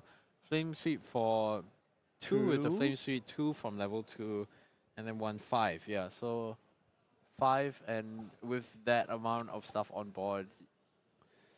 Yeah, Mike they're looking really, really troubled here. Ruby just has a lot of outs. Just considering his options here, I think, he is gonna, swing? No swing? Swing. Yeah, just swing for just 1 damage. Pass. Or maybe just Blazing Throw here, actually, before the end turn. I mean, you could Blazing Throw and then, Throw. yeah, just do like a hasty or something I like always that. imagine like Blazing Throw is like one random guy taking a tomahawk and just throws it to a person. Yeah, I mean, it's not that much different. You're throwing your entire sword. It is a tomahawk. Oh, It's it the actual is. card. Then you're not imagining it. It's the actual card. Maybe I should use the CPR with the Jin version. I see. Someone's proud of his win, I see.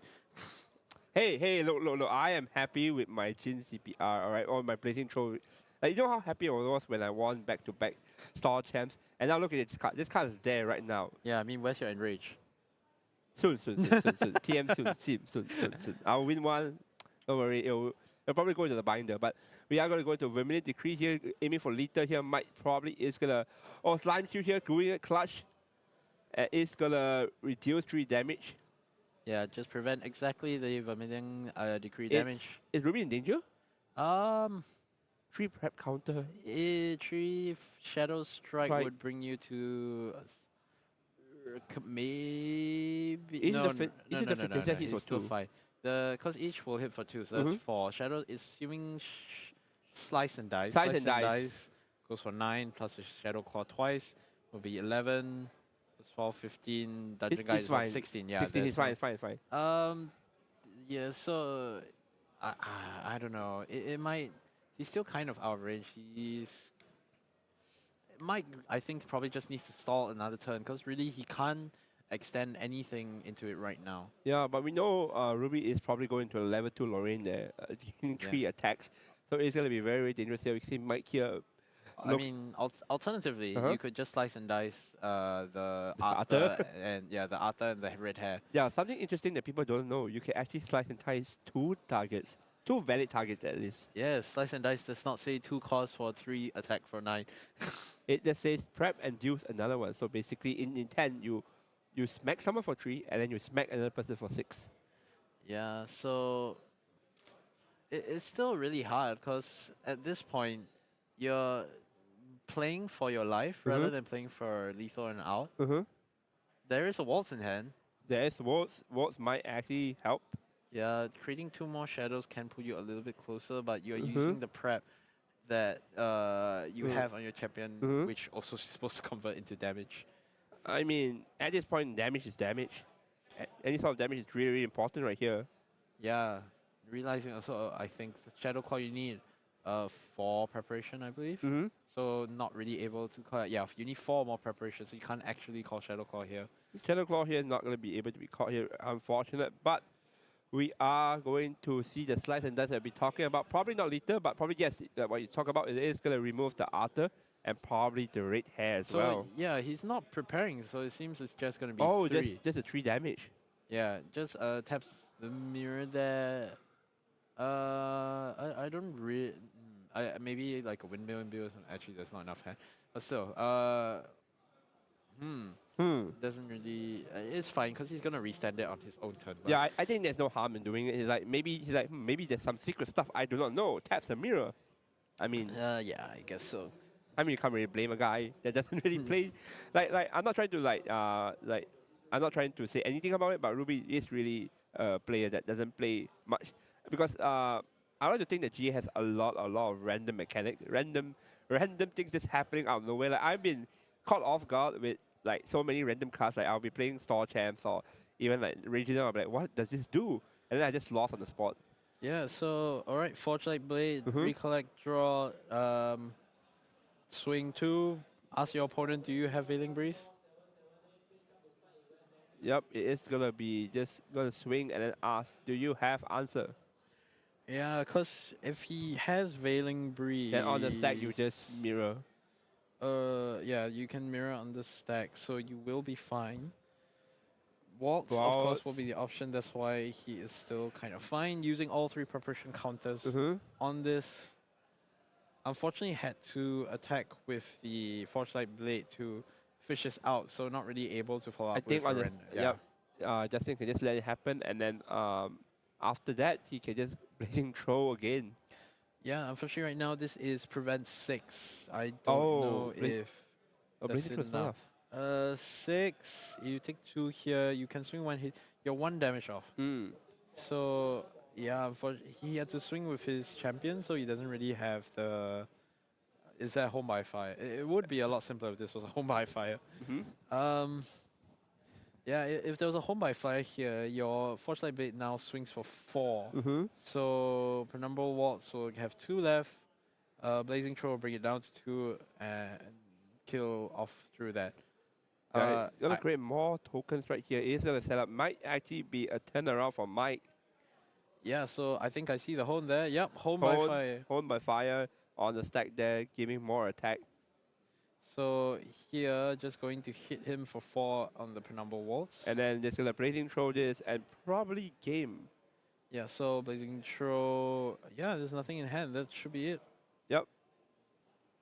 And that's good. And Mike says that's good. We can go to game 3. What a game right now. We do see Ruby taking game 2 here, impressively piloting the final rate. Final rate really unique in sense of the way you deal damage is really different than compared to Fire Center. Yeah, of course. The damage is more based around your weapon and your attacks. So rather than trying to go for constant pokes and finding lethal there, you're constantly chunking every single point, and every bit of big damage is supposed to add up to an end game. Yeah, but Justin there patiently playing the game as well, poking side by side a little bit by little bit, and then going with a huge burst with his Hone on Fire or any other fire attack cards.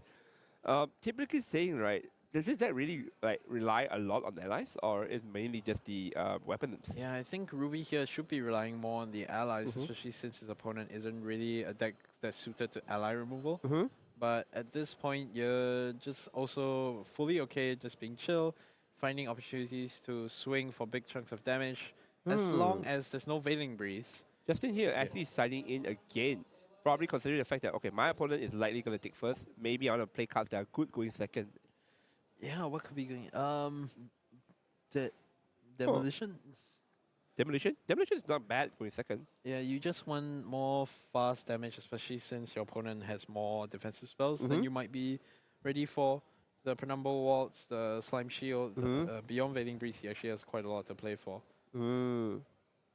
I don't know, but this game is very, very interesting. But might, again, bail out by, I won't say bail out, but it looks like the Dungeon Guy is really, really important for Mike to contest the tempo, because without level 3 Tristan, I think he could have died a long time ago. Yeah, I guess so. Because even then, we saw that Mike was able to draw a game 3 out to a point that he was comfortable and able to win. But at the same time, you saw him go all the way up to level 3 much earlier and not have the influence nor the preparation counters to actually properly deal with the board.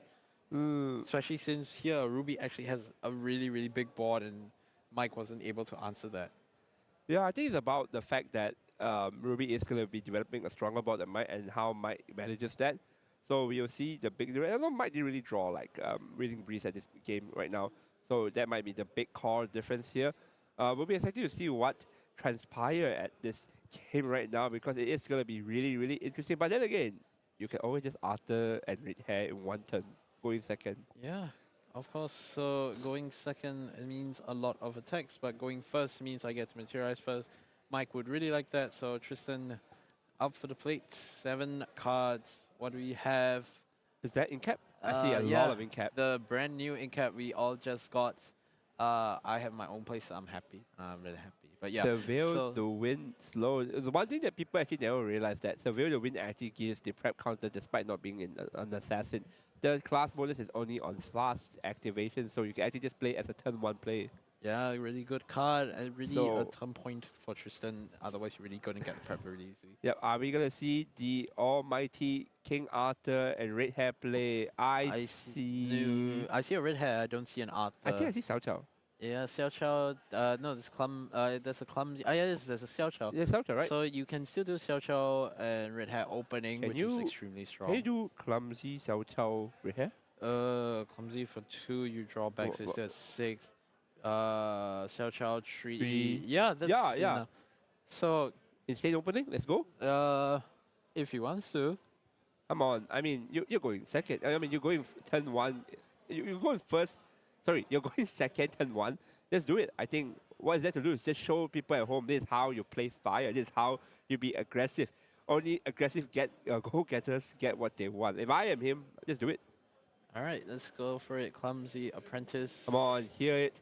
Clumsy be- Apprentice. Be the aggressor you're meant to be. Clumsy. He's even wearing red. Yeah, I mean, auspicious. It's auspicious thing. It is not. Okay, like I think Xiao Chao red hair is good enough, but why not the clumsy Xiao Chao red hair? What's wrong with that? Yeah, I mean, yeah, there's absolutely nothing wrong with that. If you clumsy, you might draw into an Arthur, which can further your game plan later on. But still, clumsy Xiao Chao red hair means a lot of funneling, a lot of digging through the deck. The consideration might be that you want to just Xiao Chao red hair, start discarding fire cards, because if you do clumsy Xiao Chao red hair, you don't have any cards in hand to discard off the red hair. Okay, maybe that is the consideration here, but it looks like gonna be It's the. moving to the front. Are we seeing it? Are we actually seeing it? It is going to be clumsy played down, I think. Yep, draw a card. That gives a thumbs up. Yep, and then you're just going to... Oh, he actually drew the after. Yeah, so there is something for next turn if he really wants it. Yep, going to go after for one here. Probably just go Xiao Qiao here for one as well. Yeah, it should be... I think yeah, it should be red hair first. Oh, red hair first. Yeah, then you play the Xiao Qiao. Oh. So there's no window to kill the Xiao Qiao before red hair can swing. I And then- see. Yeah, swing your Xiao Qiao. 5. Lots of damage on the board already. A third has been chunked. Let's see where Mike goes. Up is the way. Yep, as we can see here, this is one of the scariest cards for fire. Clumsy, a red hair, and also a Xiao Qiao. Even if you deal with the Xiao Qiao or the red hair, next turn Ruby has the Arthur, which basically allows him to attack. Well, that's a second Seville to win. That's what we're talking about. Real Tristan players always have at least 2 Seville to win per game. I mean, what's the thoughts? Seville to win. Yeah, Surveil, really strong card. It was something that really defined a lot of how you're able to play Tristan. It helps a lot in Xander as well, since you really want that prep counters for that ensnaring fume, something you don't usually have enough of. But here, just gonna pass. 3 prep counters, so close to getting that nice 4, but he's probably going to have to... well, maybe there's another Surveil. It's just 3 Surveils, level 2, easy game, bing bang bong, we're up. Easy game, right? But here is where he still needs to be really careful because he might just lose the game on the spot. I mean, I'm not sure about that, but the thing is that I mean, he can just open Slime Shields and what's it called, Reading Breeze, right? It's not a problem at all. I mean, as long as you open those cards, you're not going to die. But then again, the problem is that what I noticed from game 1, whenever you open these defensive cards, they actually don't net you back a card. And in Grand Archive, losing a card is so important, right? Because once you lose cards in hand, you actually don't have enough to do your next turn play. So, for example, let's say you are 5 cards hand, and then you make a defensive play, you go down to 4. Next turn, you level up to level 1, you go to 3, and you recollect draw. That's just 4 cards in hand. You can play cards, but like, you're very limited with your plays. So that's something unique about Grand Archive. We gotta go to Lorraine level 1 here. This is gonna be really, really nasty, I think. Ruby might be smelling blood here. I think might actually just slam the Arthur this turn. Will you actually slam the Arthur here? Yeah, why not? Just slam Arthur down. Your 5 damage on board suddenly becomes 7 plus 2 from Arthur. No, sorry, it's 8 plus 2 from Arthur. Oh, wait, Fumes. There's Fumes in hand. Yeah, I mean, if he can cast the Fumes here, it would help him survive the turn, but it's also really important that all of this is going to be a lot of it's going to be a lot of commitment from Mike as well. Yep, Fume is gonna be. I think he can play cast Fume if he wants to, and he's considering it. Gonna remove prep counter to cast. Right. Oh no, he's just gonna let it go. We are going to see the onslaught of allies here. Kick. Red Hair is gonna swing, ditch 1 and draw 1. Might just say pause, champ. I am gonna go and Slime Shield. Slime Shield? That's my problem with this kind of cards. They yeah, sure, they protect you, but the issue is that you're still taking a lot of damage here. And then you're going down 1 influence. So I'm not too sure about this play. Interesting. I mean, I was more expecting just the Fumes, because once you Fumes there, you get 1 floating memory, and then you will probably be materializing your boots. So because you bought so much time, you save so much damage, and you set 1 floating as well, you are in a really good position, especially since your opponent committed so heavily into the board. But now you're still on that same footing where if you're ensnaring Fumes, you are still really, really close to death. Yeah, because if you Fumes here, not only are you losing your prep counter, you're actually giving Ruby back 4 cards in hand, allowing him to play more cards. And at this point, he actually values the influence because he can use those to do a blazing throw, rending, hold my fire, all these combo plays. I think he would rather you Fumes the card at this point. Like, it makes Dungeon Guide again. This man is so talented. 3 games in a row, 3 Dungeon Guide. Yeah, but this is looking very similar to the last game. Of course, he has a Veiling this time, so a little bit less bad. But we know there's a mirror. yeah, Dungeon Guide up to 3 prep only, and well, I guess I'll go to 4 here, so I can redirect 2 attacks this time. Saying that, oh no, there's just 1 Veiling gone? Yeah, there's 1 Veiling gone. Might actually gives up the Veiling here, going with the Wilds. There's gonna be Dungeon Guide into the Clumsy and Pass. This is looking really, really, really scary. This is probably the three most iconic trio for fire cards right now. Xiao Qiao, Arthur, and Red Hair. Yeah, it's a difficult pair to remove, although probably swing the Shadow Claw into the Arthur. Yeah. Yep, And just use remove the the Shadow. Arthur. There's no way the Arthur surviving. Yep, and then Shadow Claw goes for face or no? No, you need to swing with the Shadow Claw into the Arthur, otherwise your shadows can't attack it. No, but the Shadow did attack, right? Yeah, so The other one can't. Oh, you can only attack whatever target you've damaged this turn. So okay, yeah, got it. it is a very weird ability that your shadows are there. They can represent damage, but you need to choose your targets properly. I mean, it's like lore, right? I guess like you attack one person and then those Fantasia are just a shadow clones, I guess. But anyway, we are gonna go into level 2. No? Yes? What are we doing? I doubt this is a level 2 play. This with the number of cards in your graveyard now, you probably are still looking to try and chunk your way through all this damage, get rid of all the prep. Red Hair and Xiao Qiao are both cards that still can attack at this point. So the best way would be to constantly attack and force Mike to keep devoting either preparation or other cards in order to stem this blood flow. But at this point, yeah, if you... Alright, so Wind Bauble, something like a Fiery Momentum at this point, any sort of decent committal card that can kill a shadow would be extremely appreciated. Yeah, I mean, at this point, whoa, there is... Well, I say Fiery Momentum, there's two. There's two, exactly, I was about to say, they have high momentum. Well, one for each shadow. You can swing into the champion, force him to use 2 prep. That's 2 damage that was away from you, and also potentially 2 damage that normally would have gone to a Penumbra Waltz. But in this case, just going to swing with the Red Hat. It's still online because Xiao Qiao is there, it's stealthed, and it's annoying.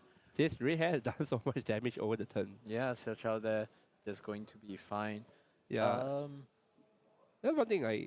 That's one thing about Red Hair which I'm kind of sad of. Like, the actual owner of the horse has not actually played with Red Hair. Lubu. Well, Lubu, I mean, that's why the horse still can attack if you have a Terra unique ally. It's Fire or Terra. No one's gonna play Lubu with Red Hair. Why not? You just play Red do it. Hair and then you manually level yourself to level Will you 3. do it? Yeah, sure. So I'll see you in a store time with it? Yeah. Okay, sure. Uh, Let me know when you actually go 5-0 with it. Back to the actual game here, we are going to see Xiao Qiao, Xiao Qiao Red Hair just going in. Now, considering the fire momentum, I believe, or hasty, sorry. Yeah, I mean, you could... Because at this point, you've already discarded a good amount of fire. There's no real need to discard any more beyond that. But still having the hasty to just swing and apply little peppers of damage is really important now to set the correct numbers. Yep, Mike here being pressured very, really hard here because his influence is low and things are happening. So he is going to discard the Vermilion Decree. Thoughts on that? I thought that Vermilion Decree would be kept because it's quite important, I believe. Yeah, 3 damage? here it could be 3 damage. I wouldn't say it's super important, Oh, but it's still really good. Yeah, Fiery Momentum at this point. Swing for 6 6. plus 2 for itself, 8. So yeah, you probably just swing without using the weapon and then watch him redirect it. Yep. You're going to force Mike to remove prep counter, which is a good thing. I do think that removing prep counter is really, really important. This means that you won't be in danger.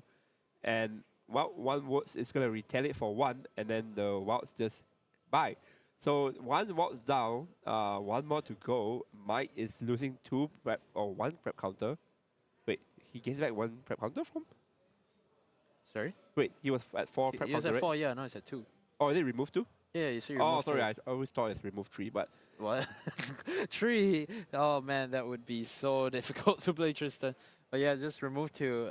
Just change the target of an attack to one of your shadows. So it is going straight into the shadow. Normally these things don't die very easily because every time they take damage, they prevent 3. But that thing was 8. Yes, that was 8 damage. No amount of preventing was going to prevent it from getting I killed. think Justin is feeling really comfortable right now. Like, you look at the board, opponents still need to deal with the Xiao Qiao Red Hair and the Hasty Messenger right now. This is looking really, really, really, really bad for Mike. Is there any outs in your opinion for Mike? at this point, you're still banking on your opponent being at such a low level that you're okay at low level, meaning the champion, not the skill level. But that your opponent's life total isn't that high, so you're still able to try and fish in a lethal using your weapons. All right. But a lot of it also comes down to what you're really able to navigate out of this point.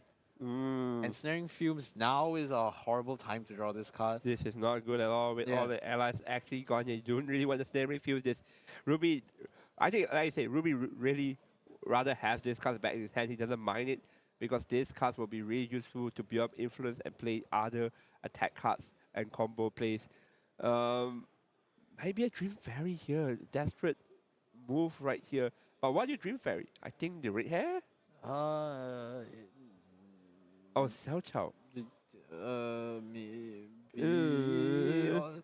This is like the same kind of like 50-50 gamble. It's like Which one? Yeah, if I bounce back red hair, Xiao Chao is going to keep attacking. But if I bounce back Xiao Chao, I'm just going to say my opponent doesn't have an Arthur. I mean, he did discard 2 Arthur. What's the chance of him drawing the 4th Arthur? Was that this game? Was that last game? That was last game, I think. Yeah, so congrats, you found our duo's time limit. It's 1 hour. We can't do anything after that. Yep, so after 1 hour, our brain completely shut down. We don't remember what's going on here. Of course, this is no time limit, so these players are free to play however they want. But despite being no limits on time, they seem to be playing pretty fast, I think. Yeah, there's still a good amount of pacing here. Shadow Claw gonna swing for another one with the Shadow doing 2, sorry. Yeah, so Justice just, Ruby is just confirming what the Shadow Claw actually does or how does it do. Because then again, like if you're a new player, you look at Shadow Claw, like, this is just a bunch of text. What does it do? Yeah, I think he's also just confirming that Shadow Claw doesn't break on the Shadow Swing. Yep. Because when the Shadow Swing, you gain durability first, then you deal the damage, I believe. So, yeah, so you put a durability counter when they attack, and then you deal the damage, which will break the durability counter. So even if your Shadow Claw's at 1 durability, the Shadow doesn't break it. We are going to go GCR right here. Just going to recollect before you use the GCR. Is there Lita? Drawing GCR. off that. A red hair, I believe. Yep. Not very helpful right now. Not very helpful right now. Probably just going to be another moment. Is it? I mean, you momentum here, you're getting rid of the Shadow. You put Mike in a very difficult position to kill you. No prep, no shadows. But I feel like there's something else here that potentially he might have. Be looking more at the spell side of the damage. Of course, we know. Yeah, It's going to be dealing decree here. It's going to be dealing 3 to the face and 2 to the Dream Fairy here. Getting rid of Dream Fairy here is going to be crucial because the Xiao Chao will be played again. And now this is going to maybe bite Mike back because you can play the Xiao Chao here and then the red hair and Xiao Chao will be able to attack. Are we going to do it? I think we are. All right, so maybe, yeah. Is there a blaze? Because if you swing the... If you're just blazing through here, you run into the incap, but you can't play the Xiao Chao. If you play the Xiao Chao, you are running into the preparation counters, which you know your opponent has, so there's no... I think you just do it. Oh, here's going to blazing throw. Yeah, all right. So blazing throw gonna run straight into that. That's game. Yeah, And just like that, Ruby takes that game, doesn't have incap right there. Probably because he saw there's a incap right there being banished earlier game. Was it last game? Yeah, the incapacitated got banished off Yeah, the this dungeon game. guide. Yeah. So Wow. yeah, a lot of things that had to go right for Mike. This matchup wasn't easy at all, but he managed to navigate through a little bit in the early game. We are finally able to come down to our top 4. Fire Lorraine top 4. Have you thought about it? Yeah, of course. This is a strong time for Fire Lorraine and Fire Aggro to be playing. If your pieces fall right for you, you just kind of stonewall through every single Fractal game because Fractals don't get to play if they're dead. Gambu doesn't get to play if they're dead. Tristan doesn't get to play if he's dead. So yeah, just play Fire Aggro. If you made it to top, congratulations. Are you trying to spread an agenda to just play aggro? No, I'm not playing this meta. I don't have a stake. What do you in mean it. you're not playing this meta? That's fine. Anyway, so we'll be heading into a short break, I suppose. Yep. These are still untimed rounds. We Yep. aren't really sure when the next round will be, but we'll pull it out for you straight. And when it comes, we'll the outcome of everyone, and we'll see what decks are still remaining at the end. But Yep. for now, don't go anywhere. We'll see you shortly. Bye.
失ったものを嘆く声迫られる選択の日々正しい道の方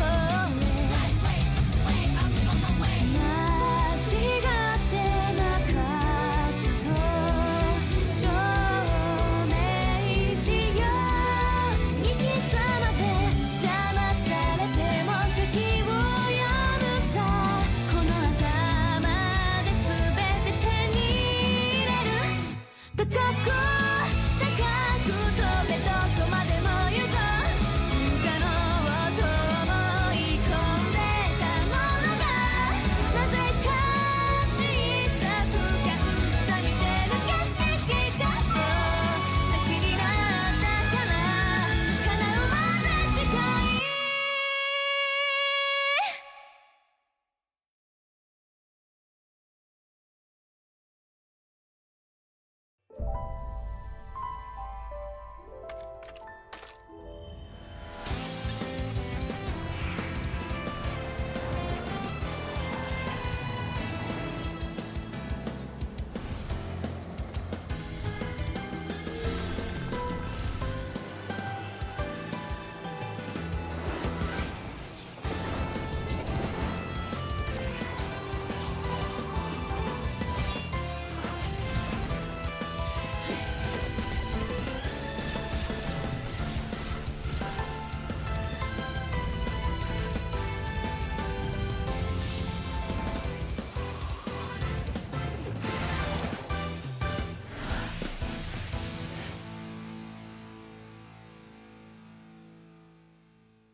果てしなく広がる空に失ったものを嘆く声迫られる選択の日々正しい道の方へ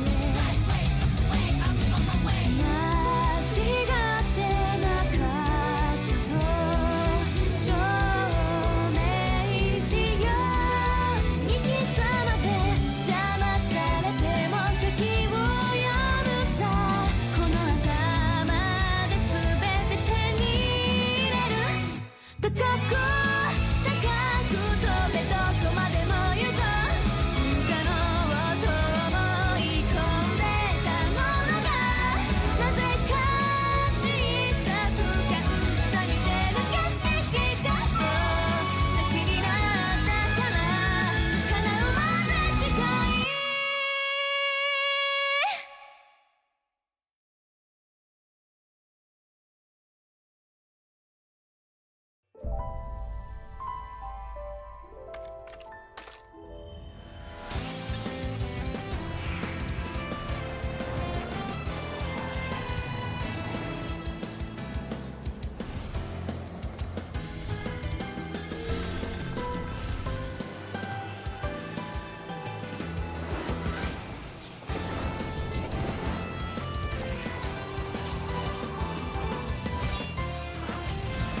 Hello, everyone. We are at our semi-finals here. Evil has been defeated. Of the 3 fractal decks, only 2? No, 1 remains. So we are actually in a top 4. Yeah, and it with had to be 4. this one, the one that eliminated Unfortunately. Repo. I suck. Yeah, unfortunately, Apex Player Guild's not able to clutch another Ascent out this time. But they still did have a very good showing. And congratulations to Jeremy for making top 8. But yes, we have 4 unique decks in our top 4.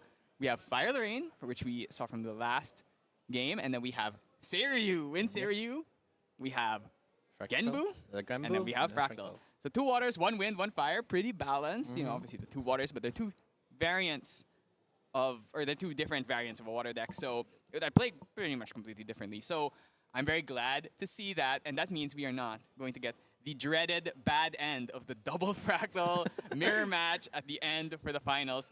So yeah, I mean, it was Glenn lost to Seiryu. Yep. Yeah, and actually it was really funny because I was watching their game. He had 10 fractals on field. It just didn't have a Burst Asunder. It was like another 15 cards deeper in his deck. He went through half his deck, and he just couldn't find this one Burst Asunder. Yeah, suddenly like the deck just runs out of luck at the end. It's just the final push, but still 1 spirit there. I mean, he still put up a good fight even without it. There was so much there. He's really dragged every last moment and managed to drag it all the way until he was at 18 damage, until he couldn't drag it anymore.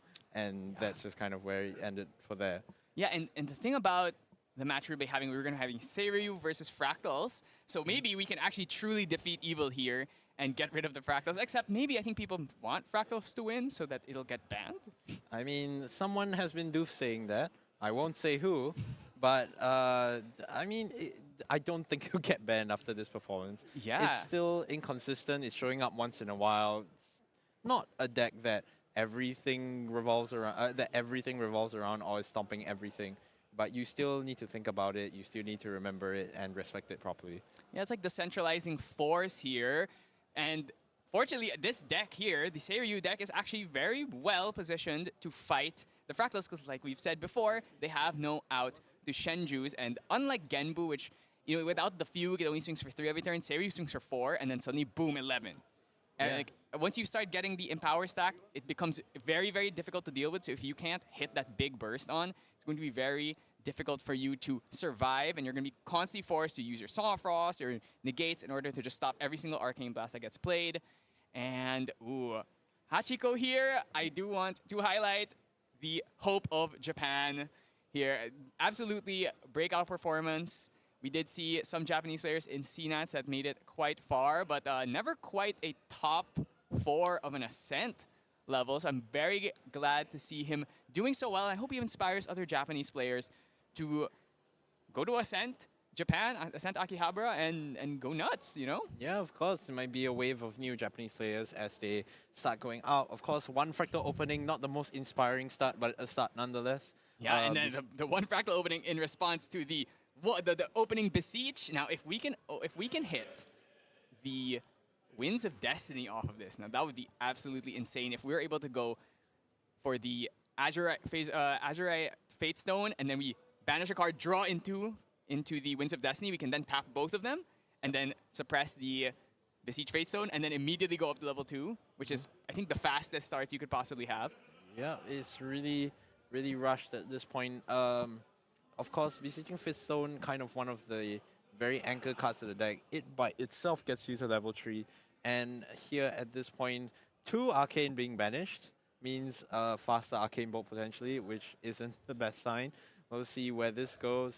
Back to the Fractals. Yeah, you really want to hit the 2 Arcane card breakpoint so that when you use a Seiryu's command, you can go for a generate Empower, which will allow you to get a free Arcane Blast off. So having the 2 Arcanes already in Banish is a good thing, though obviously you still need to have the Seiryu's command in hand, so you don't want to lose all of them. We're going to go for the backup charger, going to try and draw our way out of this. We do need to find more Fractals. Yep, all right, recollect. What is the damage? I see a Dissonance. Dissonant Fractal would be strong here, but we still don't have the 3rd Fractal. So unless we draw into the 3rd Fractal. Oh, and okay, another Unstable. All right, Unstable and something else. Yeah, Seems the like Dissonant. Yeah, so we do have 3 fractals. On Mushroom's side, we do see that he does not play the Scatter. he does not play the Scatter Essence It's in the his- main board, so it's in yeah. the side. So for this first game, he doesn't have it, but I think honestly the deck doesn't actually need the Scatter Essence.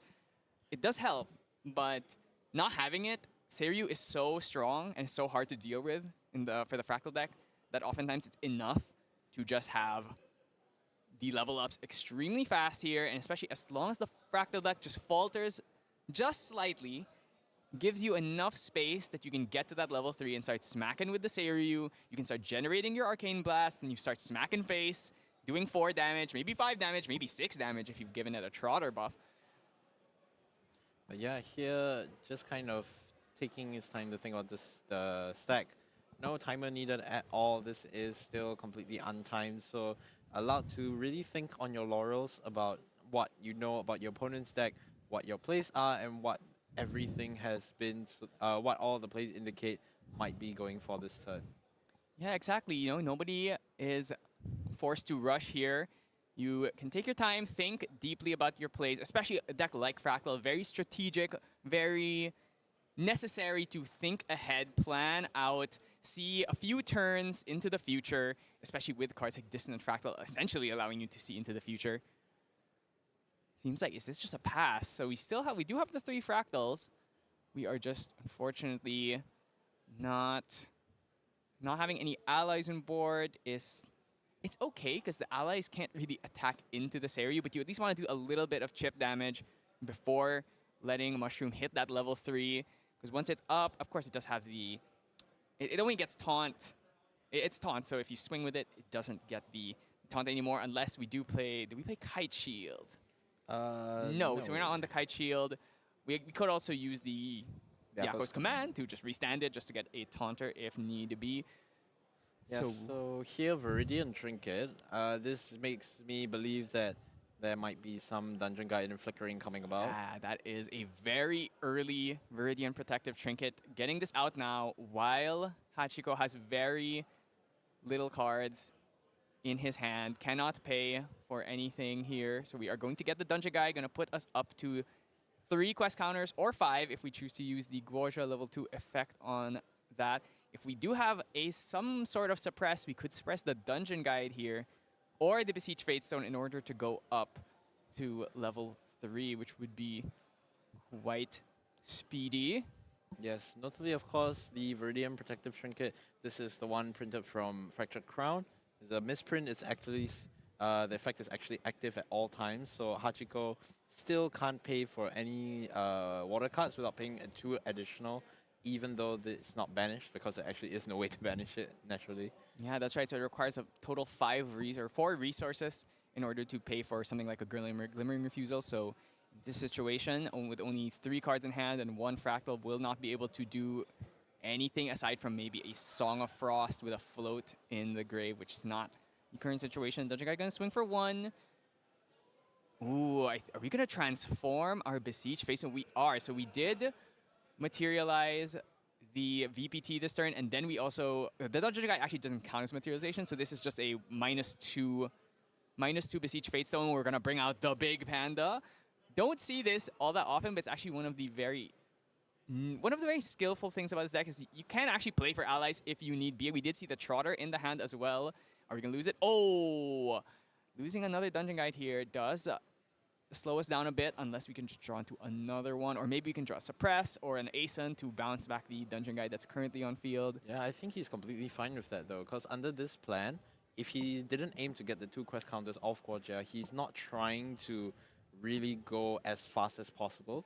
He's probably just going to manually level up, especially since the Dungeon Guide might not have brought him to a very friendly life total. This panda is much better worth setting up, because now he's representing 4 damage every single turn. Hachiko needs to properly learn how to deal with this. In fact, Gildas doesn't even properly clear this, Yeah, and the because thing he about can the retaliate. panda, the panda that makes him so powerful is the fact that he does have vigor, so he does kill. Well, he doesn't kill a Frost Warrior, but he kills any 3 HP ally, and then it comes restand. You can't kill it without also dying on the crackback, unless it is, of course, a buffed Frostworn. Very strong ally here, and if it is targeted for an attack, you could suppress it. If you have cards in hand, you could suppress it. It leaves the field, comes back, Fate Stone, level up.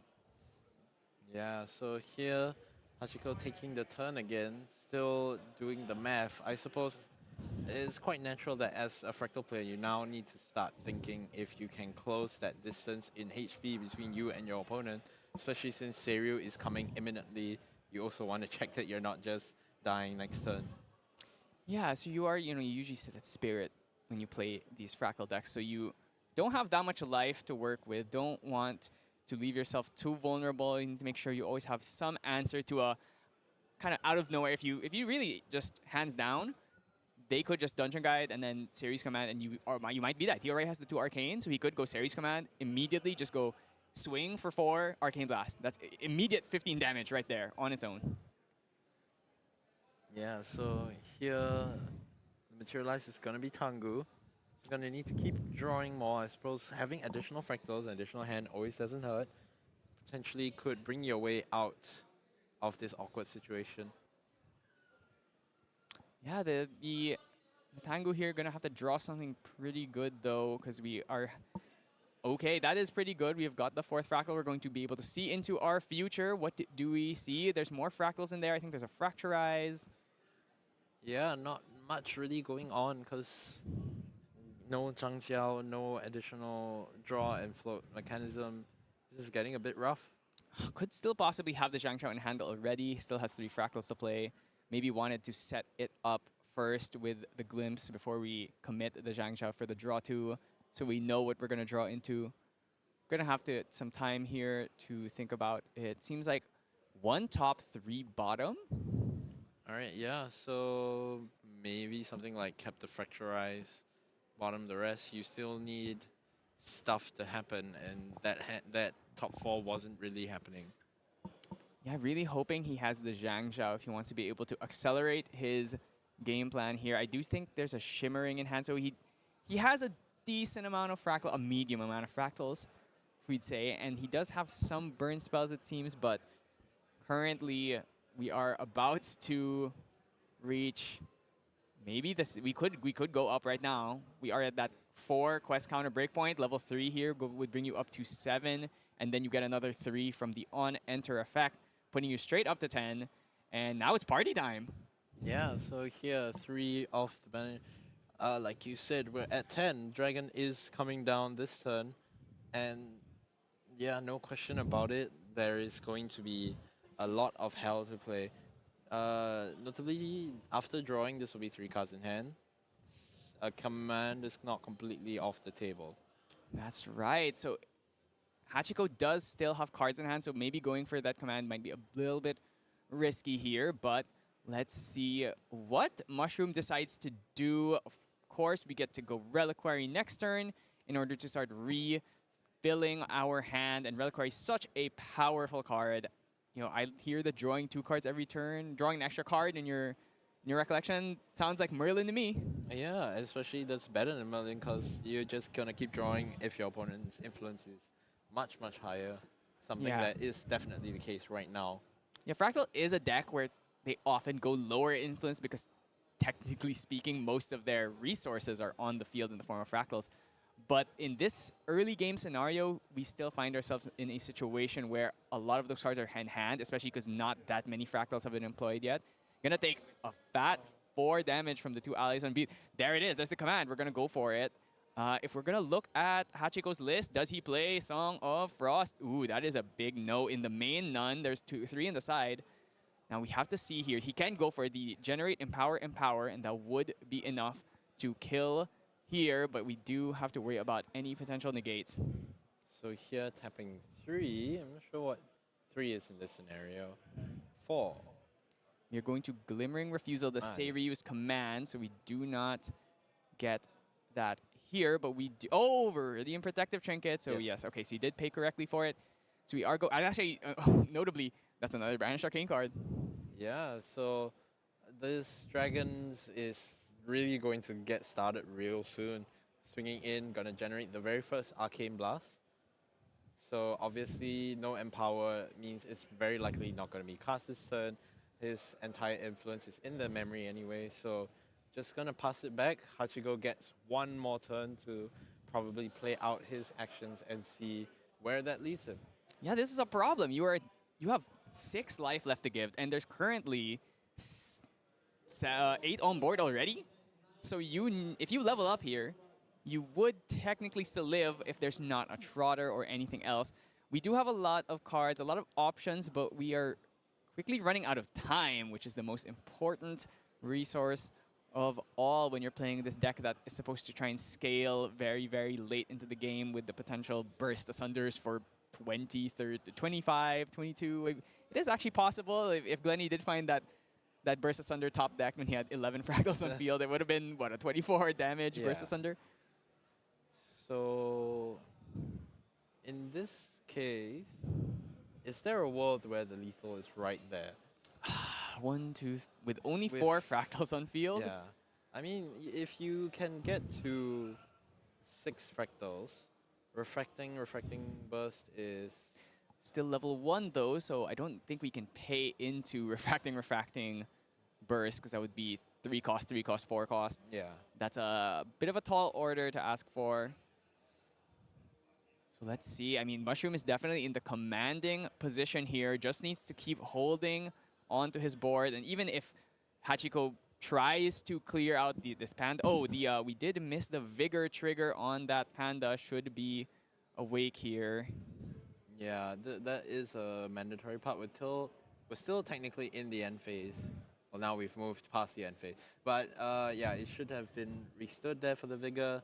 Might not matter here, but still could matter in any Gildas or any other shape or form. Yeah, hopefully the judges... Oh, yeah, I think he is... Oh, no, he's just counting. Hopefully the judges notice later. Oh, there. I think we are realizing we did miss the Vigor trigger. Yeah, of course, Vigor is a mandatory trigger, so you have to do it. Any potential warnings or cautions may apply, but still, yeah, you have to do the Vigor. You know, if this is a very high-stakes match, I can totally understand why the players would be feeling a lot of pressure right now. Imagine coming all the way here to Malaysia, making it all the way to top 4 on a deck that no one really was looking at. Seiryu definitely had some believers out there, but I think generally the atmosphere is like, oh, it loses to Ensnaring Fumes. Oh, it loses the Ravaging Tempest.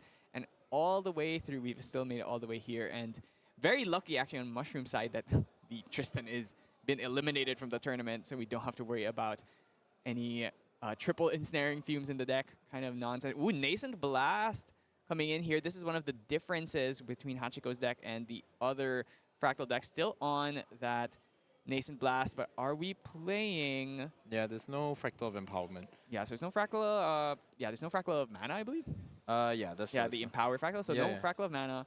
It's a pretty bad Fractal. It's like you literally only play it because of Nascent Blast. Yeah, but in this case, I guess you run the Nascent Blast as a semi-glacial evocation, so you can still target 3 defense allies, and unlike glacial evocation, this does take down Frostborn if you do it before the on-enter triggers. Yes, very true.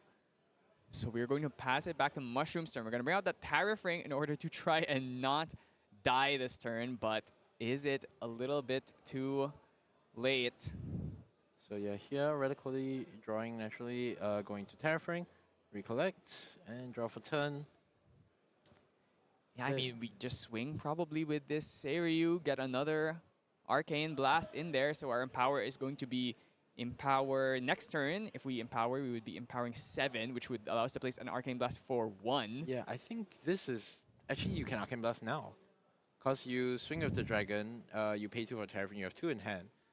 You empower 6 because of 4 Arcane cards there. So 6, 7, Arcane 8, Blast 9. is 2. Yeah, we actually can do it, but maybe choosing to play it safe because Hachiko does have a full hand. I don't think Mushroom wants to play into a negate. But maybe actually worth to just force out that negate. We already have the Arcane Blast. We can... I guess maybe he's thinking, he swings now, tries to commit that Arcane Blast, gets negated. Now what? Now I have to wait another turn in order to get another Arcane Blast in there. But we're also actually just getting to the point where swinging with allies might kill without the Arcane Blast at all. Yeah, of course. Now, but it's still rather difficult to kind of pilot this, especially since Seiryu isn't a deck well known for constantly running defensive and reactive techniques. It does play one of the most annoying ones, which is Innervate Agility. Obnoxious card, heals for cost, so even if it gets negated, you still get a heal, and the Spell Shroud is nasty. Mushroom does not play Boots, but he does have that Safeguard Amulet, so we could definitely see that. Veiling Breeze is not in the list. So we don't have Veiling, but we do have that Innervate Agility that could come in clutch. Yeah, 3 of in the deck. Yeah, this of course is still Mushroom's deck, the one that runs a lot of other miscellaneous allies, who's probably very used to spreading out his damage and playing at a more less all-in style. Anchiko thinking here, how can he find a way to end the game now? Because I think he realizes that if he does not end the game this turn, that it's likely going to be the end of this first game. Yeah, 2 Shimmerings gone to face already.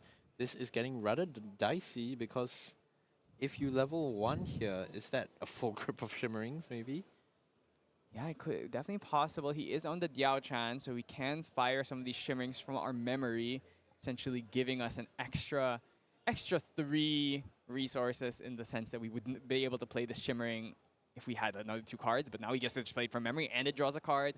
Absolutely broken part of that effect, even though we actually haven't been seeing a lot of the Diao Chans playing the Shimmering from the memory because they choose to sit at level 1 a lot more often with the current lists, playing a lot of draw cards, a lot of baubles, whatnot. But we are going to go up to that level 1. I mean, if we've hit 4 Shimmering Refractions, that's just skill. Paladin going. I think there is a burst in there. Alright, so yeah, purposefully using the Shimmering to reserve a card into your memory rather than tapping out both fractals so you could level up here really indicates something that he wants to do on his opponent's turn. Yeah, I think Hachiko's got some kind of plan here. Shimmering number 3. Did he put a card into memory? He did put a card into memory, which would... I mean, this is still before Recollection, I believe. Oh, is this okay? This is in Recollection. So this is then I think he might go for the burst here. Burst would be doing 10 damage, exactly enough to end the game, and we do have enough to hold up a Glimmering Refusal because we do have 2 fractals on field and then another 2, so we can do 2. I think this might be it. Okay. What, 4? You are joking me. 4 Shimmering. Okay, so we cannot hold up a negate here. So what? There's nothing? Wow. Okay. Yeah. So just burst the game. That's all it took. And wow. Okay. Yeah. Sure. That's how you do it, I guess. You know, 4 Shimmering, guys. That's the tech. I called it. Just draw 4 Shimmerings. What am I supposed to say? Yeah. I mean, you just do with 4 fractals. 16 bursts. I mean, there was a 4th Shimmering even necessary at that point. It actually wasn't, but yeah, I mean, true. I'm just saying that the ideal line there would have been to have Shimmering plus Glimmering, but I guess the thing is, if you had Innervate Agility, even if you negate the Innervate Agility, you would still get the 5 heal, so it would actually survive in that case. So yeah, it's just, I mean, we're seeing the power of this fractal player. I don't even want to say the power of the deck because I can't guarantee you when you pick up the deck you're going to get 4 Shimmerings every single game. But yeah, really well spot on though. All things considered, just because you draw 4 Shimmerings, you still need to be able to properly navigate how to deal those 4 Shimmerings out, especially recognizing that you are supposed to level up to 1 and use the Burst Asunder to go for exact lethal. yeah, and it just really went all Hachiko's way here. So want to see how our competitor from the Rising Sun is going to adjust here in Game 2. Art of War, probably not going to be the choice. Most of our kill power comes from that Seiryu, which is not affected by the Art of War since it's there from the beginning of the game anyway. Sense of Restful Fate, not particularly useful. Don't play all that much float. Disenchant, also not particularly useful. Actually, really, you just look at this. The only card that really matters, Song of Frost. Yeah, just 3 Song of Frost in there, bam, you're happy. On Seiryu's side though, I don't think I really need to look at much of this. 4 Scatter, 1 Stifling. Yeah. Happy days. Yep. So 4 scatter. Actually, no, in the last game we didn't even see Zhang Xiao. Yeah. I'm gonna say it. We're gonna see 0 Zhang Xiaos in this best of 3. Okay, I don't think I can. I don't think I can actually Yeah. honestly say that. I'm gonna say 3. 3, yeah, 3. because next game is going to be 3 and Hachiko's going to win and then we're going to move to grand finals. Oh, come on. Come on. You Yeah. really want to see a Fractal in the finals? I mean, I don't say that, but since Repo's out, I had to cast off my hate for Hachiko for rating him out. Now I have to support Hachiko as well. Kind of friendly. At every Ascent, make a point to talk to everyone that make some new friends. Made a few friends with the Japanese people, Hachiko, and he's one of the staff members of Evo, notably one of the bigger shops in Japan. So good friends with the boss and made a few friends with Hachiko. Have to root for him because in Nets he kind of had a rough time. Met a lot of Tristans, met a lot of Scatter Essences, couldn't really do much. Now he's here, something to prove. A lot of the Japanese reputation on the line, although just calm, moving, and everything will go. Yeah, and what would it mean to be one of the first Japanese player to win an Ascent, right? Yeah, he might not be the first Japanese on the stream, but still, first Japanese to win an Ascent. Not like on the same set that you probably started playing as well. Yeah, exciting. And with the big dragon, and we all know the Japanese, they love their big dragons. Yeah. Of course, on the other side is Taiwan, Mushroom from Taiwan, ready to still deny him. It's not like that game wasn't close. It was still extremely doable for Mushroom. Very close. Yeah, it's very, very close. Mushroom just needed a little bit more room there, and Hachiko unfortunately just got what he needed. But hell, shake off that last game. We're going into game 2. So we're going to game 2. We're going to get the open 7 and Besiege Fatestone. I love that he had to think about it for a second and he just drops it straight on field. Yeah, no, it's when you play Seri, you have to like pick up the whole pile and shuffle through a little bit. Where's my face? Where's my face? Losing the baby green here could have been something we could use to suppress the Besiege Fatestone, but maybe we have another one, or we could just hit Winds of Destiny right here. Let's see it. I want to see it happen at least one time. Going to look at the difference in the deck, and I think nothing really should have changed. Maybe he Yeah. put the Nullifying Lantern in, but I doubt that. All right. So one banish off the face zone, Windmill Engineer, no real concern there. Just gonna, We're going to get our draw here, our quest counter. Our draw, is it Winds of Destiny? Seems like no. I mean, he could still do it end phase. yeah. So here, just going to start second for the fractals. One more influence usually doesn't change much about what happens. Potentially, you go from 3 fractal start to a 4 fractal start. But here, let's just see if we can even get a 3 fractal start to begin with. Now, I already saw at least a Fractal of Rain in there. We are imbuing it. This is something Hachiko, I have noticed, is more willing to imbue things than other Fractal players. Actually kind of goes for that Fractal of Rain quite often. Yeah, he's notably running, I think it's 10 floating. It's the 4 Lost in Thought, 3 Lost in Cure. Thought. Fast Cure, yeah, and Fracturize. Yeah, so that is 11 actually. So, or is it 3 Lost in Thought? 3, 3 yeah, so Lost it's in Thought. 10. So it's 10 float. We can use it on Paladins. Oh, actually, something I also want to say, he plays Orb of Hubris, which is Yeah. not... I don't think I've ever seen anyone play Orb of Hubris. So Yeah, it is an interesting card. Unlike where you draw first and then you put some cards back into your deck.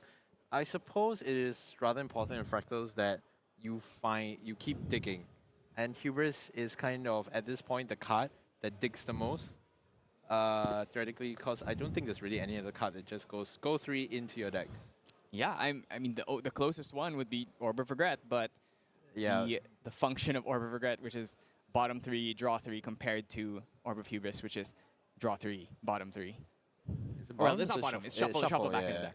So yeah, while you're drawing 3, you still get to maintain whatever you've already glimpsed.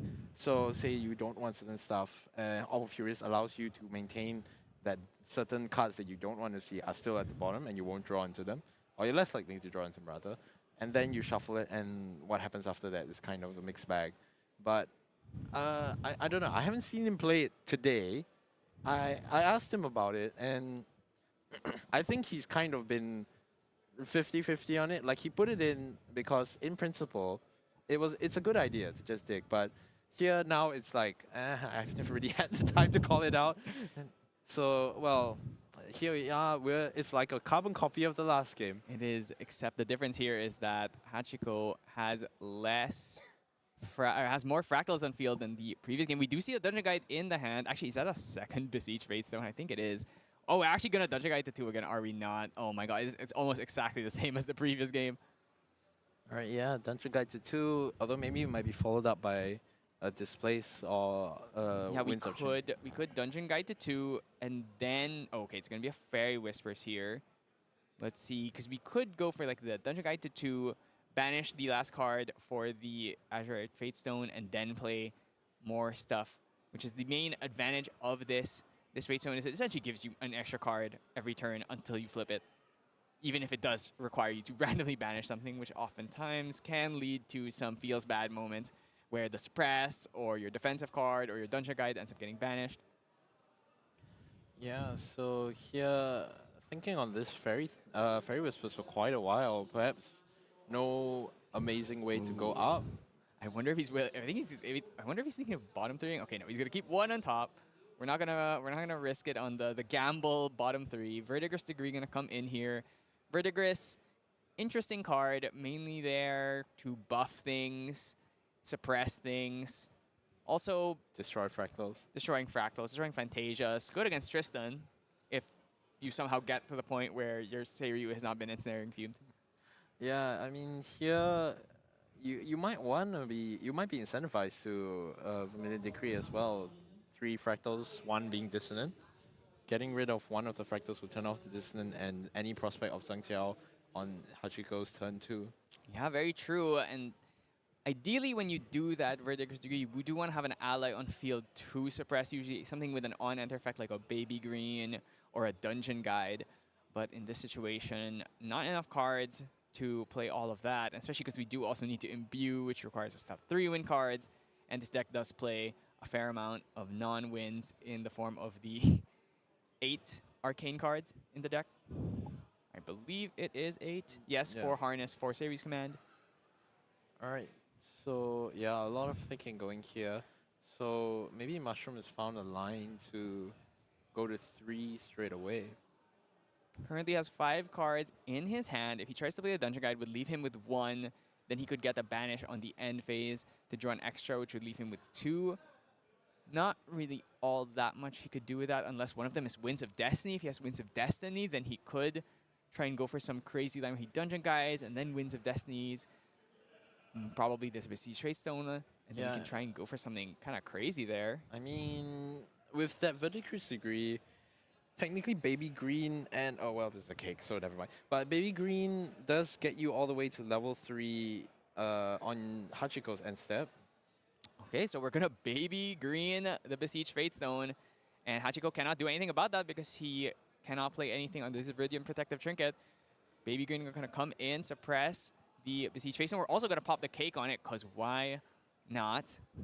Yeah, I was thinking here actually that you just go Baby Green, suppress the Fate Stone, then during your end phase, when the Fate Stone comes back, you materialize level 2, and after Azir Dragon's ability, you draw 1 card, so you'll have 4 in hand, and which will allow you to suppress the Baby Green and destroy 1 Fantasia.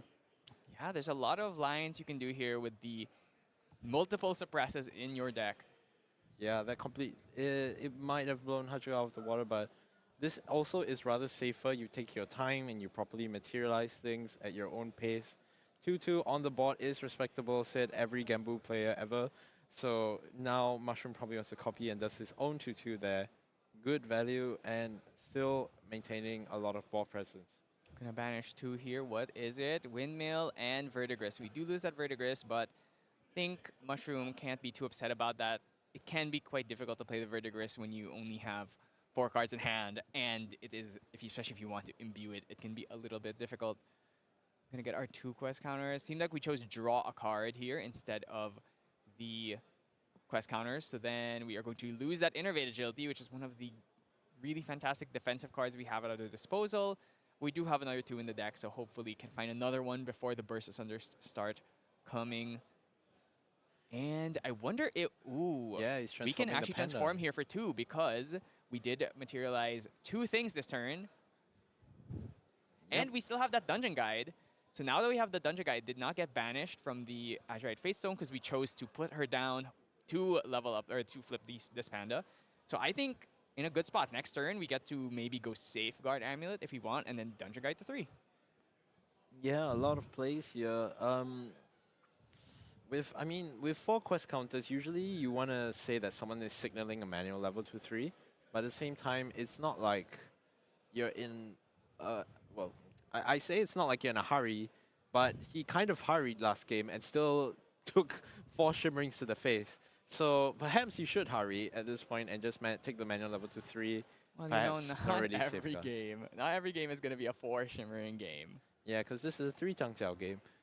Yeah, yeah, You know, this is why it's going to be a 4 shimmering, 4 refracting missile game. Yeah.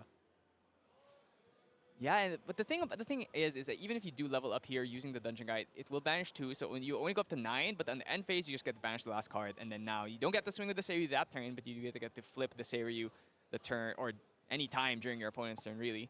So we do still have the ability to get out just a turn later. We also have now banished an arcane card, meaning we're kind of behind on our ability to get the big empowers to start playing these arcane blasts for cheaper. Shiko taking his time to consider what he wants to do here.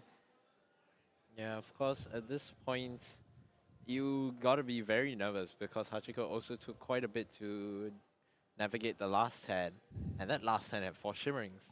So now, when he starts thinking, you have to think that that hand isn't as clear cut as it might like to be, which means that there are definitely threats. There's definitely gas there, but you need to understand that sometimes it's just inevitable. It's still fractals. You can't just say, I need to hold back everything and stop my game plan because my opponent might kill me. Like, just because there is a lot of thinking, you still need to shake it off, be unfazed, and keep going.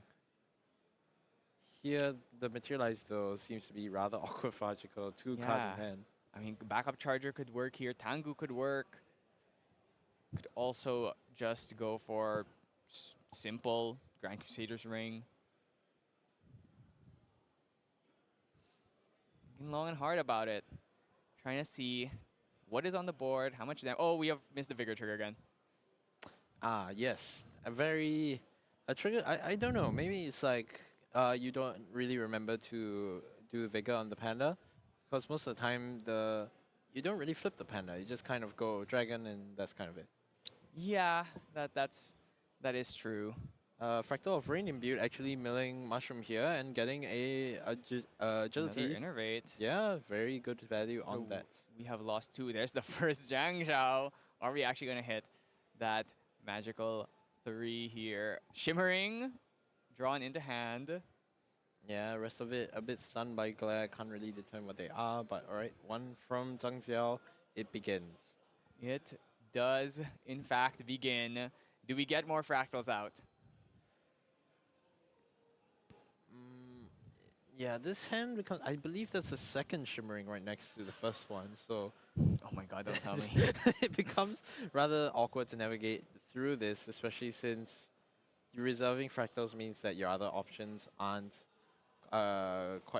reserving cards in hand for your fractals means that you aren't really fully able to play all the reactions you might want to, especially with that Viridian. Yeah, unimbued rain here, so Hachiko seems to like to imbue one rain and will not imbue the next. So he's actually, we're just going to go for the manual level. Unfortunately, the Dungeon Guide is the card that got stuck in the memory there from the manual level. So we do get to go up, get our Seiryu out right now. Yeah, amazing foresight from Hachiko, knowing that manual level was on the horizon, so they're just going to put the Tariff Ring into play and banish it immediately. So here, no commands, no nothing, just swing Dragon for 2, generate an Arcane Blast, clean. That's probably how this turn's gonna go. Yeah, that sounds about right to me. Alright, take 4, 1 Arcane Blast. We did banish the Seiryu's command there, so if we have another command, we could potentially get that generate, empower, allowing us to play the Arcane Blast for free. Alright, it seems Hachiko's gonna make a move. We either going to end up with our faces in our hands, or this is gonna be another very difficult to think out. I don't think Mushroom is going to be able to kill in the next turn, so I think Hachiko does have maybe another turn or two to get there, but we'll see if he's got it. I mean, we did see the Shimmering Refraction, so we do need to be concerned if we're going to see a repeat of that first game. Yeah, here, really mathing it out, because every single bit of fractal changes the math every time. So you might take some time to commit the exact math into memory, but usually you're trying to aim for like a 15, 19, perhaps 20 threshold. 25 is where the math gets a bit more complicated because you now start thinking of 2 kill spells. The kill spells are a different number because one's refracting, one's shimmering. Your Burst Asunder isn't going to be ready at this time, so Yeah, absolutely true, and we also cannot forget the fact that there are there's potential interaction on Mushroom side. Not this turn, but in future turns, there could be a safeguard, there could be innervates in his hand. So we do need to keep considering everything that might be in his hand, and we do fortunately get a lot of information from all the random banishes from the Azurite Fate Stone, which does let us kind of get an idea of what is left in Mushroom's deck. yeah, of course, here just going to Ooh, tap 4. out Refracting Missile, Fracturize actually. Oh yes, because we are under the Verdine Protective Trinket, it does cost 4 here. We're gonna fracturize this now.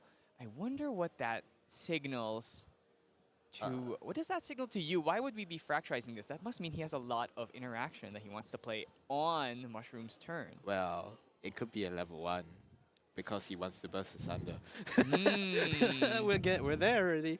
This is going to do 10 damage.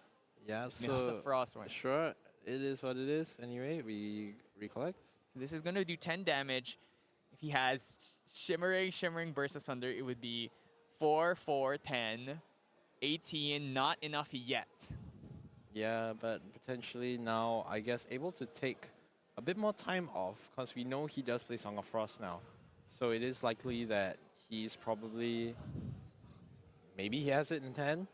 So he's able to take more of a turn off and just calmly proceed on it. Okay, that's another Fractal, which is getting us closer and closer to that critical Burst Asunder breakpoint that would end the game. I see a Song of Frost in the top 4. I think that was a burst there. Yeah, Song of Frost really important here, especially since, say, all the empowers, it can stop all the empower triggers, all the generate triggers, which buys you so much time. Yeah, and it just stops the damage. So we could definitely see a situation next turn where if there's no negates or no Song of Frost, we could just Reliquary, draw, series command, you're dead. Yeah, so here, again, just having to decide what goes where because you really need certain cards at certain times. And understanding that some important cards might not come at the correct time means that you have to bottom it. Putting that one card down in memory should very, very much be signaling a Shimmering or a Glimmering Refusal. It's probably the Shimmering based on the information that we had. So gotta be worried about that. That's gonna do 5 damage, putting Mushroom up to 7. We should require another 18 points of damage to get to the finish line here. Oh, okay, so I think Mushroom in the last game went for a greedy Incandescent Reliquary. Instead, this time he's gonna go Safeguard. We're gonna try and play it safe. Not gonna mess around anymore. Not going to die to double Shimmering into Burst Asunder again. Yeah, of course, here Safeguard just on standby. Probably used to fish out the Burst Asunder, but it's not like Hachiko's without options here, though it will slow him down significantly. Hopefully the Song of Frost might be able to bail him out on a time basis there. Gonna take a lot of damage just from the other allies on board here, putting him up to 11. That's another 8 damage left needed, because I assume this dragon is most likely getting negated here. Or the attack of the dragon is going to get negated here. So think hard about this. I think VPT being removed also essentially gives Mushroom 4 resources to use here in case we need to try and pay for a negate. Might Yeah. have a possible Byaku's command in the hand as well. Which, if you do have the Song of Frost, you swing, and then I think, as a safety precaution, just do not use the Byaku's command. Potentially, because if your Byaku's command gets, and I mean, actually, does it really matter? Because all that's being represented is a Zhangjiao.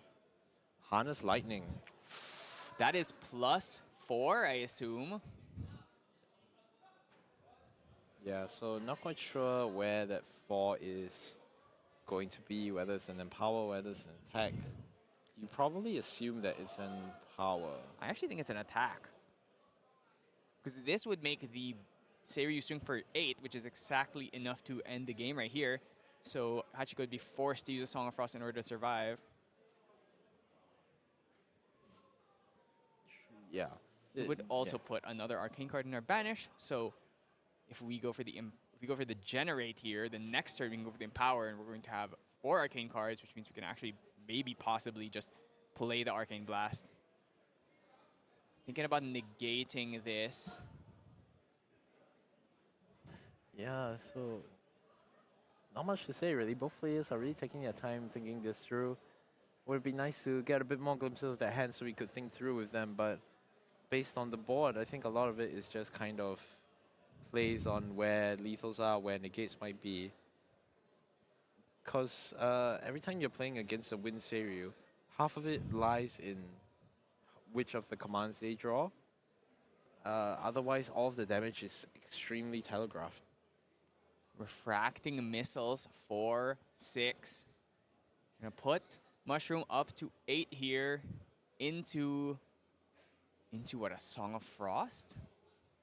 We also have that Shimmering in the memory that we could use. Which would be another 5. Do we have Shimmering? Okay, we have Lost in Thought. Oh, trying to dig for that Song of Frost. We do, I think he did stack it on top, yes? Oh, yes. Yeah, so Song of Frost here, just going to deny any of the activations on Seiryu. 2 cards in hand from Mushroom, probably not much on the docket after that. Yeah, I think this is gonna be that Song of Frost. Ooh, Glimmering Refusal. So okay, we do stop this, but the Seiryu will still be able to swing, putting Hachiko to an even lower life total. Considering changing his play, maybe wants to try killing this Zhang Zhao instead, or maybe just leaving it up as a taunt. Yeah, I mean, it's this point where you can't say that Zhang Jiao doesn't matter, because Burst Asunder is in itself also kind of a very linear card, and every damage needs to be dealt in 2s. So bringing the opponent up to an odd life total when their total life is odd also means 1 less burst that you need, 1 less fractal you need to destroy with your burst. Gonna generate that Arcane Blast and be swinging at the face here, and he's gonna pass. This is 2 cards in hand, probably nothing, because he does not play the Veiling Breeze. All right, using Dialgen's signature ability, first time we've seen it today, casting Shimmering into the champion for a good 5 damage, draw a card, and then moving back to your own turn. 13. This is potentially dead from a burst if there wasn't a safeguard, but you have to think that maybe there's 2 kill spells potentially. It would have to be Burst, force the Safeguard into 2 kill spells here, which is currently, if we do swing with this Zhang Zhao, put Mushroom up to 14, we just need to 11, so a Burst Asunder for 6, or well, 5 Fractal Burst Asunder would do it, which is currently the amount of fractals we have. So we could get there, we just need to find a way to force this Safeguard Amulet. We could go for the Mirror, play it here, force it out, and then play our burn spells from hand. if we have refracting plus shimmering, that would be 6 plus 5, which is... Ooh, wait, 6 plus 5? 24. Zhangshao swing. 25? You are right. Yeah. Huh. That Plus is... 5. Is there enough influence for that? Yes, 5 fractal. Oh my god, it might be happening. All right. Yeah. So no burst, but this spell might be enough to spell the end of Mushroom's run here.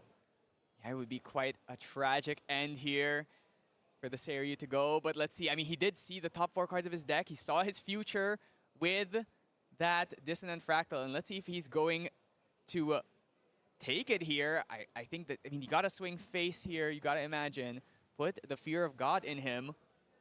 14, that means refracting, or shimmering, refracting would do it. Yeah, of course, even if you do have it, you need to be very careful. Don't execute it in the wrong order. Mirror first, then throw out your kill spells. That's right. Ooh. Is that a pass? Yeah, passing here. Okay. He's got to find a way to get there. If he has another shimmering, we did not bring out the Scepter of Fascination, so we cannot play any shimmerings from our memory this time. We're going to bring out the Reliquary. Maybe he doesn't have 2 burn spells. Maybe he's going to just try and survive this turn. If he makes it to the other side of this tunnel, then he has that Burst Asunder. We can pop the Safeguard Amulet in the end phase so that we can go for the unimpeded Burst Asunder. Okay, Hachiko not saying anything to this Reliquary, so we are going to get that extra draw. Or, yeah, he was 2 influence of 3, so should be able to get here. I mean, we currently have 2, 5, 9 damage on board alone, so can he stop all of this? Or, alternatively, can he just kill? Yeah, so here, I mean, there's 2 ways that lethal happens on board. Either the dragon swings, or the other 2 allies swing. So you either need to deal with, both. If you want to keep going. If you don't deal with either one, you're still dead. Yeah, exactly. And there's also a Trotter in hand, so if you want to Song of Frost, being committed here. So yeah, here's Song of Frost. The Empower does not happen, so no Arcane Blast this turn.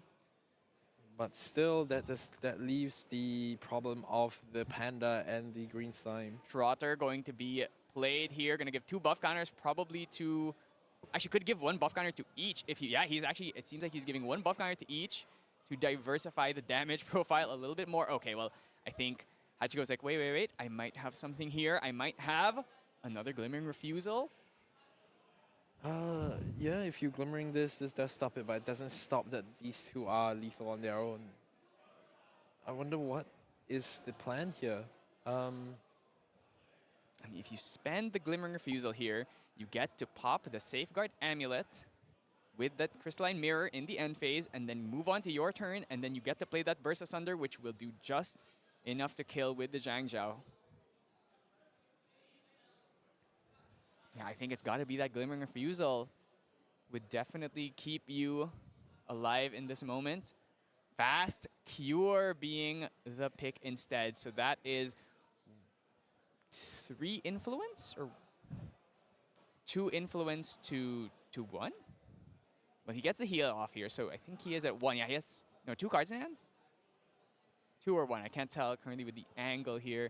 So we are gonna live unless there's something. There was a Harness Lightning in hand, but I just say Harness Lightning can only target Shenju's? Or can it target anything? Harness Lightning, I believe it's Beast. Beast, so we could actually put it as long as you control... Ally doesn't even have Yeah, so you Beast. can actually... He has enough cards to play this Harness Lightning, use it, give it to the baby. You can actually give it to the Trotter. Let the horse get a big finale here. So if Hachiko is going to be forced to play 1 more card here, then we can just drop this Harness on any ally, and that's already lethal. Yeah. Last card. This is our last card. Shimmering Refraction going to be forced in order to kill this. Does not realize that he is about to get harnessed. Please use the Trotter. I'm begging you, kill him with the Trotter. Oh wait, he's in Jiaochan. He's in Jiaochan 1, so this would be 5, 6, 7. It's 4, 5. Then oh wait, it's 1 off, isn't it? Yeah, because I forgot he was on Diaochan 1, so this is going to be +4. Oh wait, no. 15. I think the slime is got that- +1. Did he give the +2 to the bear or no, to the panda? I think he gave +2, so I think this is a +2. Yes. So this actually, yeah, this is still lethal. So this is going to be 4 +1 on the Trotter, 5, and then 3 on that baby green, which would be just enough. And let's go, the Trotter coming in clutch. This is why this is my favorite win card in the game. The horse. He doesn't have flavor text, so I can't throw out some random fact about it. Unlike the Aqua Stallion, who is flawless because it can swim apparently. Yeah, here, I mean, it's a horse that runs and makes other people stronger. I think that's good enough. Yeah, but here he was the one who was getting stronger. Yeah. And actually, I think I really want to highlight the fact that by using the buff counters in that specific way, distributing them in such a way that no matter what, he can still get the kill. Because if he gave all the buff counters to the panda and then the panda dies, then, well, guess what? Now you don't have enough damage. By giving it, because the panda already had 3. He just needed to do 4 damage, so gives 1 to the panda, that already forces it, and then now we get to distribute, and then we get the harness lightning, and it was just enough. So yeah. huge props for the heads-up play there. I think some players might have been gotten too excited and be like, oh yeah, I'm going to give the buff counters here, not expecting another. I mean, that was shimmering. Shimmering. I think it was 3. Was it 3 shimmerings that game? Something like. It was refracting shimmering? Potentially, yeah. It might have been 2 shimmerings. Yeah, so I mean. Yeah, because the refracting was used to be eaten by the Lost in Thoughts, and then after that there was. Yes, it was refracting shimmering. So, you know, not quite 4 shimmerings, but it was pretty close. Well, yeah, at least in our prediction now, 2 more Zhangjiaos for this next game in Hachiko. Can he execute enough with the influence that those will give him? Yeah, so we're going to be moving on to our final game here. This is for all the marbles. If you want to become an Ascent champion, you need to stay clutch in this last game. Yeah, so both players taking much more time to cut the decks. They have Yeah. all the time in the world. Really, really need to make sure all of this comes down to the wire and really shuffle it to, well, a reasonable degree. Making sure that the Arcane Blasts are outside of our deck. Don't want to have a Cosmic Bolt Memento here. All right, so this is the first game Hachiko has gone first. That is correct, because Mushroom... No, Hachiko no, was he the went first first, seed, yeah. so he went first in the first game. Yeah. So now he's going first. I believe that's one of the matches concluded. Not sure if that was one of the matches or people who are just screaming about pulls, but we'll see. That's going to start off with an Insight, going to tap it, which means that we're going to have less resources for this turn. So maybe a double Fractal start in this situation. All right, here. Just Unstable. Yeah, so a double Fractal start, not too shabby. And we did fortunately get to look at the top of our deck and try and change the future. Gonna draw up 8. You don't, you know, Seiryu is one of those decks where they just have a lot of cards, means they can turbo faster. So going second, they want to go first. They always want to go first, but they are. It's not the worst thing in the world to go second with this deck. Okay, I have confirmed. Ruby Exilia has won on the other side, which means we have a Fire Lorraine in the finals. That is absolutely insane. I don't think anybody was expecting that. Yeah, fire aggro, and on a Malaysian no less. He is now representing his own home country as he's going to defend it from either Japanese or the Taiwan representative. But here, we're just going to decree to open. No beseeching Fate Stone this time. Perhaps sensing slightly less fractal opening, so more happy to destroy any fractals that come along. Yeah, we actually haven't seen a Scatter Essence come down either, so I wonder if he chose not to put them in or if he just hasn't been finding them. I mean, you can't put Scatter in your site and then just be like, I'm not playing putting this. it in against the deck. This whole thing is for... Okay, we do have some more fractals to replace the ones we just lost, but I'm not sure. That's one more Insight. Okay, if this is the only fractal left, I think we'll be in a pretty decent spot from Mushrooms and 2 fractals, not too bad. Okay, we're going to look at the next 2. She put a grimace on his face. Maybe not pleased with that.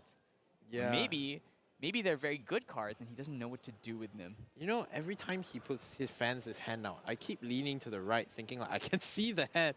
I need this more out. All right, yeah. So more willing to. I think he put both at the bottom. More willing to do that since there was a And dissonance. he actually topped both, I think. I did see either he topped one or topped both. I think he topped both. So choosing to go for a dissonant after this to see the next 2 after that. Yeah, I guess the grimace was for. Oh no, I can't see anymore because I'm too good at this. Damn, you know, I see 2 shimmerings. I want it to be 4, so now I need to see 4 deep. Ah, God. So here, yeah, just gonna have to look at the top 4. Gonna keep 3. 3 top, 1 bottom.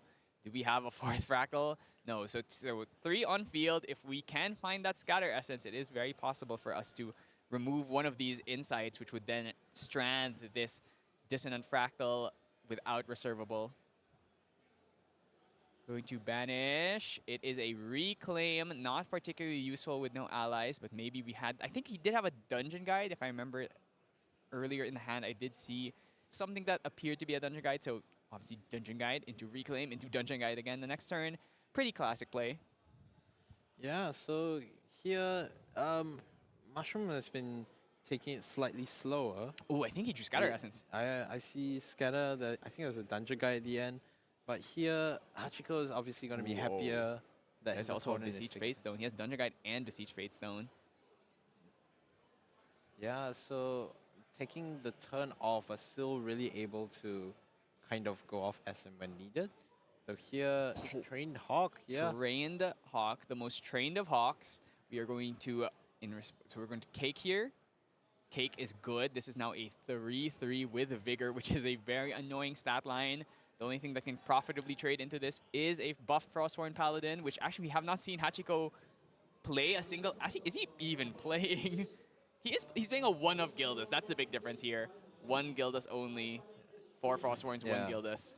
So I mean, and the last time he showed up on stream, he showed his opponent 1 Gildas and 2 Frostborns. I don't know if Enoch is pissed about 1 Gildas, but you here, are very correct there. He drew the 1 of Gildas in his deck and it won him the game. yeah, but here now just only having a lot of no allies. Wow, incredibly early time to go up to Diao-chan 1 here. I wonder if he has those shimmerings at the ready and wants to start employing them to draw cards. Yeah, all right, just going to recollect and draw there. I believe he has another dissonance, so stack that is earlier. Correct. We got another Dissonant. See, Mushroom is like, oh. Dissonant is a hell of a card. Drawing, being a fractal, being a reservable fractal is already on its own really strong. 1 cost though, okay, sure. Glimpse 4? Yeah, there's so much that this 1 card always can get right. That is so annoying here. Its only downside really being the fact that you need to have 2 other Fantasias. But guess what? You're playing a deck that is half Fantasias. Not the hardest thing in the world.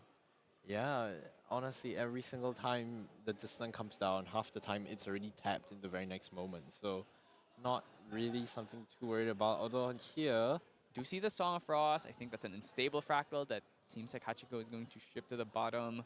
yeah, Thinking about it at least. The Song of Frost, pretty important here. We definitely need that if we want to have any shot at stopping a big Serious or Byaku's command turn. yeah, of course here, having to keep what was already on top, only having 2 cards worth of information, didn't really draw any of the 3 cards that he stacked last turn. So we're not really seeing too much into what might be coming up in the up few turns. This has been a much more calm game for both sides. Yeah, and just saying, Zhang Xiao has not been played quite yet, so we are.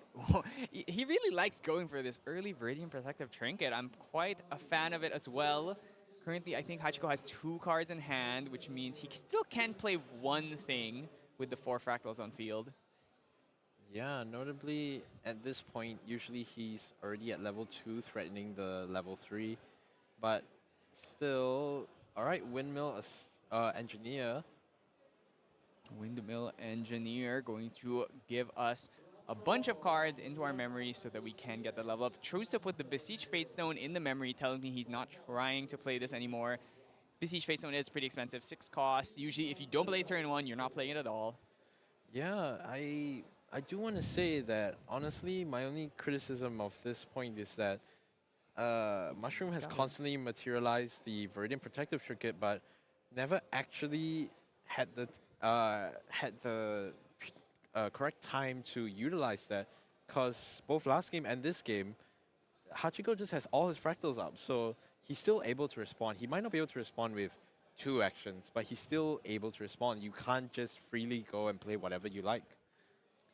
Yeah, but I think also maybe considering the fact that oftentimes these decks want to try and play a bunch of stuff in your end phase, like a Refracting Missiles or a Lost in Thought, and it just makes it a little bit more inconvenient from their end. So I also get why, even if he's not necessarily stopping anything specific, just making them put cards down, now you can't backup Charger, now you can't Tengu, does make your life a little bit more inconvenient. But we are going to swing that 4 from that Shimmering Refraction. That's Shimmering Refraction number 1 out of 4. How many more are we going to see in this game? Did say it stay at Guosha level 1, which is pretty scary. We have 4 Fractals on field. A Burst Asunder would do 10. Just need to find another... Just needs to find another 5 or Refracting Missiles here. Yeah. Plus a Burst would kill. Backup Charger is the pick. All right, so paying 3 for backup charger here. Notably, while he's already at level 1, every gain of influence is scarier because Burst Asunder is online and Glimmering is still really expensive. So the ability to save on a lot of this influence is very, very dire. I think I did see that Burst Asunder. I think I saw the Burst Asunder and a Song of Frost and a Glimmering Refusal, so we have everything we need.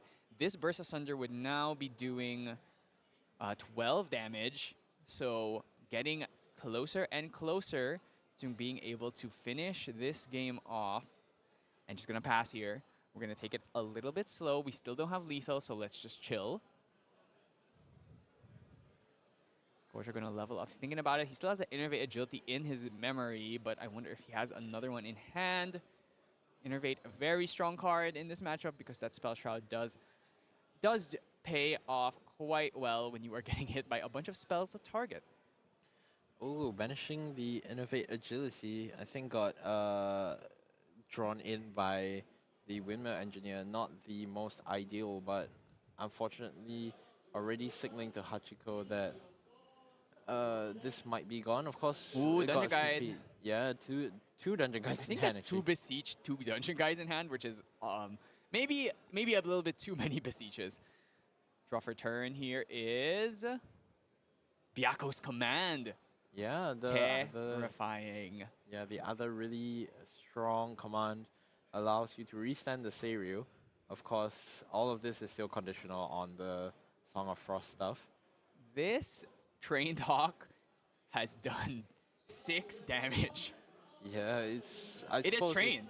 Yeah, it's probably his adjustment from the last games, because now you know your opponent is playing Song of Frost. That he's definitely put in. He's definitely put in the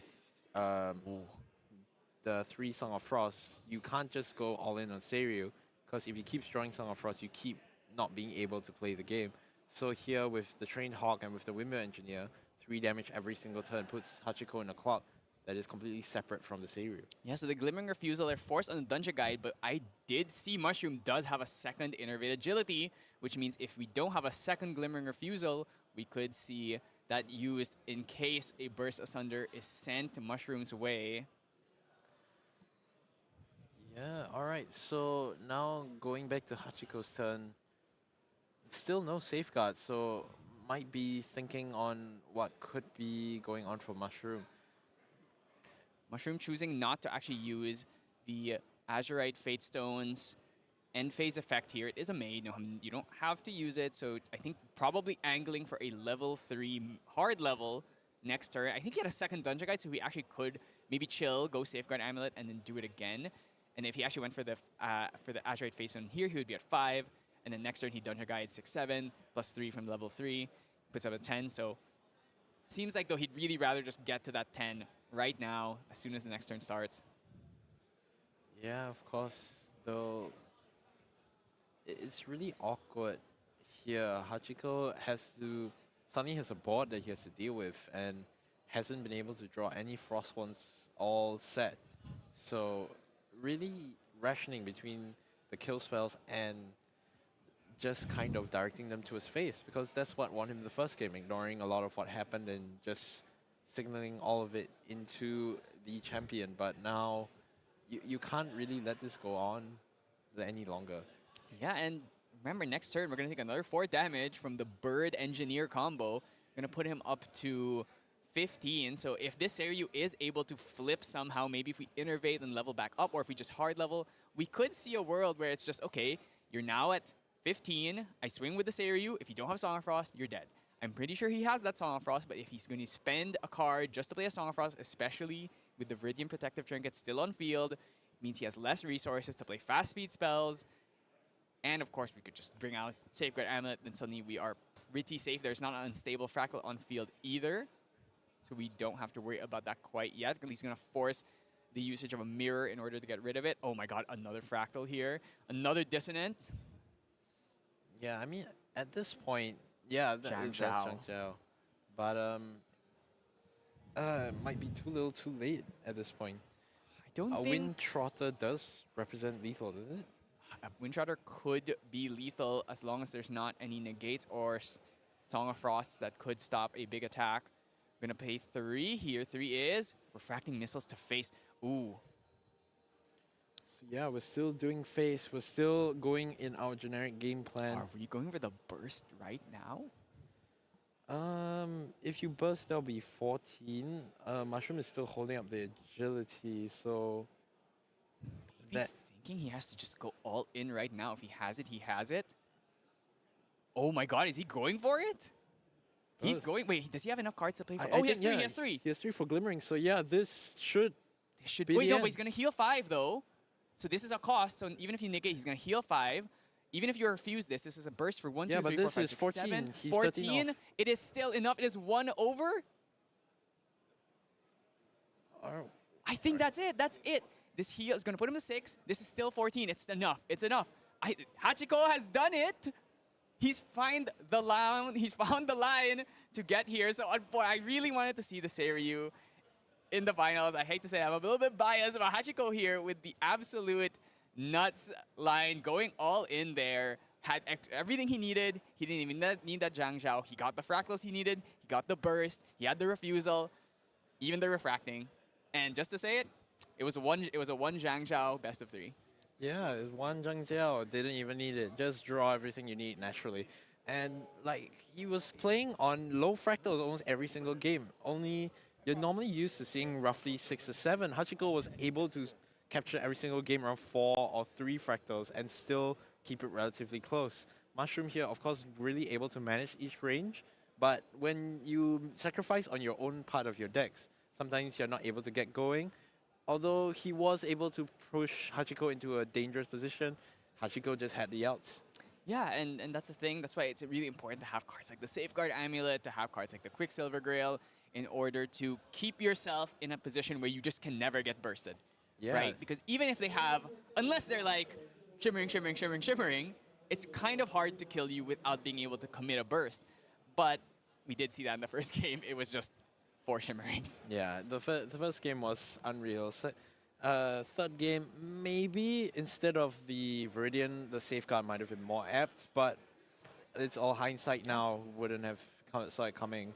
But yeah, congrats so much to Hachiko and to our Malaysian player on Fire Lorraine. So our final match of the day will be Fire Lorraine versus Fractals. Unfortunately, I won't be here to cast this one. Same story as Nats. Well, before you go, I'd like to ask you, between those 2 decks, which one do you think is going to take the whole thing?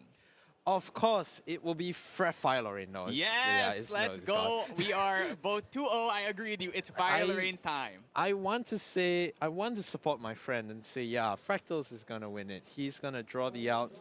But this is Fire Aggro here. It is one of the decks that was in the running to eliminate Fractals from the onset when it was a concept, because you don't really develop any ally support. You don't put anything there in order to slow them down. You're just kind of taking it until you're out. Yeah, and especially Hachiko's list, playing only 4 Frostborns and 1 Gildas. Less allies means these Arthurs, these red hairs are going to stick on field. And it's going to be a problem if he cannot draw these Frostborns, which is, so far I've been hearing it all the past whole weekend. All these Fractal players, all these Genmu players, like, I just don't draw my Frostborn, I just die. Turn 1 Arthur, I just die. It's like, we've been doing this literally since Doha. We have just been doing turn 1 Arthur and then play a bunch of dudes. And now we just got the big upgrades with the red hair, obviously being a huge, massive 3/3/2 cost body that also is Hasty Messenger for some reason. Yeah, of course. But yeah, it's kind of come to its conclusion. We're reaching the end of the day. It's been a long few days, but here we are. Almost at the end. I believe EUNES has probably started going on in this Yes, stream now. it probably is going on right now. I haven't really had a time to check. But yeah, that's going to be it for the semi-finals. Mono, thank you so much for being here. And I will be back with you guys in the finals with Chrisome. It's going, I mean, the other match is already over, so it probably will not be a while. It'll just be like 5-minute break or so, 5-10-minute break, and we will get straight to the finals. I hope you guys are all excited, so don't go anywhere.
失ったものを嘆く声迫られる選択の日々正しい道の方へ間違ってなかったと証明しよう行き詰まって邪魔されても先を読むさこの頭で全て手に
高く高く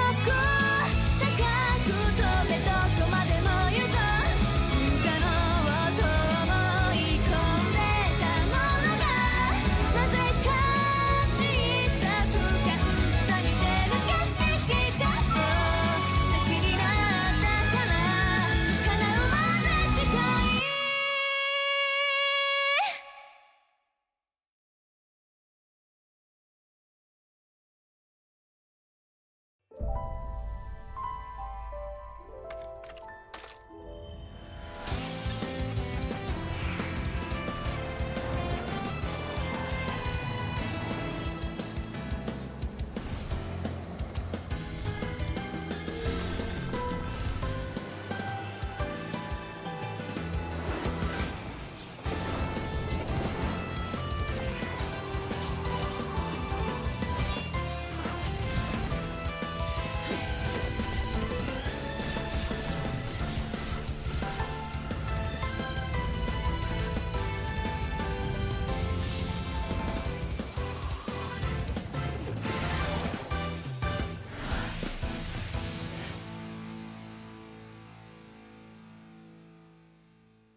Did anybody expect that today would end with this kind of matchup? After hours and hours and hours of Zhang Zhaos and Dissident Fractals and Fugues, we have reached a point where there are only two left. One of which is the enemy, the villain of this story, the Fractal deck. Yep. I think everyone wants to see. Of course, Hachiko, big props to him Yep, for big making it all the way props. to finals, and I think he really wants to win this for himself and for his country. Wants to show that Exactly.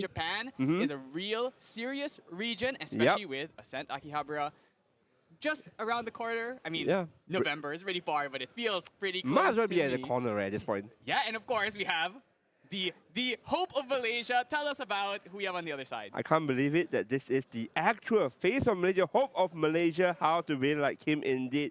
Ruby, or better known as Justin in his real name. We know each other from other card games, but the deck is piloting insane. I don't think anyone expected this deck. It is Fire Low Range, a very Yeah. aggressive deck based on doing like not like what combo damage from Rending Flames. What is this? What is it? All these cards. I don't even know this cards. Come on, man. Like what? Hold my fire. Home by Fire. You know what?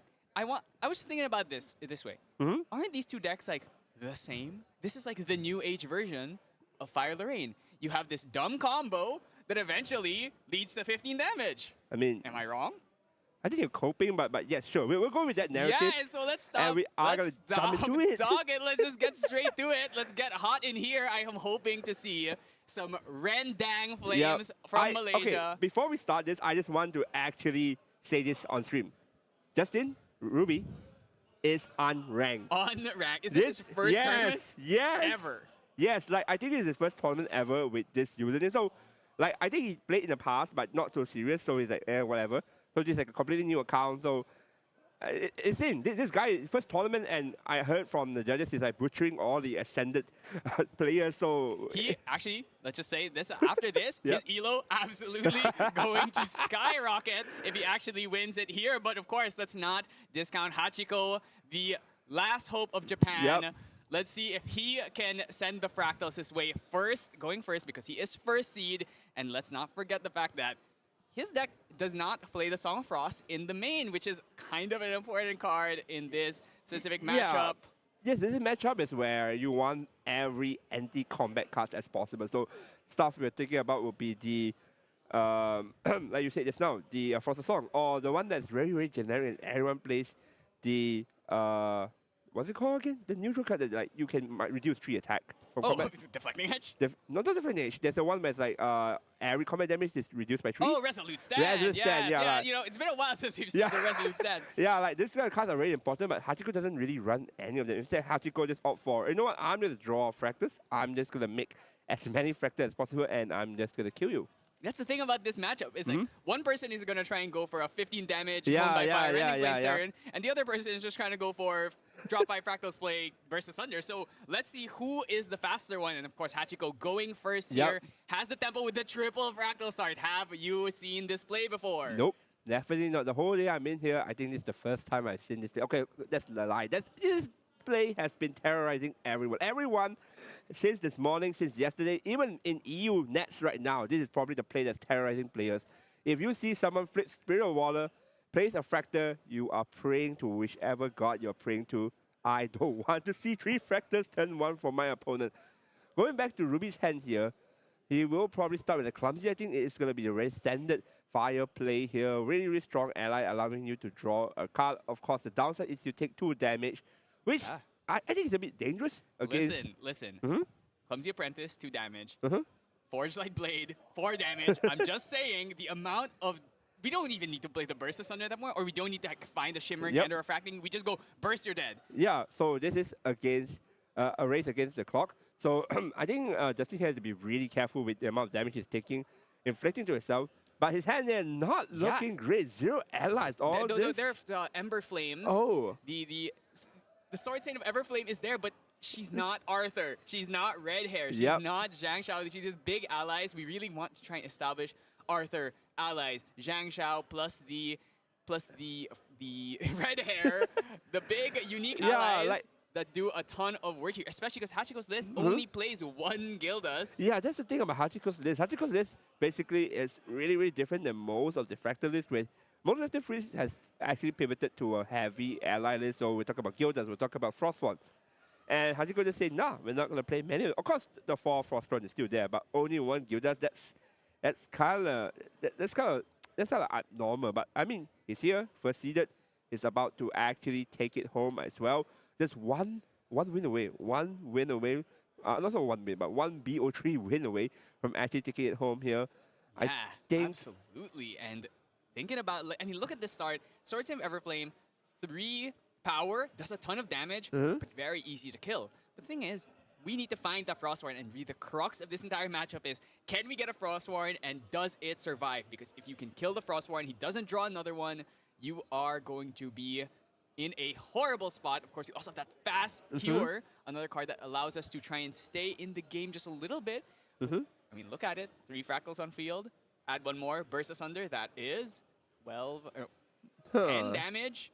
If we can see if Ruby Exilia here doesn't level up, he could be very much dead if you just go for a I think Shimmering, Refracting, the next turn go Burst Asunder, you just die. I think he will probably go Lorraine here, considering his current hand here. Probably go for Lorraine, set it up a little bit now. And Hachiko here, it's... I mean, 3, I mean, you want to go Sangjiao here, but I don't think it's a Sangjiao because if it's a Sangjiao, I think Hachiko will definitely just play down instantly without any sort of hesitation because there is no negates, there's no way to stop the Sangjiao from drawing 2 for fire. So Hachiko is just free to rain however he likes. However, it looks like a really slow start here. Hachiko is considering his options here. But then again, this is the highest stake game right now of the day. They are going to take it a bit slow. They are going to make their turns a bit longer. I think that is a bit longer than usual. So no harm in that. This is untimed. So yeah, but I think this game is going to go really fast. It's either really fast or it goes like an hour. So it's like at minimum it's like 20 minutes. At maximum it's like an hour. I believe this is the fastest Ascent final. I think. I mean, no, you have not seen. No? There was Ascent. I think it was Chicago. That was like a 15-minute final. What? So yes, I remember it was Erupting versus Tristan. It ended extremely quickly. Oh my! That's a refracting missiles. Boom, 4 damage into probably a paladin coming right up after this, which would be huge. I wonder if he's thinking about killing the Everflame instead of going face here. But oh, you're gonna waste essentially that extra 2 damage that you would have gotten because the Everflame is such a weenie. Or maybe you go 4 damage to the face, Paladin, swing at the Everflame, kill it. But if you kill the Everflame, guess what? From the grave, I'm going to buff something. I think Everflame here is probably the kill here because the thing is that Everflame buff is only 1 turn and you don't really want it to stick too long here. It is going to deal constant 3 damage.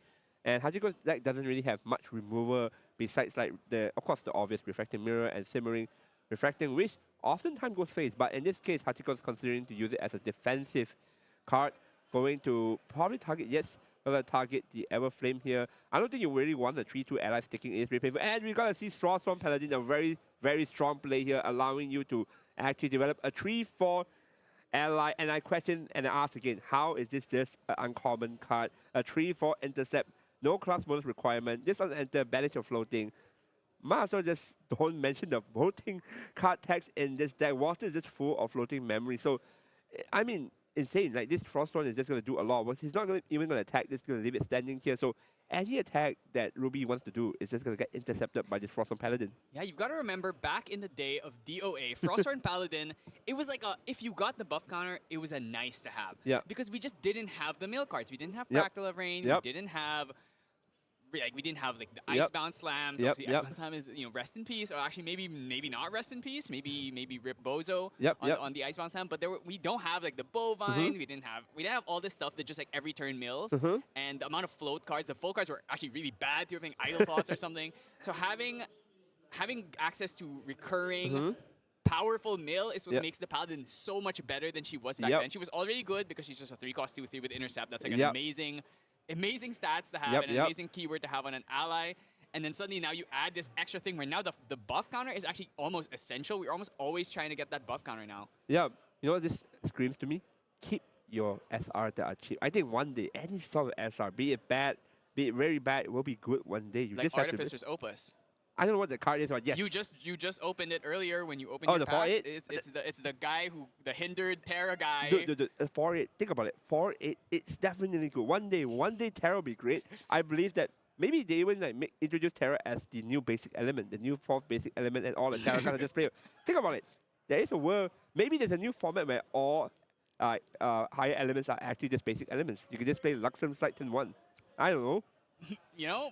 Hell yeah, sure. Ship sure. it. But anyway, it'll be like psycho mode or something, or like turbo mode. can you imagine Cosmic Bootsing someone on turn 1? Absolutely. Imagine playing 2 advanced elements in one deck. Suddenly it's like, oh, what are we doing now? Imagine playing Luxem and like you get to play like Revitalizing Clans and Luxem from turn 1. I mean, one day we'll reach that point. But back to the game and back to reality. We are going to see Justin here considering his options. He does draw the red hair, but doesn't have any unique ally to combo with it. Yes. And remember, the Sword Saint of Everflame is not a unique ally, even though she looks like she should be when she is not. There are so many allies that's supposed to be unique. Like the one on the board right now, this Frostborn Paladin. Frostborn Paladin. Oh my god. Oh. This is a huge swing. This is the Blazing Bowman, notably. The thing about Blazing Bowman, attacks cannot be retaliated, which means he can clear this Frostborn Paladin and she cannot kill him back. Oh, this is going to be really big here. You can't retaliate. Hachiko's just going to accept that this Frostborn Paladin is going to die. And that's it. Frostborn dead from this one card. They're really, really well executed from Ruby right here.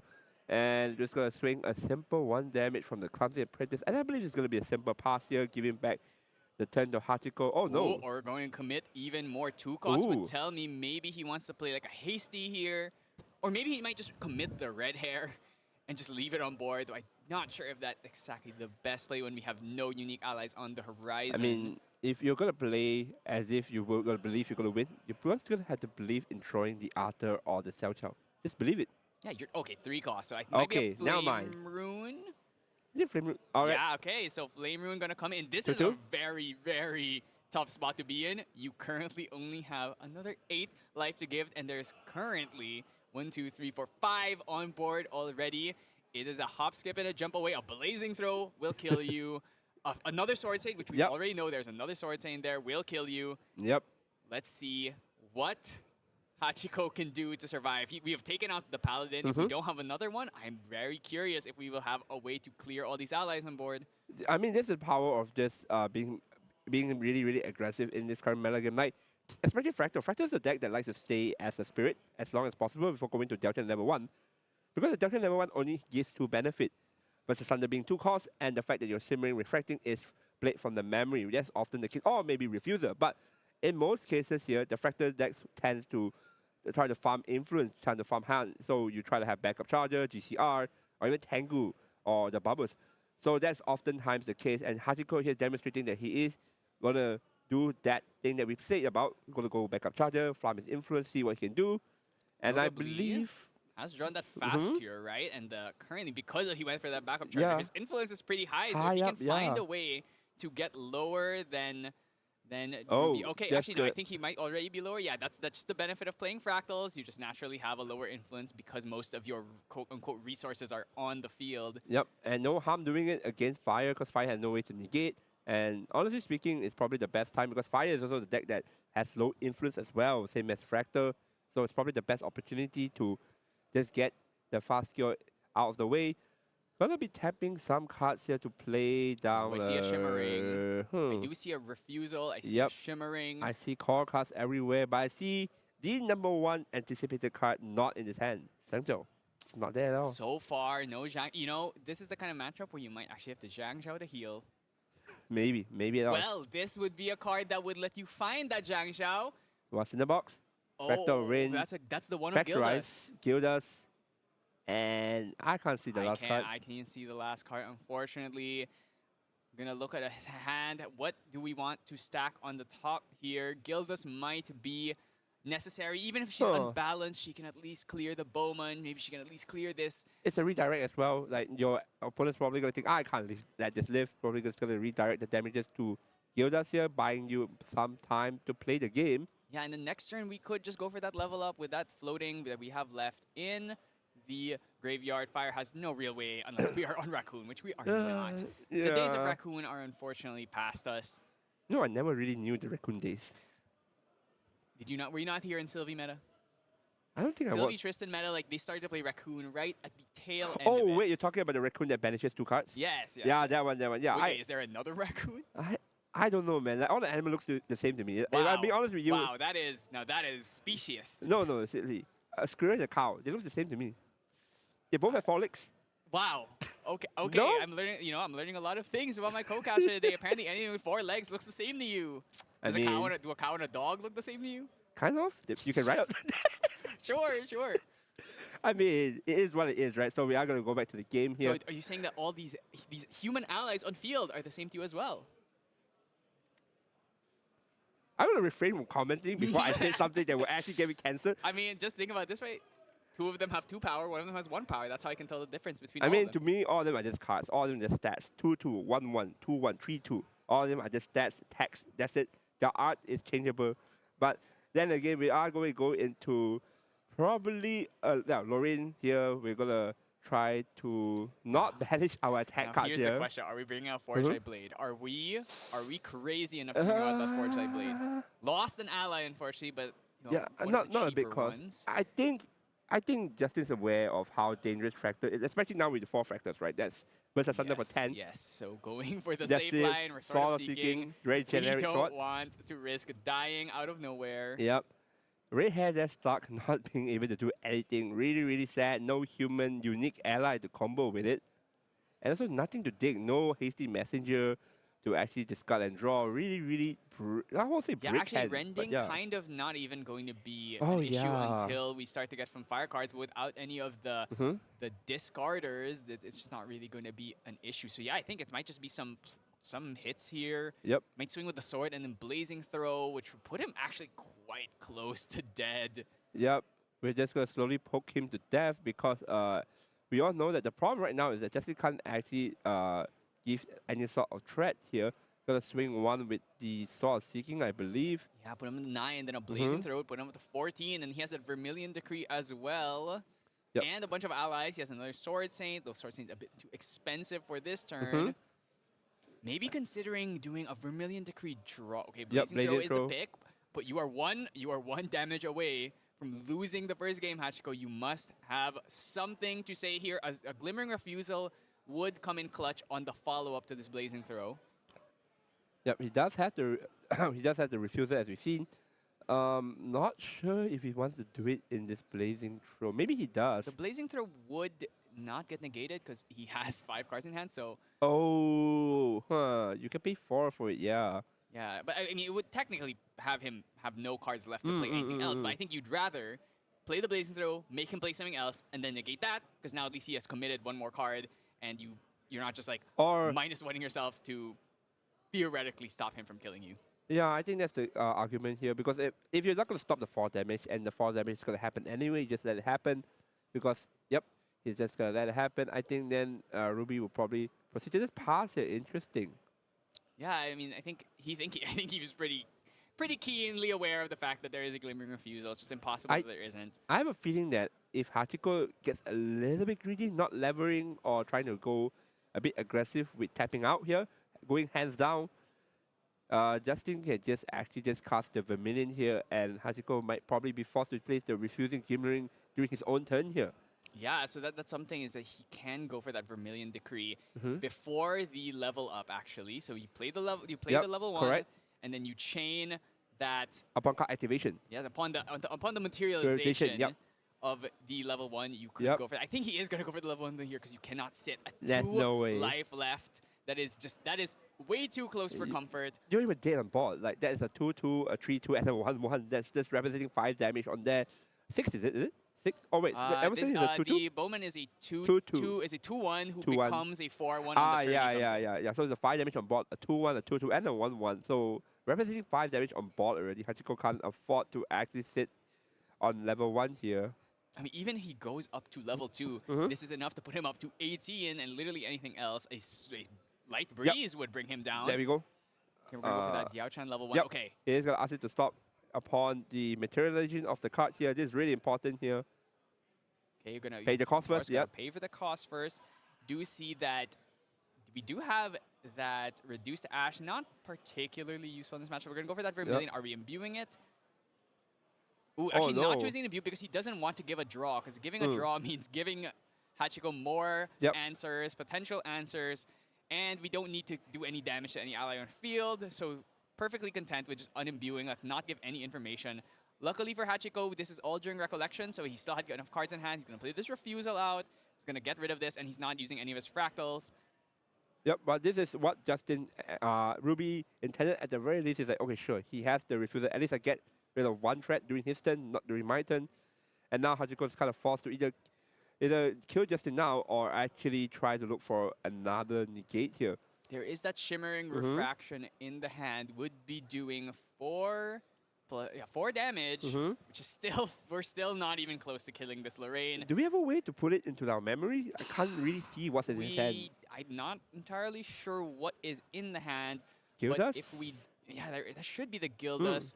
But I'm trying to find the way where we can actually end the game now. I don't think it's possible. 18 damage. Simmering for 16. Oh my god, he's just passing it back. That's very, very scary. Lorraine's 20's defense actually makes it a bit slightly harder to kill, so it's quite interesting here. Berserk Thunder will be 10 damage here, and then you will still need 8 damage somewhere to actually end the game here.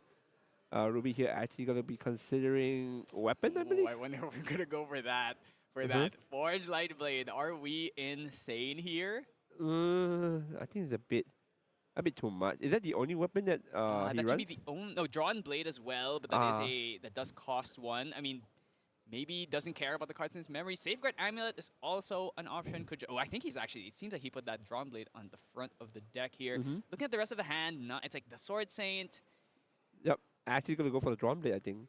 Yes, seems like it. Could also just go for a Safeguard Amulet to insulate yourself. If you draw the Blazing Throw, the Dawn Blade, the Blazing Throw is sort of lethal as well, so... Yeah, absolutely true. I mean, that's the thing. Blazing Throw, 1 cost 4 damage is about as above rate as you can get as far as burn spells go.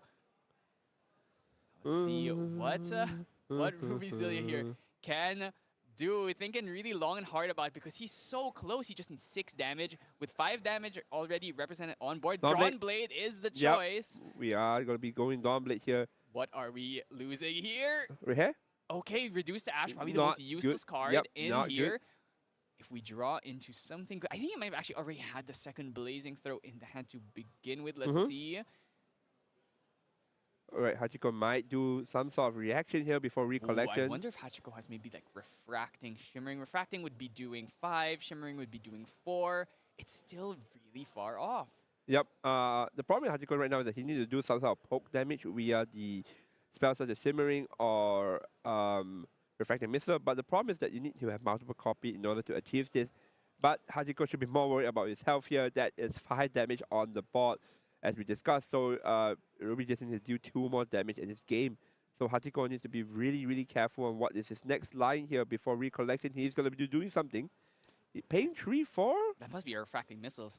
Oh, Nascent to Nascent Blast. So Blast. Nascent to Blast is the choice here. So instead of playing more allies, he's playing Nascent Blast. Mhm. This is basically just fast speed 3, Yep. 3 damage. Yep. It doesn't ever get the second effect because we do not play a card that empowers. Previously, early on, we were playing cards like Fractal of Mana, Yep. things like that, just to get an empower, and it wasn't particularly worth it. But Hachiko's still here on that Nascent Blast because he wants damage. It's in a way it's like a Glacial Evocation, but unlike Glacial Evocation, it can just target anything. It doesn't have to be something rested, and it can still kill a Frostworm before she gets her buff counter, Yep, it can which also- actually does come in really clutch here. And currently, is that 3 fire cards in grave? I wonder if we're gonna see the classic, the Rendang Flames.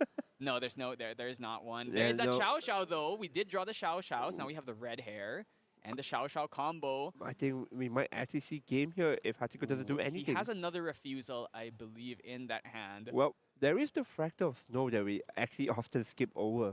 Yeah, we have gone up to level 1, which Mhm. does mean the class bonus on that is active, so it might come in here. Unfortunately, it only works on one ally. Yep. Because when things would enter the field, it makes them rested. Yep. But that only happens the next time. It's not like the whole turn, Yep, everything yep. comes in rested. So if you had an effect that could summon more than one ally, Mhm. it would rest them all. But Yep. fortunately, not that kind of effect in Fire Lorraine. But we just stopped the red hair. We're pretty happy with just stopping him. But we remove a fractal. Removing the fractal means Versus Thunder gets further and further away. Oh, Shimmering fall- Refraction Shimmering coming in Refraction. here. Are we? Flame Rune. Get out of here. Get out of here. Goodbye. Yep. Shimmering also going to draw a card. The very apparently rare effect of playing this from Is your it? memory. I have not been seeing a lot of because oftentimes they don't level up until much later into the game. So I see. Because I actually do it a lot where I actually draw it to my memory. Maybe that's why I'm here casting instead of playing. So I'm learning a few things here, but Hachiko here as well seems to be in danger zone because now the threat or the mind games of maybe I have a refuser in the memory is now gone. Justice is free to actually just gonna play down his Sao Chao here, knowing that this Sao Chao is pretty safe to be played. And now Hachiko here needs to make some decisions here. Say it's good. yeah, just 1 damage until we bust out the red hair. Then it becomes an extra 3. Yep. Along with that Xiao Xiao. But the And- one thing about red hair is if you just deal with the ally, there it is. We need to negate this. I mean, actually, technically, you are still not dead here. It puts you at 18, but that is... Oh, no, Dawnblade. You're right, the Drawn Blade is still on field, so he is going to need to see there's another Glimmer All right. Refusal going to be committed here. Might be a refuser here, but Hachiko here using so much refuser just to get rid of all these allies here. And Justice is pretty contaminant. I think Justice will just pass here. I don't think it's worth to attack with the Dawnblade here because it's not lethal. You rather have the Dawnblade in case you need it for the Another Blazing Throw. Blazing Throw or Even just a rending just for +1. Essentially, a +1 on a rending is a +2. +2. Yeah, Could exactly. drop a Home by Fire on it to get another bigger hit. There's lots of reasons to keep the weapon. Swinging here for 1 doesn't really do that much, so might as well just leave it there for now. Never know what you're going to draw on the top deck. Unlike this water deck, we don't actually get the glimpse very often. Yeah, I don't think it's worth it at all because the Dawnblade will actually break because it only has 1 durability. Justice now does. Considering his option, taking his time. There's no rush. We are actually on time here. But for Hachiko's side, his influence looking really, really low right now. I believe Yeah, it. he would desperately want a Zhang Zhao anytime soon would be great. Another fast cure would also come here to like a savior. We've seen the top deck Zhang Zhao. Oh, Let's actually, see. we are swinging with the draw. Oh, Okay, so he's okay. you know what? Okay. I want to put you as low as possible, so the threshold for the allies that are currently on field, just keep lowering it and lowering it. Kind of, I like to call it walking the dog. We just get them lower and lower and lower and force them to keep using cards in order to stay alive. Very measured gameplay, but let's see if Hachiko can find the card that can turn this game around. Yeah, really, really tough for Hachiko now. What do you actually materialize? Tariff Ring could be an option, but we have to worry about then about the Blazing Throne. Maybe bring out a Safeguard Amulet, because currently the allies on board are the ones who don't do that much damage. There's a lot of choices, but even just the 2 allies on board, swing for 1 each, put you to 18. A Forge Blade puts you to dead. Yeah, and Justin also actually runs the hated card for Fractal, the Safeguard Amulet here. So even in the events that he thinks, I don't think I'm confident to kill you, I'll just materialize the Safeguard, poke you again for 1 and 1 and 1, pass, and see how it goes. I mean, that's the game plan, right? You just slowly poke them to death. Yeah, absolutely true. Now let's see. Hachiko has to think really long and hard about this materialization. With such a small influence, the materialization really matters here. Could bring out maybe a defensive card, or maybe we just need to draw. Maybe realizes that none of these defensive cards is going to save him, and he just needs to try and find the out, which is probably that Zhang Zhao. Maybe if he can find another fast cure, that would also be really, really helpful just to get him a little bit outside of that kill range. I think Sanjiao is so important right now. Not only is it a card that draws 2, you actually need it as an ally to actually deal with cards like the Clumsy right here. Sanjiao really, really, really needed right now. This is the only time that I think most Fractal players will look at it like, I really miss Sanjiao. Really, I feel like that's every turn that they don't have one in their hand. Nonsense, I won games before with Sanjiao. It's possible. It is actually possible. I mean, we saw in the last game, there was only one single Zhang Zhao played in the entire best of 3, and it was it was something to be seen. And there's another Glimmering Refusal drawn. He's just smiling right now, probably indicating, oh, Okay, Descendant. I mean, we've got more of That's this. not good. I don't see any I don't see Sanjiao. anything that is not blue in this hand. Are we gonna bottom 4? No, I do see the Froststorm Paladin, I think. Ooh, if there's a Paladin in there? Ooh, Oh, bottom. bottom 4 is the choice here. We have that Glimmering Refusal in the hand. So now, because of the Tariff Ring, we are going to need to find some form of effect damage. But look at that, 5 fractals. If Justin only has 5 cards in hand from the draw from turn here, maybe, actually, Safeguard. I think it's a safeguard because you are not confident to. yeah, he cannot kill here, for sure. I mean, he could kill if there wasn't that Glimmering Refusal, but with the Glimmerings, we're going to commit the Tariff Ring here now. I wonder, do we just swing 2, swing 2? I think this is what's going to happen. Justin's just going to recollect swing, pay 4, swing, and pass because even if his hands down, only 2 cards left in hand, he's quite confident that he actually won that. Oh, red hair. Wow, Red hairs here. red hair, and then we're going to try and swing with the red. Actually, okay, he's thinking here on the activation of the red hair. Might have to refuse this. You have to again. refuse this. If you don't refuse this, you actually just die. Unless there's like a refracting in this hand. It's important. Well, this game here has been just a back and forth of I play ally negates, I play ally negates.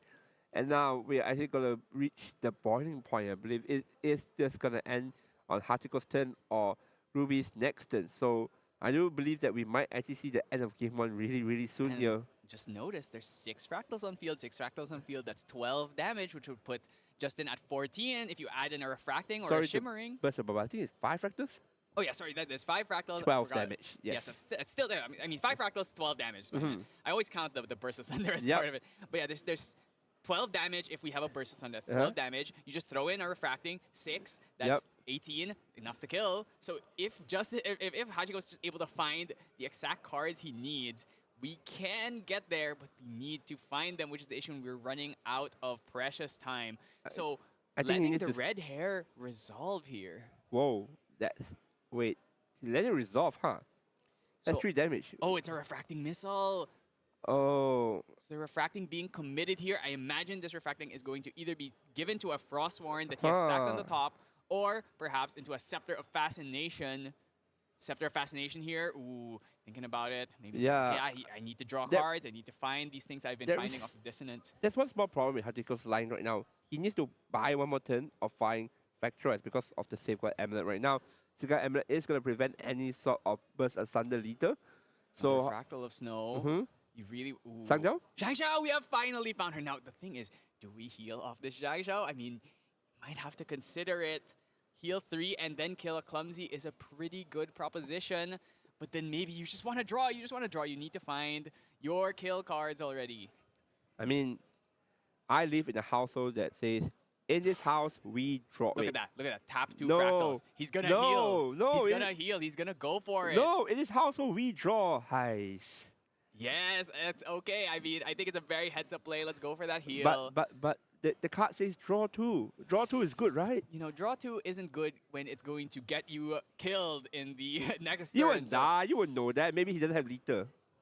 Maybe he doesn't. Maybe he does. Now, we do have that Scepter of Fascination. I think either that's another Glimmering Refusal or that's maybe Shimmering again. another Shimmering. So we do have the ability to play this card from memory, or maybe it's nothing and it's just a bluff. Yep. At this point, that's how powerful a Delton is as a champion compared to Arisana, where it gets this mind game where you can actually just have this Scepter of Fascination being able to give you back the Glimmer's counter in order for you to use cards from memory. Refuser, really annoying card right now. I think Ruby is starting to get annoyed there. And Yeah. we know he still has the third Refuser. So Yes, it's very yes. likely in the memory, I think. Most assured, and unless it's a Shimmering, it should be in that memory. Because the Shimmering, what makes it so strong is, of course, the fact that it does draw you an extra card. So it does damage, and then it also draws your card. Unlike a Glimmering, which would just stops one thing, but it's a -1 in the end. We're going to get another draw here. I mean, are we going to find a third red hair? I do not know. At this point, I think Ruby is kind of concerned on the fact that he is dragging the clock a bit longer than expected. Hachiko might actually bounce back and find the lethal line here. Take that take one here. Doesn't really need to commit anything on a Zhang Zhao swing yet. Rending is not lethal because we know that there is a Glimmering Refuser somewhere. So might have to reconsider his options here. If you have an ally, I think an ally play here is really good right now. It just depends on what ally. I think he might be playing out that Everflame that has been in his hand since turn 1. Thinking. Ooh, maybe Deciding. putting 2 cards down. Like the fact that is this the 3 cards? Might be another Flame Rune. Oh, Fiery Momentum is the pick here. We're gonna have to refuse this. Yeah. Once again, we cannot let this go. Okay, so it's actually in his hand. So the card in the memory is something else. So it's either a bluff or it is maybe maybe a 4th refusal, or maybe it is that Shimmering Refraction. So if Shimmering comes in here, I think it's gotta be a Shimmering then. Shimmering here gonna come in for 1, 2, 3, 4, 5. Hachiko's so talented at drawing Shimmering. I think this is his third Shimmering. I mean, if you didn't see in the last game, 4 Shimmerings in a single. He played 4 Shimmerings in one turn, or was it like 1 Shimmering on his opponent's turn and then 3 on his own turn? So draws a card here. Hopefully that card is an impactful one. I mean, it's just talent at this point. We are gonna go back into Hachiko's turn right here. Here is the big problem. We have that Safeguard Amulet on field, which means we cannot actually go for that big burst asunder kill line. But maybe if we find some more refractings, we can try and chain them in response to this refracting. Or we bring out Mirror here, pop this now, so that when we eventually do get our burst asunder. There we go. So Mirror is the pick here, but remember, you still need another turn, because if you pop the Mirror on the Safeguard Amulet, he's just gonna chain it. Now we still get the effect for the whole turn. Burst asunder still does no damage. Yeah, so you need to be very careful with this timing. Though usually the time to use Crystallized Mirror is usually at your opponent's turn, so that you can do it back to your turn. You can do it to the Asunder, or you force it here right now. You pop the Mirror, and then they crack the Safeguard Amulet, and in response of the Safeguard Amulet being cracked, you can start shooting with your Shimmering and your Refracting. I think I'm gonna play a Fractal of Snow here, or do we have a Paladin? Okay, Insight is not the best Fractal to see right now. We're going to get an extra glimpse. Glimpse 1. Off of that Crystalline Mirror. I wonder if Justin still has more big ticket attack cards. I didn't see the Rending. I didn't see another Momentum. If he doesn't have another one, then we are definitely in a universe where maybe Hachiko can survive the next turn without being forced to commit anything. Yeah, I mean, at this point, right, Ruby is just literally begging to draw those cards here. It's been dragging way too long here. If Hachiko actually draws a 4th Glimmering Refuser here, I would go absolutely nuts. I don't think there is anything that draws in his hand, fortunately. So we do... What are those with 2 cards in his hand? They better be doing something, because if there is a Rending, if there is a Momentum, if there is even like a Blazing Throw here, maybe, you know what, Michael for that Forge Life Blade at this point. just to get some extra damage in, but that would put you very, very close to dead. Actually, Yep. if you play the Forge Light, it's going to put you up to 12, which means you do in fact die to... Actually, no, you will not die. Oh, no, you die to a... Yep. You die to our Fracting, but Yep. you do not die to a Shimmering. Yeah, you do die to fracting. So the thing is, for Justin's right now, his consideration is either a weapon, because I don't think there's anything else in the material deck that matters. He does have one card in memory. He does one have card in the. He does have a floating memory, so Smoke Bomb? Smoke bomb to draw one. Just to draw, literally just a draw card. Level up to 2, get some more life. Level up to 2 is valid as well. The problem with leveling up to 2 is because you don't have a weapon on field, You can't use the you attack. can't Yes. really attack. Even if you do have a +2 buff, because Lorraine base has no power. Oh, I think I saw a momentum in his hand. Hmm. If Do it that's the case, this is 1, 2, 3, 4, 5, 6, 7. That is enough to kill if Hachiko did not find another card. Maybe if he has another fast cure here, if he has drawn, yeah, it has to be a 4th Glimmering or another fast cure. Otherwise, I don't know if he can make it to the end here. Have we not used our bauble yet? No, I believe we have. No. I don't think we had. So, this is gonna be a really, really tough spot. Okay, Yeah, this is all right. incredibly risky. Yep. So popping Safeguard Oh. in order to not take the damage. If we have Refracting Missile here, he actually just kills him. Yep. So this timing here is really, really dangerous here. Oh wait, no, because the Safeguard is in response to the Forge Eye Blade, even if we throw the Refracting, it's going to do 7 damage here, and then the Forge Eye Blade still does no damage. Yep. So we should be able to survive the next turn. But that means this the Safeguard last amulet turn. is gone. So if we have that burst, which to be fair, we actually don't know if we even have the burst at all. So if the burst does exist in the hand or in the top of the deck, we could be in a situation where Hachiko can somehow steal this game. We are gonna recollect here. We're gonna see if Justin actually has it. Okay. That's an Everflame that I took a little peek at. Notably, this mirror cannot destroy the Forge Light Blade. This has to Because- be one of the attack cards, momentum or either fight or rending. I mean, even if it's not flames. Yeah, I see a Hone by Fire. Hone by Fire on the Forge Light Blade would make it do 4 damage, which is still one off. As well as it is open to getting fracturized. Justin here looking very dangerous because if he just pass back the turn to Hachiko without actually killing him, one Asunder is doomed because 6 trackers on the board is gonna be 14 damage here. It's more than enough to seal the deal for Lorraine. Absolutely true. Thinking really long and hard. What is the way we can get here? There's a Xiao Chao, there's an Everflame, there's a Hone, there's a Flame Sweep.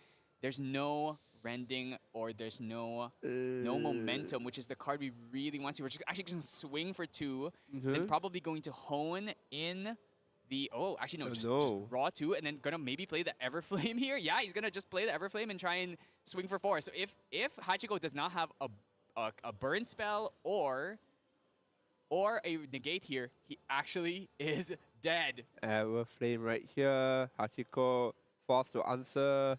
1 card in hand means no negate. There is Fractal of Snow. Maybe if they Yes, remember. actually, the Fractal of Snow is maybe going to come in clutch here. I think he might have to activate the Fractal, so keep him alive for 1 more turn. Burst Asunder will be doing 1, 2, 3, 4, 5. Oh, it's okay. No, wait. Oh. Refracting? Oh, Fast Fast Cure! Wow, okay. The Fast Cure gonna come in here, gonna keep us alive. I mean, just like we spoke about earlier, it had to be a negate, it had to be a Bro. Fast Cure. Gonna go back up. So now, do we have the Burst Asunder though? Here's the real question. Do we even have Burst Asunder? We have 1 card in hand. Is that been Burst Asunder the entire time? Oh, I have no idea. Hachiko probably gonna go for a safeguard himself. just to stop maybe like a Blazing Throw. Or, He'll oh, believe wait, it. you know what? I feel like it's playing really fast. Oh, Burst Asunder! Burst Asunder! Oh my god! That is gonna come in for 40 damage. You're dead. How did he survive for so long? I can't believe it. I thought he had it. Like I thought he had it too. I thought he had it. It was just 1 off, 2 off, 1 off, 2 off. Hachiko just with his grit, with his determination, just power through all this aggressive damage and win with 1 Asunder. And just like that, I mean, that's the Wings of the Fire, right? You really have no answer to it. cards like this, no negates, no any sort of damage prevention. I mean, technically it does exist, but Justin here doesn't run it in his deck. So really, maybe the safeguard play wasn't. The thing is, even if he didn't pop, if he doesn't pop the safeguard there, he's still gonna get popped by the Crystalline Mirror at the end phase. correct. So it doesn't actually like really make a difference, truthfully. Especially because that it's not like that Crystalline Mirror could be used on the Forge base, because Crystalline Mirror can only target items. So in that situation, whether or not he uses that Safeguard Amulet, it's still going to get popped at the end of the turn. So he was going to die next turn no matter what, unless maybe he held something, but there's nothing really. Like, this is fire. This is fire. It doesn't do anything. If you look at his deck right here, there's no defensive card. It's mostly just super aggressive. I mean, for Arthur, for Clumsy, Creative Shot, Momentum, all these cards that scream aggression. Ooh, but now let's look at that. Let's talk a little bit about the sideboard. So I want to talk about Viridian Protective Trinket. Definitely gotta come in here. You got refused 3 times in that game. Are you going to let that happen again? Probably not. Trinket alone will probably just signal, hey, I have this, now pay 4. And looking at how Hachiko is playing this now, it is really unlikely that Hachiko can actually play all of those refusals at one point of the game because Hachiko's influence is very low. He's busy using the refracting, the misses to just remove allies or just playing cards to just deal with what's happening on Justin's end. And if we look at Hachiko's deck, Hachiko's side, Art of War, War, which is a card that maybe has not seen that much play. It's a very conditional card. The idea with Art of War is you need to stick your own ally and then bring out the Art of War. If they can't kill it, every turn you just slay. Everything that comes in dies, unless it's of course a stealth, like the Xiao Xiao. But it's not like, as long as you kill every single ally that comes on board, your ally will never get contested. And then you can continue to play more allies even if they can't swing. As long as you have the tempo advantage, the board advantage, you can win. I mean, you play other games. You play games that have summoning sickness or whatever. Like, you cannot attack on the turn. You should know what it feels like to be the guy who has all the dudes and then the dude who's playing a guy who cannot swing and then they just die every turn. how I see Art of War is you're just making GA fair. Yes, exactly. You just You are make it making GA an honest game where you cannot attack the turn you come in. Yep. Art of War is a really interesting card. I think it was super hype as well when it was first released. The prices was crazy. Everyone was trying it. And eventually they realized not everyone is playing and pure ally deck. It's only good for certain conditions. And for this specific one, I think it's really important. I wonder if he's even brought Art of War against any other deck in this whole tournament. Because if he's been playing against Genboost and Frag the whole time, maybe he's like, oh, this is the one time I'm actually going to bring out the Art of War. And you know what? Who knows? Maybe he chooses not even to play the Art of War.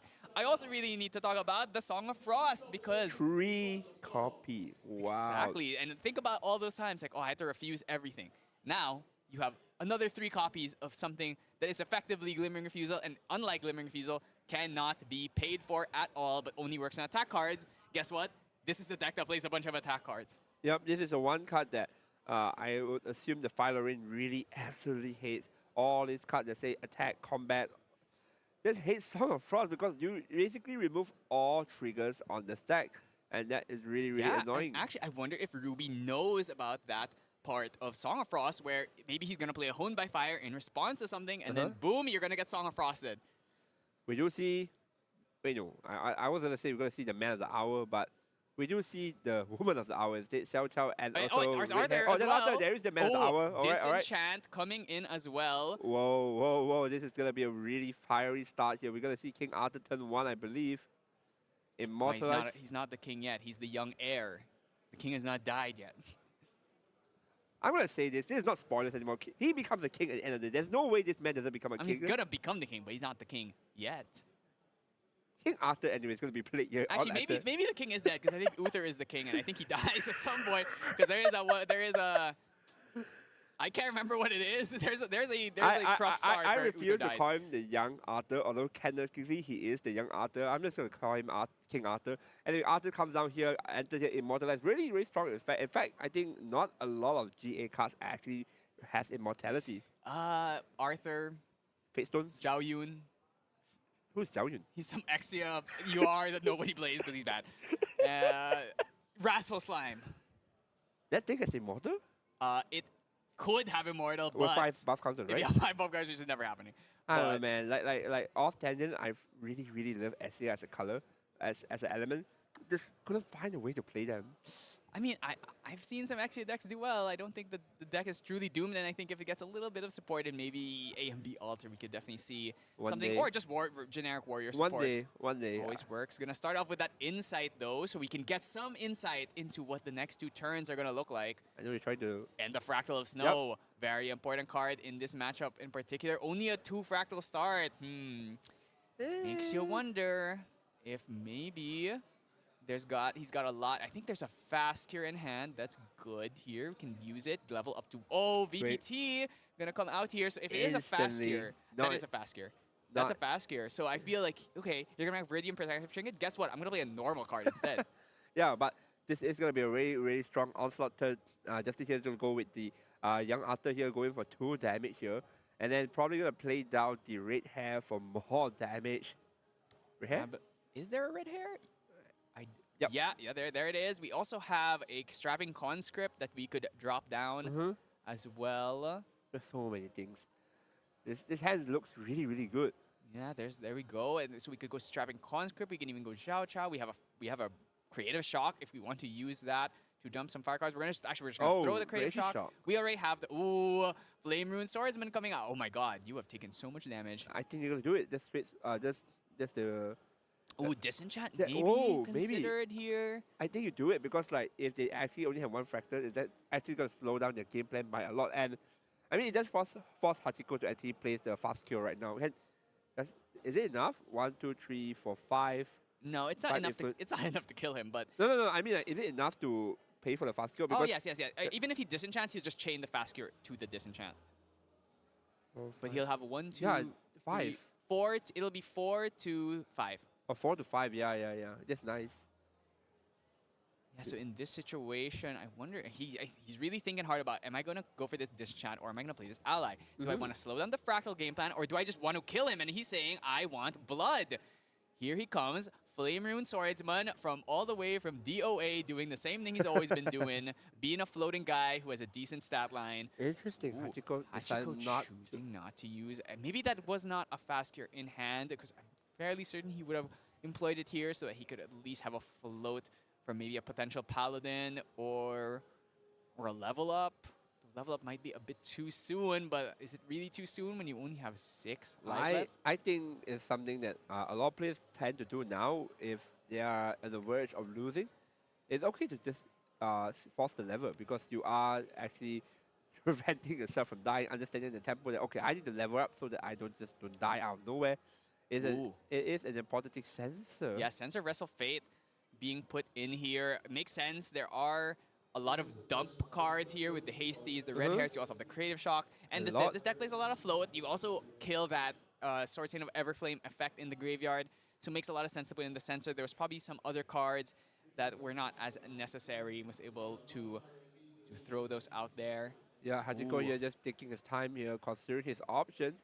We are going to go into Tariff Ring is the choice here. We really need to clear this board. I think we need to find some kind of ally, like a Gildas.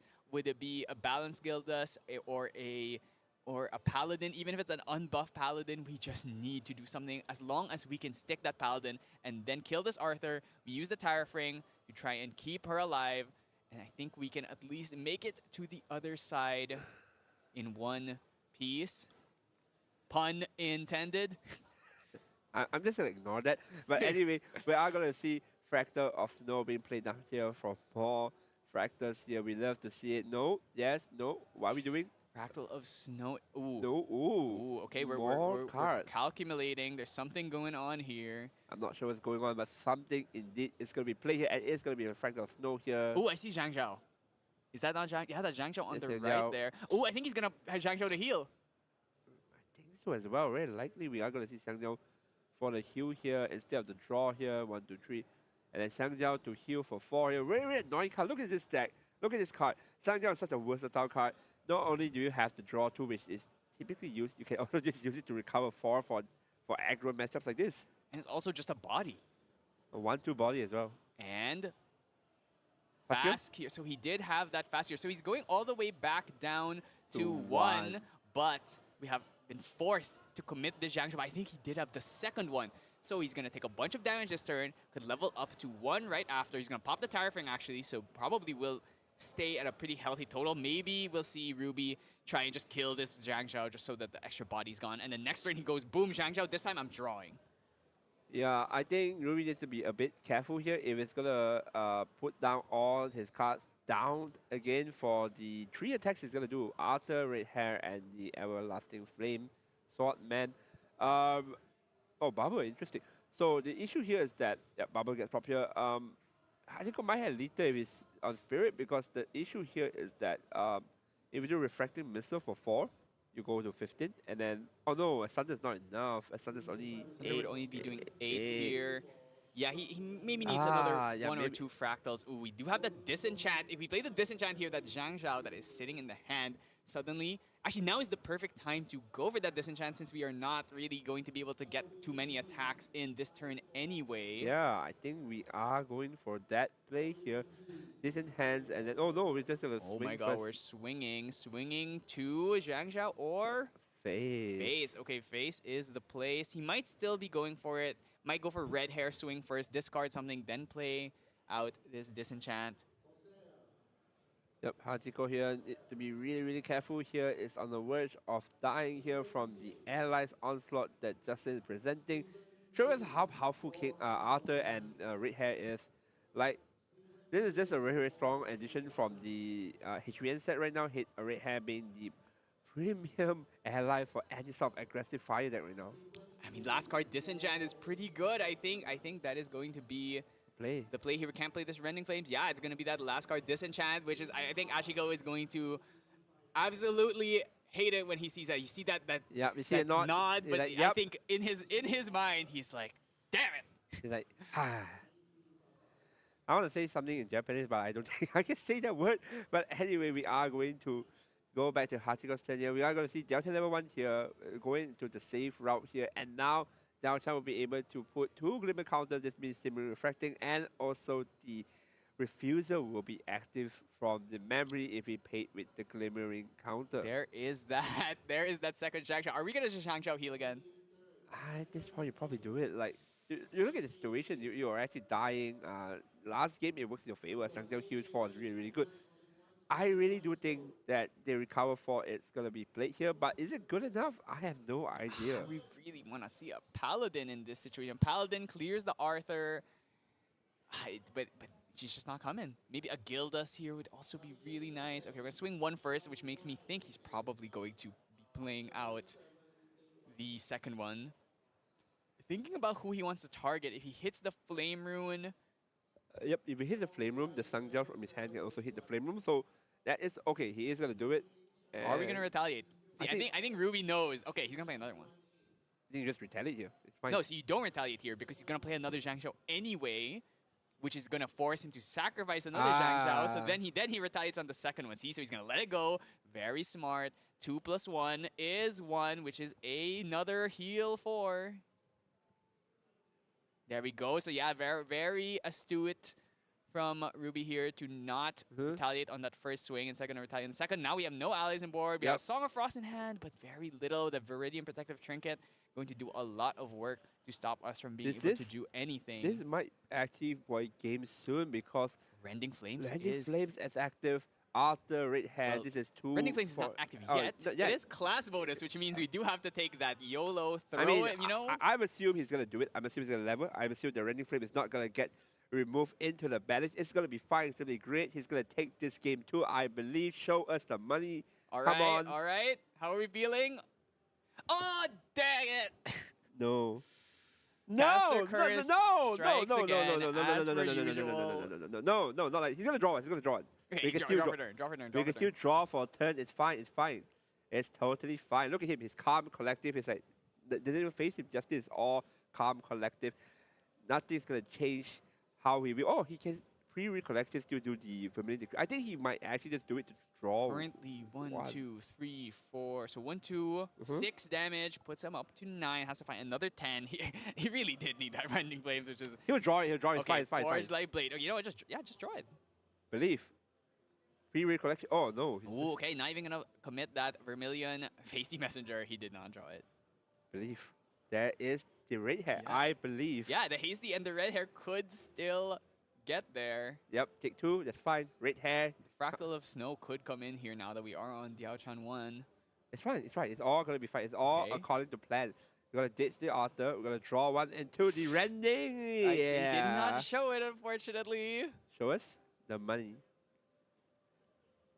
Ruby, what do you got? I don't see it. Unless that's the card he put there on the right. 2. I don't think it's it. Hold my flame books too or something. I don't know. Oh, yeah, that doesn't work. Okay, hasty. Okay, another chance. Another chance. Believe. To, See, you know, 99% of gamblers quit before they hit it big.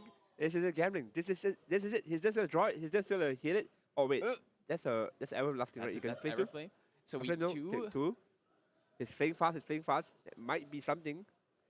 If the Everflame does give 2 buff or give +2 to this weapon, he could swing for another 4 in addition to here. Then a Blazing Throw would actually do it. But we do know about that song. Oh wait, the Song of Frost can't be played because of the Radiant Protective String. So Yep, if he did hit, if he exactly. did draw a Blazing Throw here, that would be. I think he has 4 cards, so a Blazing Throw will cost.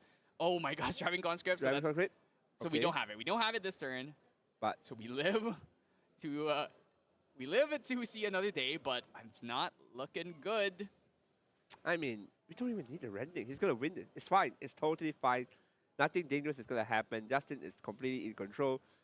Look, there's only 2 fractals here. There's no way he can find Lethal from this position. I don't think so. I'm not even gonna count. I'm not even gonna attempt to think of the Lethal line because there's no such line. Okay, maybe I should. There isn't. True. There isn't. There really isn't. Okay, like back to unbiased commentary now. Hachiko here is looking in a really, really rough spot right here. Yeah, I actually think that this may be unsalvageable. Mm. 2 Fractals on field. Yeah. Very little cards in your hand. And there's a bunch of dudes on field. We have really needed to find that This is- Paladin. This is the one time where all the fractal players that made Arisana will say, see, this is why Yes, I play Arisana. exactly. This is why you play Arisana. Imagine the Polaris on field right now. Now, I wouldn't, unfortunately, kill that Red Hair or that Arthur because they are 3 HP, but Yep. we can at least get rid of these small little stragglers. Do we draw? Ooh, a Fast Cure could. There is also the Burst Asunder. There's the Glimmering Refusal as well. So, I mean, where's the Paladin, though? We need a Pally desperately. Fortunately, not showing up, just like she doesn't show up in our Doba packs. Are you sure she doesn't show up in the Doa pack? I'm pretty sure she showed up at some point, right? I mean, she showed up in the first game. Showed up the first game 1 time. That's it. And we haven't seen a single another one. Even come on, Gildas. Is that rending in hand? That's another. Oh yeah, that is a rending. It must have drawn it when it was too late. Huh. I think after playing the hasty, probably didn't have enough cards to commit. Because the last card was the Strapping Conscript, which cost 2. Ah. So it was 3 cards left in hand. So it was like he couldn't play the rending anymore. Yeah, unfortunate. So he actually did draw the rending. It just was like, oh, it was at the point where we cannot actually play it anymore. But next turn, Next you're gonna hit by that classic Malaysian Rendang Flames, and I'm curious to see if there's anything Hachiko can do about it. The fast cure not gonna be enough because that rending would be 3 + 2 Yeah, plus that's the a lot. Everflame. Yep, Could hit for Everflame. 7 times 2, 14. 14. We have the Song of oh my God, Burst Asunder gonna be hitting whoa, Arthur. whoa, whoa, whoa, whoa. This is such a desperate move here. You're gonna. This is pure Desperation. desperation at this point. Yeah. But we all know what's in Ruby's hand here. Not gonna be doing great for Hachiko here. He is gonna. He's just gonna pass here, I believe. Yeah, there's nothing he can do. If he has 5 cards in hand, he can hold up. Yep, he can. He can. He can play this. Yeah, so he can play the Song of Frost, but he's still going to take. Too much damage on the board. That's the It's going to problem. take 3 damage just purely off of this Strapping Conscript and the Hasty. So I think this game might be over. Yep, I we think might we might actually be be going going. into a game 3. Yeah, to a final round. Yep. All right. Maybe he has something, but for what we know, it's very, very He unlikely. does have the Fast Cure, Yeah. but if he plays the Fast Cure, he can't play the Song of Frost, which means that the Rending Flames is going to kill him. Yep. And see what the plan is. We know that he had the Rending Flames. We did see it. Maybe thinking about banishing something here. Nah. I think you just go maybe I think you just play like a free cost card. Oh my God, oh wait, no, we gotta play, Okay. See. Trust. So we're gonna Trust. go up to 6 influence here, ton to work with, even a refusal. Uh-huh. Yeah, we've got everything we need. Let's just swing with the allies first, start forcing out some stuff. Gonna Yep. throw another float here with that tempered steel. Ooh.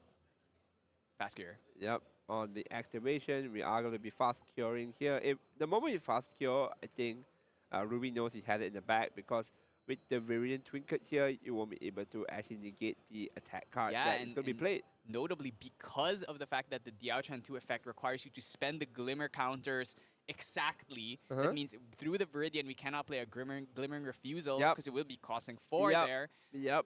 So shutting that off. So yeah, I think Ruby sees this. He's like, okay, I win. Yep.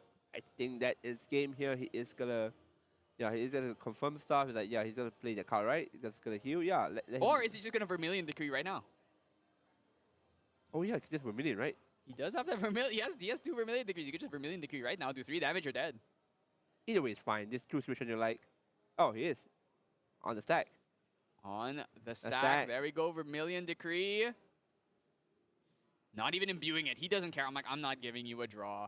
I won't do it. Hachiko Yeah, really good losing play. here, Yeah. unfortunately. So we are actually, no, fortunately for us and everyone watching, we are going to go Game 3, to the baby.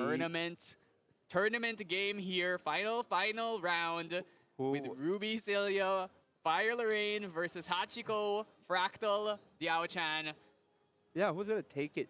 It's either gonna be maybe the first Japan Ascent champion or another first Malaysian Ascent champion, Ruby. Well, we've got to say this.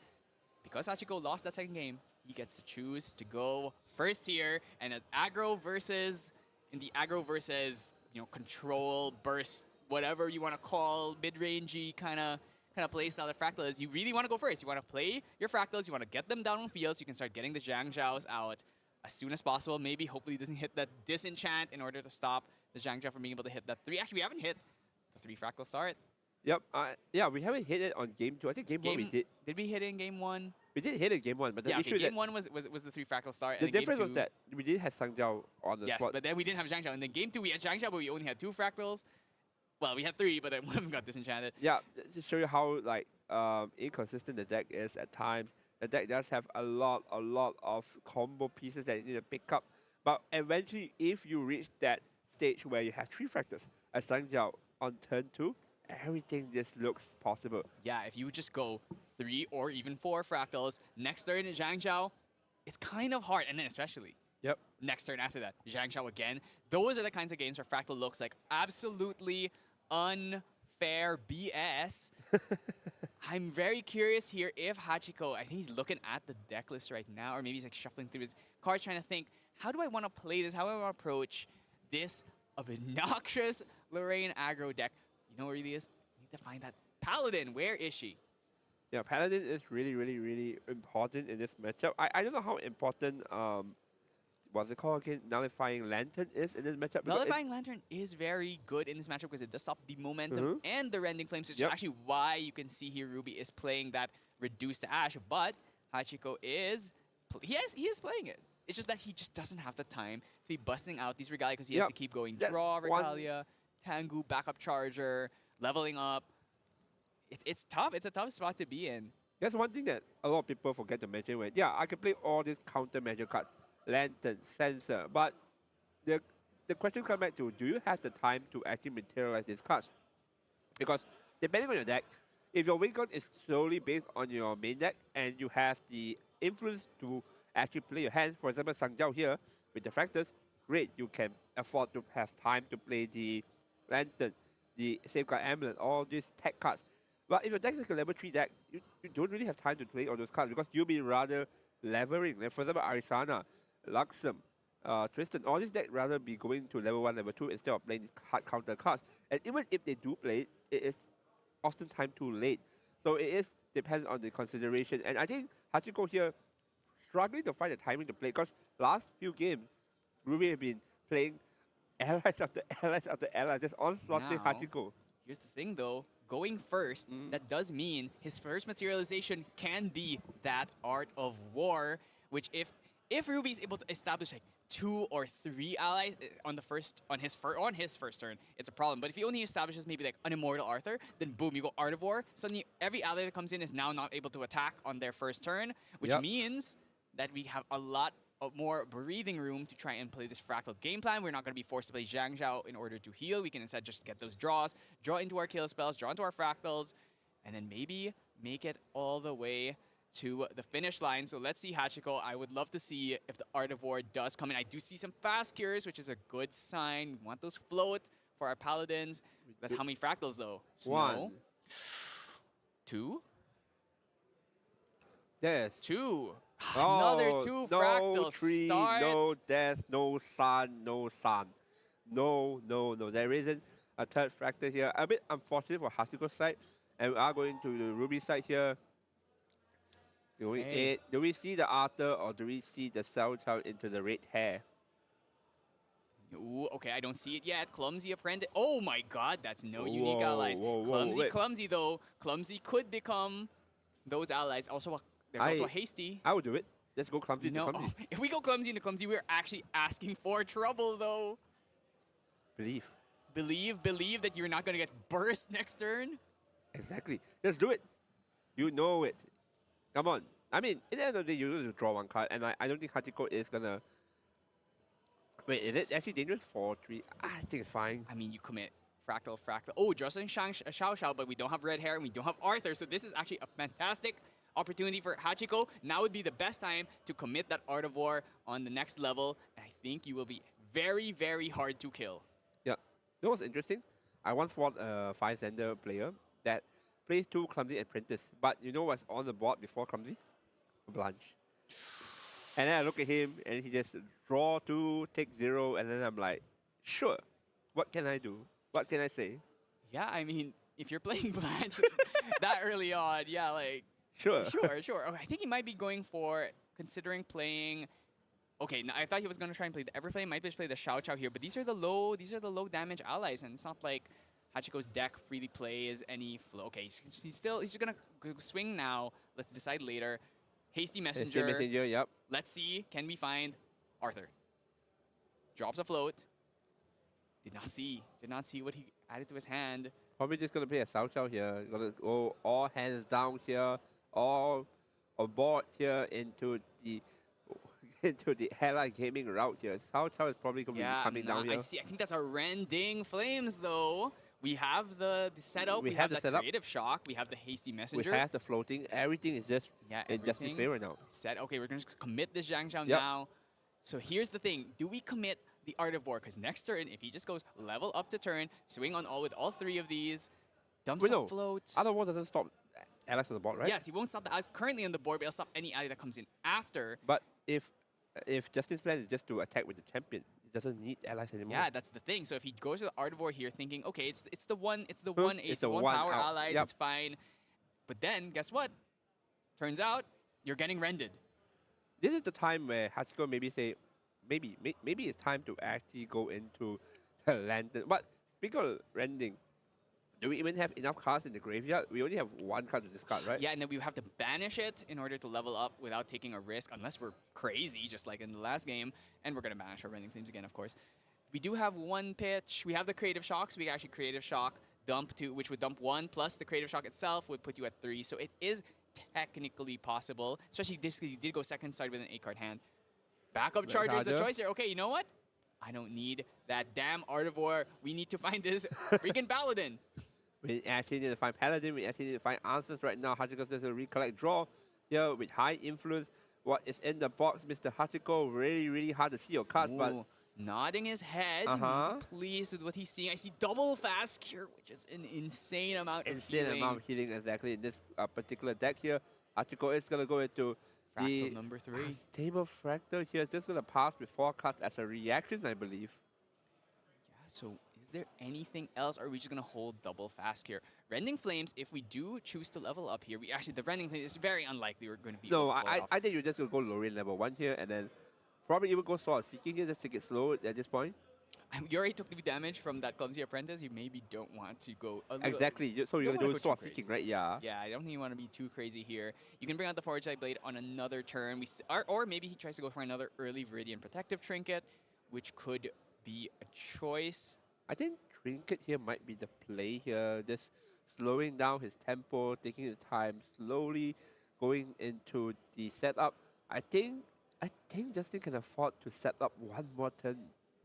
However, if you do give the Viridian Protective Trinket here, the problem is that's 2 fast cures that are stuck in his hand, so that means it's not really doing anything. Yeah, I mean this fast kills definitely could have been played like eventually, but not now here. One of them will be played eventually, so we are going to. There's no way you're gonna banish, right? You're just gonna go Trinket. Yeah, Trinket's Yeah, gonna save. so okay, going for the Trinket just like we laid it out. Okay, he's still. Yep. Okay, yeah, okay, he's gonna commit to it. I'm playing this Trinket. Oh, and Hachiko's gonna surprise him. Guess what? I don't even have water cards in my hand. Yeah, I mean, like what our co-caster Mono has said that sometimes Trinket is all about timing, right? Not really just I have it here, scare. But the difference here is that Ruby is a really, really aggressive deck that at any point, at any time, you wouldn't know that the Trinket is going to be really, really useful. Everflame is going to be pitched here. We are going to see another rending. Which means if we spend one rending and it gets stopped, we can throw another one as long as we have the requisite I fire love cards rending. in the grave. Are we going to go clumsy? Oh my god, are we actually? Oh my god, we're gonna play another clumsy that is actual. Oh no, Creative Shock. Oh wait, is Creative Shock into rending possible? No. No, Rending Flames is a class bonus, so that is Oh, yeah, one not more gonna turn. work unless we just want the 3 damage. But I don't see why you would be doing that. Chow Chow, and then we're gonna commit a Fast Cure. So Cure. now here's the thing. I think maybe Ruby is gonna get baited to try to equalize their info. Actually, 1, 2, 3, is it like 1, No, 2, 3, 4? I think maybe 4 or 5. Sorry, the black sleeves and the black mat is a bit hard to see. He's gonna let it go. He's gonna let them. He's gonna let it recover 4, and then he's gonna take 1 from the Sao Chow. Yep, and then Clumsy will hit for 1. And I believe. Hey, Hachiko, he is nodding his head, which is making me feel like there might be a Zhang Shao on the horizon here. Another Yeah, Clumsy he's- Apprentice. These No, are. hasty. It's gonna be Okay, sorry, hasty. another hasty. Dumps Gonna the dump the Clumsy. Clumsy. We're not Yep. gonna kill ourselves here. Yep. Unfortunately. So It seems like that's it. that's it. Gonna be passed here. Next turn is really much a certain death here because we can see the rending flames. However, if Hachiko has the what's it called? Refuser, things will be alright. I believe he also has the Song of Frost in hand, and as long as he holds up enough. Enough. And now that he's going up to level 1, this is going to give, because that Rending Flames with the Everflame would be doing, assuming we bring out Forge Light Blade, would be doing 2 + 2 + 3, 7 times 2, 14, which is not technically lethal Yep. if the allies on board don't also connect, but they would also have Home by Fire. So we could be doing 2 + 2 + 2, 6, plus Rending is 9, and then 18 damage in a single turn. That's just Burst Asunder. I think that's more than the best. That's more than a Burst Asunder most of the time. Burst Asunder is usually hitting for like 10, 12. Zhang Zhao, heal or draw? Draw is the choice. We have finally gotten a chance to We draw. are finally using what Sang Jiao is meant to do. Draw. Yeah, and then now we get to kill the Haster, the Clumsy Apprentice. And the double hasty is so frustrating though. Yeah, this ball is looking out of control. Yeah, double hasty. Premium stat line 1-2, really annoying. Sang Jiao can't get rid of it. Clumsy, however, can be removed from the Sang Jiao's attack. Hachiko here taking his time here. His influence is high now. I see another Sang Jiao on the side of the hand that the most right. Ruby here is gonna be slowly considering his options. With a hand this big, Yep. you cannot commit the Rending because the Song of Frost is too risky. The thing is, when you play the Rending, it is an on-attack effect. You play the Rending, you banish the 3, you get Song of Frosted, and that's what's gonna happen. He's gonna lose all the fire cards in his grave, and suddenly he's gonna be in massive feels bad mode. Yep. So what we want to do now is to be really, really careful with the Song of Frost. And Hachiko here is probably just gonna pass here. I mean, he should at least kill the Clumsy, unless he's worried about getting a fire card, but I think at this point, there's enough fire cards, there's 2 hasties, he's gonna keep dumping more fire cards. Did he swing face or is he swinging at Clumsy? Maybe he has not declared the attack because that 2 damage from the Clumsy Apprentice. Just go thinking about how he wants to play this. Still haven't found a Paladin or a Gildas in these past 2 games, which is very, very unfortunate. Maybe trying to, actually maybe he does have a Gildas and is trying to find a way to balance so we can at least take out one of these hasties. Yep. Just We to note. do need to hold up 5 though if we want to play that Song of Frost. I think Natiko needs to make a decision here. I think you cannot put your cards down here. Song of Frost is too important. Whoa. Million Decree on the Zhang Zhao, trying to keep that Clumsy alive. Interesting. Could negate this. Could negate this. But would you negate this? If he has enough to still hold the Song of Frost, I think it is a fair choice. You actually do see the hand there. Blazing Throw, owned by Fire. You must be worried about the potential for that big Yep, rending. it's gonna let it go here. It's not gonna be negated. But this, however, means the Hachiko's influence is pretty much set. Oh no, it's playing cards down. Fast cure. 1, 2. Thinking about it, he needs to be able to hold the Song of Frost. If he doesn't hold this, I think he still has enough to play that Song of Frost. Either way, even with this fast cure, that's 1, 2, 3, 5. Yes, I believe that is 5. So yeah, No, it's 5. that's 5. That's 5. So he can play the song. Wait. Oh, I mean, Oh. it's still 4. It's fine. okay. 4 into 1, 2, 3. So Yeah, so we still have 5 total. Well, the Song of Frost was 4 cards, essentially. Yep. And we notably cannot use the Song of Frost effect to banish a float because we are We're not not Tamer. It's a Tamer. Tamer Yeah. class And bonus. not Gocha. But Actually, yeah. we cannot commit the Everflame in the Recollection phase now because we went for that Vermilion Decree. So not going to be the biggest, but we can still use it in the main phase anytime we feel. Also, the Home by Fires we cannot play. And usually that's the idea is you bring out your weapon, you put the hones on it, you put all the buffs, all pre-recollection, so you can go for the big, like you can play Rending plus Blazing Throw, Rending plus Ally, things like that. But in this situation, just wanted to keep that Clumsy on board and also just kill that Zhang Zhao before she, just getting the damage off. But I think there was that second Zhang Zhao, yes, you said you saw in his, is Yeah. currently in his memory. So that means if we do make it to the next turn, there is a universe where maybe we can kill because this is 2, 4, 6, Yep. 8, 10. 10 damage, Oh, puts him at 12. If he does go for that Forge Light Blade, Uh-huh. trying to go for the YOLO Rending, it would put him up to 6 out of 20. So 12 plus that would be I think Justice considering the lead 18. And any refracting or Amulet. shimmering is going to be enough. is hovering on the amulet still of Lorraine level 1 here. Yeah, this is a really tough spot to be in. We still have that fast gear. So basically, Hachiko is putting in a bet. If you try and kill me with Rending Flames, I'll Song of Frost it. If you don't try and kill me with Rending Flames, I'm just going to fast gear, get a float, try and drop out the next turn, or maybe go for Scepter of Fascination. Really anything. Just find a way to make it here. At this point, the problem is these Goja Glimmer counters are kind of rotting without a Shimmering. Maybe he does have a Shimmering down there in the memory. I don't know. Blazing Throw. There's so many cards, so many damage that Justice could actually do here. I don't know what he want to do here. I think Amulet is very safe. It's kind of think, hey, I'm just going to play it safe here. I have enough allies to just stomp you with. Please answer my ally or lose. Yeah, the only saving grace he has here is that there's no Arthur. Because there's an Arthur on board here, we are essentially suddenly doing an extra 4 damage out of nowhere. So I wonder what he's going to decide to do. I personally think that Lorraine is a bit dangerous, considering that you know your opponent is baiting you. Like come on, 4 cards, 5 cards in hand.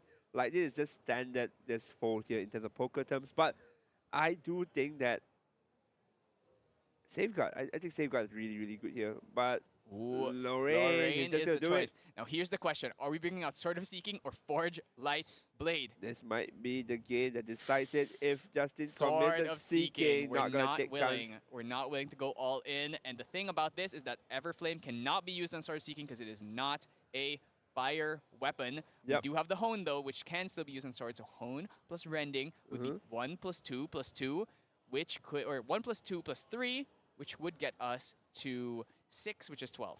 Yeah, I'm gonna dish the creative shock here. The good thing is that with the double messenger here, right, you can actually dish 2 cards here. So even if the 3 cards that you banish are basically useless, you can still actually get more cards into the graveyard for the next Rending Flame. As we saw, Rustin does have another Rending Flame in his grave. And we're also digging closer and closer to try and find that Arthur, who is for some reason absent in this game. A bit Arthur, shy, I think. red Camera hair, shy. one of them. So we have used our 2 hasties at this point, so we have still not found our big ticket unique allies, but maybe next turn With another couple draws here. 1-1-1 here. Is he gonna commit to the rending here? The Blazing Throw would do 4 damage, which would put Hachiko at a very precarious 14. 2, 3. I think it's coming down. I think the rending is coming down here. Yeah, we're going to commit. Rending going to be sent. He's 8. going to let the on-attack trigger go. Wait, are we not letting the on-attack trigger go? Oh. Ooh, maybe a little bit of Too a hasty. little bit of a timing issue here. Should have let that on-attack trigger go first before throwing Yep. the Song of Frost so that we could get rid of the Fire Cards Engraved still. Yep. But we do stop this big Rending Claims turn, so we do live to see another day. In the end, he had so many Fire Cards Engraved anyway. Does it really matter? He was going to be able to throw the next one anyway. But it does make the Fiery Momentums weaker if that was the card. Maybe if he didn't have another Rending. Maybe he had a Fiery Momentum. I'm more concerned about Lita now. Just Hachiko has it. 10. This is 2, 4, 6, 8, 10. 10 damage, 12. He would need to find another 8, which Tariff Ring is telling me, okay, No. not trying to go for the kill yet. He still has another fast cure. He still has another fast cure. Tariff plus Safeguard. Sangdia's in Tariff hand. plus a... Oh, Zhangshao. Are we going to Zhangshao heal again here? Might, No, oh, we're no, drawing. just gonna draw. We're drawing. He needs to find another Song of Frost. Or a Paladin. A Paladin would be really good here because that Tariff Ring plus the Paladin just hold up that intercept. And then we also get to hold the fast gear E. So even if the rending will be very, very hard to get here, Clumsy will finally go down here. Actually hitting Fate. Wait, does he have it? Maybe he has. Maybe he's doing some Shimmering Refractions. No, I think it's just because like I'm gonna Tariff Ring next turn, so I'm gonna like catch up the damage. So there's a world where if Hachiko goes face here, and then I Tariff Ring, assuming Ruby doesn't kill him, back to him, Hachiko's gonna attack 1 with the Sangjiao again, making Ruby's HP 4, damage taken. He can actually go for the versus Thunder, that would be 10, 14, and then in fact let's just say we play one fractal here, 1 turn, right? We play a fractal here, we have 5 fractals. That's gonna be 4, 12, 16, and yeah, that's enough. If Yeah, you there's have a Rain. He's got a Rain. I think he probably already has the Burst. Here's the thing, if he plays a fractal, that puts him at 5. 5, Yep. that's 12 damage. Only needs to find, if he has a Shimmering Refraction, which he Yep. can play because Yep, there's yep, not a yep. water card, he can play that Yep. Shimmering Refraction using the Delivering Counter, which will still draw him a card. Yep.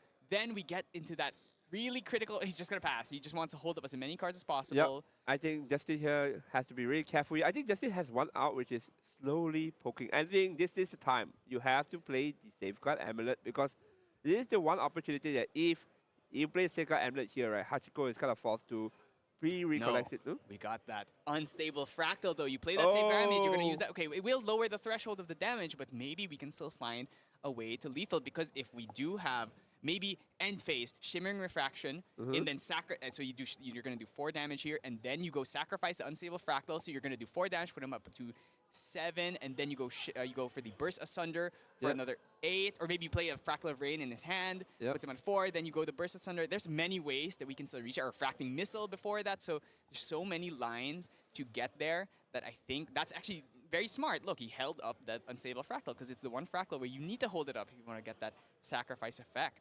So I think it's very possible that Hachiko is able to end it next turn if Ruby cannot find lethal next, but we still have that fast cure. I mean, we definitely have some kind of action, either Song of Frost or maybe potential Glimmering Refusals, even if they are going to cost 5 or 4. It will be enough considering... Oh, Safeguard Amulet is the choice here. He wants to force out that unstable fractal. Hachiko is going to say, yes, I will allow you to take a passive stance here so that I can try and take an advantage of that only 6-card influence small Tariff Ring. Ring. Like, hey, Yep. I'm going to pop my Tariff Ring. Don't go too fast. Now, how are we getting here? Blazing Throw is in the hand, so we could get that Blazing Throw 4 damage. We currently have 4 allies that all swing for 1, which is not much, and then the Tariff Ring will make it hard. So I think Hachiko is going to be able to live for a turn unless we just throw Rending here. If we 6 cards in hand, Rending we'll use 4 cards, pay 2, we can do it. Any negate stops it though. If we're truly YOLO, we could do it. I don't think you were rending here. Rending here is a bit too much dangerous at this point. Just have that card that is pointing right now. Unstable Fractal, I think this is aware of what is going to happen. Could we highlight the Unstable Fractal actually? Because I would like to see if it says weapon or item. Item. destroy items, so it cannot destroy weapons. Yep. Fortunately, that means this sort of seeking, or maybe like a buffed, honed by fired sort of seeking, cannot get destroyed by the unstable fractal. So that is one thing. It's here to destroy the most important card on the field right now. Safeguard That Amulet. damn Safeguard Amulet. You know, it could also destroy the Viridian Protective Trinket if it so pleases, but I don't think Nah, that's nah. gonna be what's gonna happen here. Everflame being committed to a hasty messenger. For recollection as well. Yeah, all right, pre-recollect. We're gonna do this now. Going to go up to 6 cards. So this hasty has a +2, which means it will swing for 3. That is hone, rending.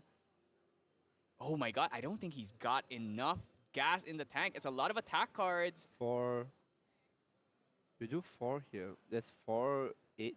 So technically speaking, if Hachiko doesn't have any sort of what's the word I'm looking for? Negate, or Negate, heal. the game is technically over. Yeah, we could go for that. Swing for 4. Swing for 3 here, actually, because it's a. Oh, that is not swing for enough. It has to 3. be 4. Yeah, swing for 3 here. I think Hachiko's gonna let this go. That's yeah, not he's gonna enough. gonna Yep. let this go, and yeah, that's it. That's the whole turn. We go anything here. Unstable fractal, pop that. As long as you have the burst plus a few more fractals or a few more burn spells, we should be able to get there in the end. Hachiko, do you have it? Do you have enough to end it? There's a rain in the hand. If we use that rain, that's going to have us at 4 fractals minimum, which would get that burst asunder to be hitting for 10. 10 damage plus 3, 13. Just need to find another 7. A refracting, a shimmering right now at this point in time would be very, very crucial in order for us to hit this time. I am losing my breath. So much excitement. I think there's also an unstable fractal. He has 2 Yeah, fractals. He plays 2 so fractals, plays many the things burst going asunder. on. That's going to be 12 damage, puts him at 15. He just needs one burst card. A refracting, shimmering. He hasn't played Yep. one this whole game. And Step, he is going to use the Unstable Fractal, I believe. He is probably going to use it. Yes, but before he wants to use his unstable fractal, he wants to try and throw his refractings or his shimmerings now Yep. while the fractal is still on field, so we can take advantage of it. We can actually show shimmering from hand, shimmering from memory, and then we go unstable fractal. The next turn we get to Man. do whatever we want. Bring out fractal, burst asunder, You're and kill him. assuming he has all those cards, huh? He has a big influence. He's Zhang Zhao twice this game. It's very likely he does have those cards. Huh. Does he? Does he not? Let's see. Let's find Yeah, out. let's find out. I mean, if only Hachiko kind of angled his hand a little bit more forward, we'd be able to see exactly what's going on. But maybe the excitement of not knowing what's about to happen is better here. I tried tilting my head. There's no way. We can't see those cards. It's so classified. We can't see Okay. anything. Hachiko, Oh, fast kill. Fast cure maybe doesn't have the burst asunder just yet. It is a really, sometimes it does happen. These things do happen. Or maybe he's trying to set up for that Scepter of Fascination instead. Okay, Oh, okay. he wants to put cards down. Shimmering Refraction. Yep, there we go. 4 damage. Are you going to commit the safeguard now? You cannot do it. The burst is going to kill you here if he does have it. 4 damage. Draw a card into memory as well. I which think you will- have to do it right now, right? Like you No, he can't. He has to hold it. He's got to hold it for that. burst is not lethal. I would say it's 10. No, Yeah, but the thing is, he has more fractals in his hand as well. So if he commits this now, he doesn't even have to use the unstable fractal anymore, which would mean he has an extra fractal. He goes fractal, and then burst asunder would be more than enough.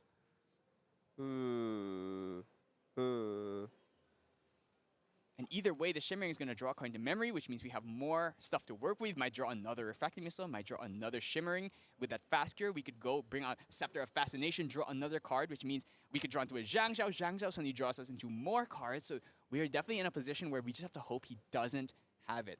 Ruby is thinking really long and hard. Are we just going to pop this now, deny 4 damage, and then maybe that's enough to get us there? This is so tough. I think Hachiko is just gonna. Yeah, not Hachiko, sorry. Justin is just gonna actually pop. I think probably the Safeguard Amulet is okay here because, yeah, sure. So, like you said, if you actually just. So, the theory is that if you pop the Safeguard Amulet and then next thing you just go Burst Asunder, right? But Asunder is not exactly lethal here. You need actually more fractals here. So, we saw the Fractal Rain. He needs exactly, let's count. Sangjo hits for 4. And then for 16, you need at least 7 fractals. So you need to play 3 more fractals in the 10. Do you have it? I'm not too sure. So is it that or he has another damage card such as Simmering or Refracting? The odds are there, but I think it's better for you to pop the safeguard Well, now. actually, let's think about it this way. Yep. If you play the shimmering, if you use the safeguard amulet here, you are stopping 4 damage. Yeah. If you don't pop the safeguard, you force him to pop the unstable fractal, which will then essentially reduce his burst asunder damage by 2. So it's actually, yeah, I guess you could say it is, but in the end he has chosen not to commit the safeguard amulet here. So, okay, Hachiko, have you found that burst asunder? If he hasn't found the burst asunder, might choose not to pop that safeguard. Okay, he's thinking really long and hard about it. If he had it, I feel like he would just go for it, but really needs to consider every option here. Needs to math it out. 7 damage. We pop this safeguard amulet, puts him, just needs to do 13. Needs what? 6 fractals on field plus the burst asunder damage. So 6 fractals or any burn spell plus the burst asunder should be able to get there. The Zhangzhou also swings for, actually no, we only need 6 fractals because Zhangzhou gets to swing for 1. This is so rough. This is extremely tight here. If Hachiko does not... Did he get the heal from the fast gear?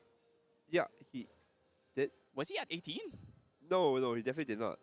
I don't know if he... No? Oh, or was he... His influence might have actually been higher, yeah. So, Oh, and he's gotten 2 Zhangzhou draws. We are so concerned about all this, and before the influence is quite high. Okay, there we go. So he's going to tap the unstable fractal and then pay another 2 and then probably sacrifice 3, it here. right? It costs 3, so he taps it plus... Yep. Actually, does it have to tap itself? Tap itself, I think. Tap itself and pay 3. So we're going to pay 3 here. We're going to pop that unstable fractal, sacrifice this. Oh, no. Fracturize. Okay, no, yeah, so we're going to go fracturize. Same thing. Same oh, no, thing. this is worse. Because... We get to... Now we have... Yeah, this is worse for Justin. This is better for Hachiko. Oh, no. I mean, you just have to spend... You just have to let this go. I mean, maybe you can posture for a potential Fasker in your own head. You know, I mean, the open deck list. Now, this is really dangerous because, like, back to Hachiko's turn, he has 4 fractals. As we discussed, 7 fractals is enough. So let's count. 2, 2. If you play down... He only needs 6, actually, two. because the Zhangzhou swings for 1. 8 puts him down to 9, 10, 11, 12, 13, 14, 15, Yeah, this is 16 16, damage. 17. 7. Yeah. Oh my god, it's the Orb of Hubris. What is that? That's the Orb of Hubris. It is a draw 3. Production. What is this? Yeah, so that basically this is Orb of What? Regret, but worse. It is... Wait, what? Well, no, it's a 1-cost Orb of Hubris that has a better effect, essentially. It's draw up to 3, and then shuffle 3 back in the end. So he's digging for either one of the kill cards or maybe the Burst Asunder here. He needs to find it off this Orb of Hubris if he wants a chance to end this game. Do we find it? What am I... Oh my god, the chat is cheering. They're actually cheering the Orb of That's a Hubris. dissonant fractal as well, so if we have anything that draws... There's no way. Are we actually going to have a game 1 with Orb of Hubris now? Orb of Hubris. Oh my The god. Orb of, is the game actually over? Because I'm hearing the crowd is screaming out there. Do we have it? Do we have it? What is this card? Okay, it's a draw 3 cards, Yeah. then shuffle 3 No, back. I understand. I'm reading it, but why? Because it lets you find 3 cards. But- Oh, okay, so we've shuffled in. Did we find Oh what we no. needed? Is he doing it? There's Oh, the fractal. Descendant? Dissonant, and he had the rain. He had the rain already. We know this. I have a feeling he has Burst Asunder. I think I saw Burst Asunder a while ago. If he hasn't found Burst Asunder at this point, it would be Glenny Boy bad luck. He's gonna play the 1, rain 2. here. Fractal of Rain. Fract- Oh, Burst Asunder. Is this enough? 1, 2, 3, 4, 5, 6. No. Into- Wait. Huh? Oh, wait. Wait, 5, 6. 1, 2, 3. Huh? Oh, yeah, Burst. Right. So there was 6 plus 7, so it's 14 damage. Exactly. Lethal. Exactly. Lethal. Hachiko, the shining star of Japan, from the land of the rising sun, winning the whole thing. And I think Look at how both much it means players, to him. Look, you see how stressed out he was at the end there. Absolutely. So are we gonna relieved. put Orb of Hubris in our deck right now? I mean, okay, Xanders were playing Orb of Hubris. Were they? Some of them at the start when it first came out. They used to play Orb of Regret, and now they're playing Orb of Hubris. Some of them play Orb of Hubris. It's not a very good card because it costs 1, it doesn't draw you technically. It's consistency, but that's the thing. Yep. This deck has a decent amount of float. It does its job. You just need Yep. to find the card, right? Find your Yep. burst, find your shimmering, find your refracting. It's a perfect choice. So yeah, that is the finals when it's explosive. And I want us to see if we can try and get a player interview here. I am shocked. I'm in awe. Absolutely. But- Absolutely insane First of finals there. good job to Justin for getting second place, being unranked. But most of all, Hachiko for taking Ascent Kuala Lumpur here, being the first Japanese nationality to win an Ascent. And what a way to do it! Orb of Hubris of all cards. I Orb of Hubris. Yeah, this is the thing. I've noted this in the previous game. This guy is playing Orb of Hubris. It's a weird ass choice, but guess what? It paid off. Actually, I wonder if he really didn't have it, and if that Orb of Hubris found him that Burst Asunder. Imagine Cinema. how vindicated you are for putting this dumb card in your deck. Cinemas. Cinema, absolute cinema. So what a close game, What? by the way. Just I'm lost for words. I mean, now they're just exchanging Sylvie Bucks. yeah, they're like, here, I'm gonna sign my Sylvie Bucks, have my Sylvie Bucks. You know, like I burst Asundered you for 14, so Yeah, GG. That's insane. Look at the thumbs up from Hachiko right yeah, there. you can see his face. He looks absolutely relieved that it's finally over. So much stress in these past 2 days, and such a close finals too. Every Yep. single turn, you're like, am I about to get rending and die right now? Yeah, Hachiko just realizing that he doesn't need the lantern. All he needs to do is just play around with the Sorrowfront. The Sorrowfront is so good as well. It's like, just showing you how good is it. And it was a Viridian early Viridian, and he still was able to always hold up. And the big thing, the Zhang Zhao came out. The triple fractals, or it was a double fractal, but with the Zhang Zhao came out. She was able to come. We got the draw 2 times in that game. So there was actually, what was that, a 5 Zhang Zhao game? Okay, so unfortunately, Hachiko does not speak English. I don't know if we want to try anyway, though. I think mean, we could we can still try. We can could try. We can try. Oh yeah, we could also do a translator if there's someone here who's Japanese. So we'll try and set that up for you. But yeah, I mean, that was the game. What do you think? What do you think about that finals? I want to ask, what is Orb of Hubris? Again, Why are you so shocked about our hubris? It's Okay. upgraded Orb of I come Regrets. from so many different card games. I'm gonna say it right now. Orb of Hubris is a card that you will least expect doing well, and it won someone. Like, this is just classic card game heritage. Cards that people look down on, cards that people trash talk, just doing well right here. Like, if you ask me, ask anyone from Apex, Orb of Hubris will be good. Yeah, okay, so we're going to try There's and no get way. that player interview here. Yes, indeed. All right. So, You want to do it or will I do it? I know some Japanese, so, but you want to do it? We have a translator. Oh, yeah, okay, sure, I'll do it. Because you don't know what Orb of Hubris is, so... I mean, you can talk to Orb of Hubris. So,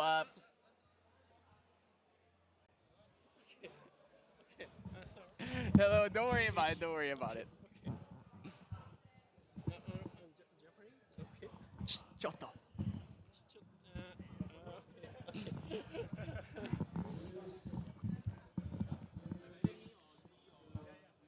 Hello, Hachiko. How are you feeling? I mean, Rishi, good, Rishi. Oh, hey, hello. So, you're gonna translate? Can you translate for us? Okay, thank you. So, how are you feeling about winning this Ascent today?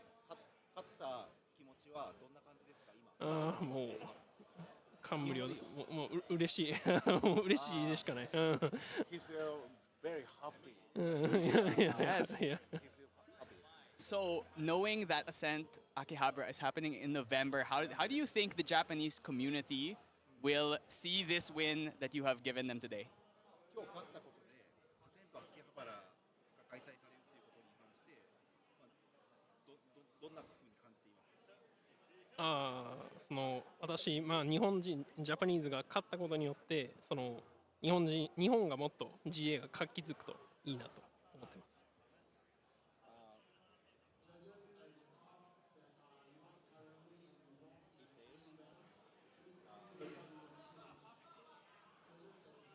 By the he won, Japanese community become more huge. He feel. Yes. He hope. Yeah, so that's very true. Obviously, we've seen this before in other games. When one Japanese person wins, everyone is inspired, and I can see you're being very emotional. So congratulations so much. So my last question is, Thank you. the Orb of Hubris, what were the cards you drew off of it? Okay. Okay. Sorry. That.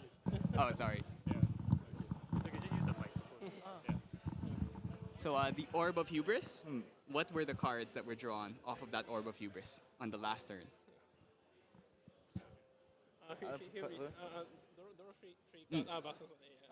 Burst asunder. Burst asunder. Burst asunder. Burst asunder. So the orb of hubris.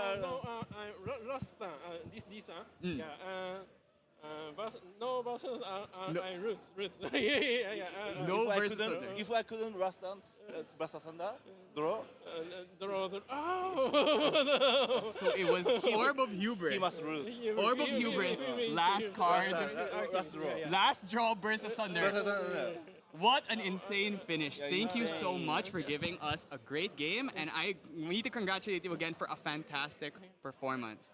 Thank you so much. Thank you. 本当にすごい試合を見せてくれてありがとうございます。いや、こちらこそありがとうございます Yeah, so stay tuned, guys. We're going to set up the closing ceremony real soon, and we'll have that for you soon in like 15 minutes. Thanks so much, and don't go anywhere.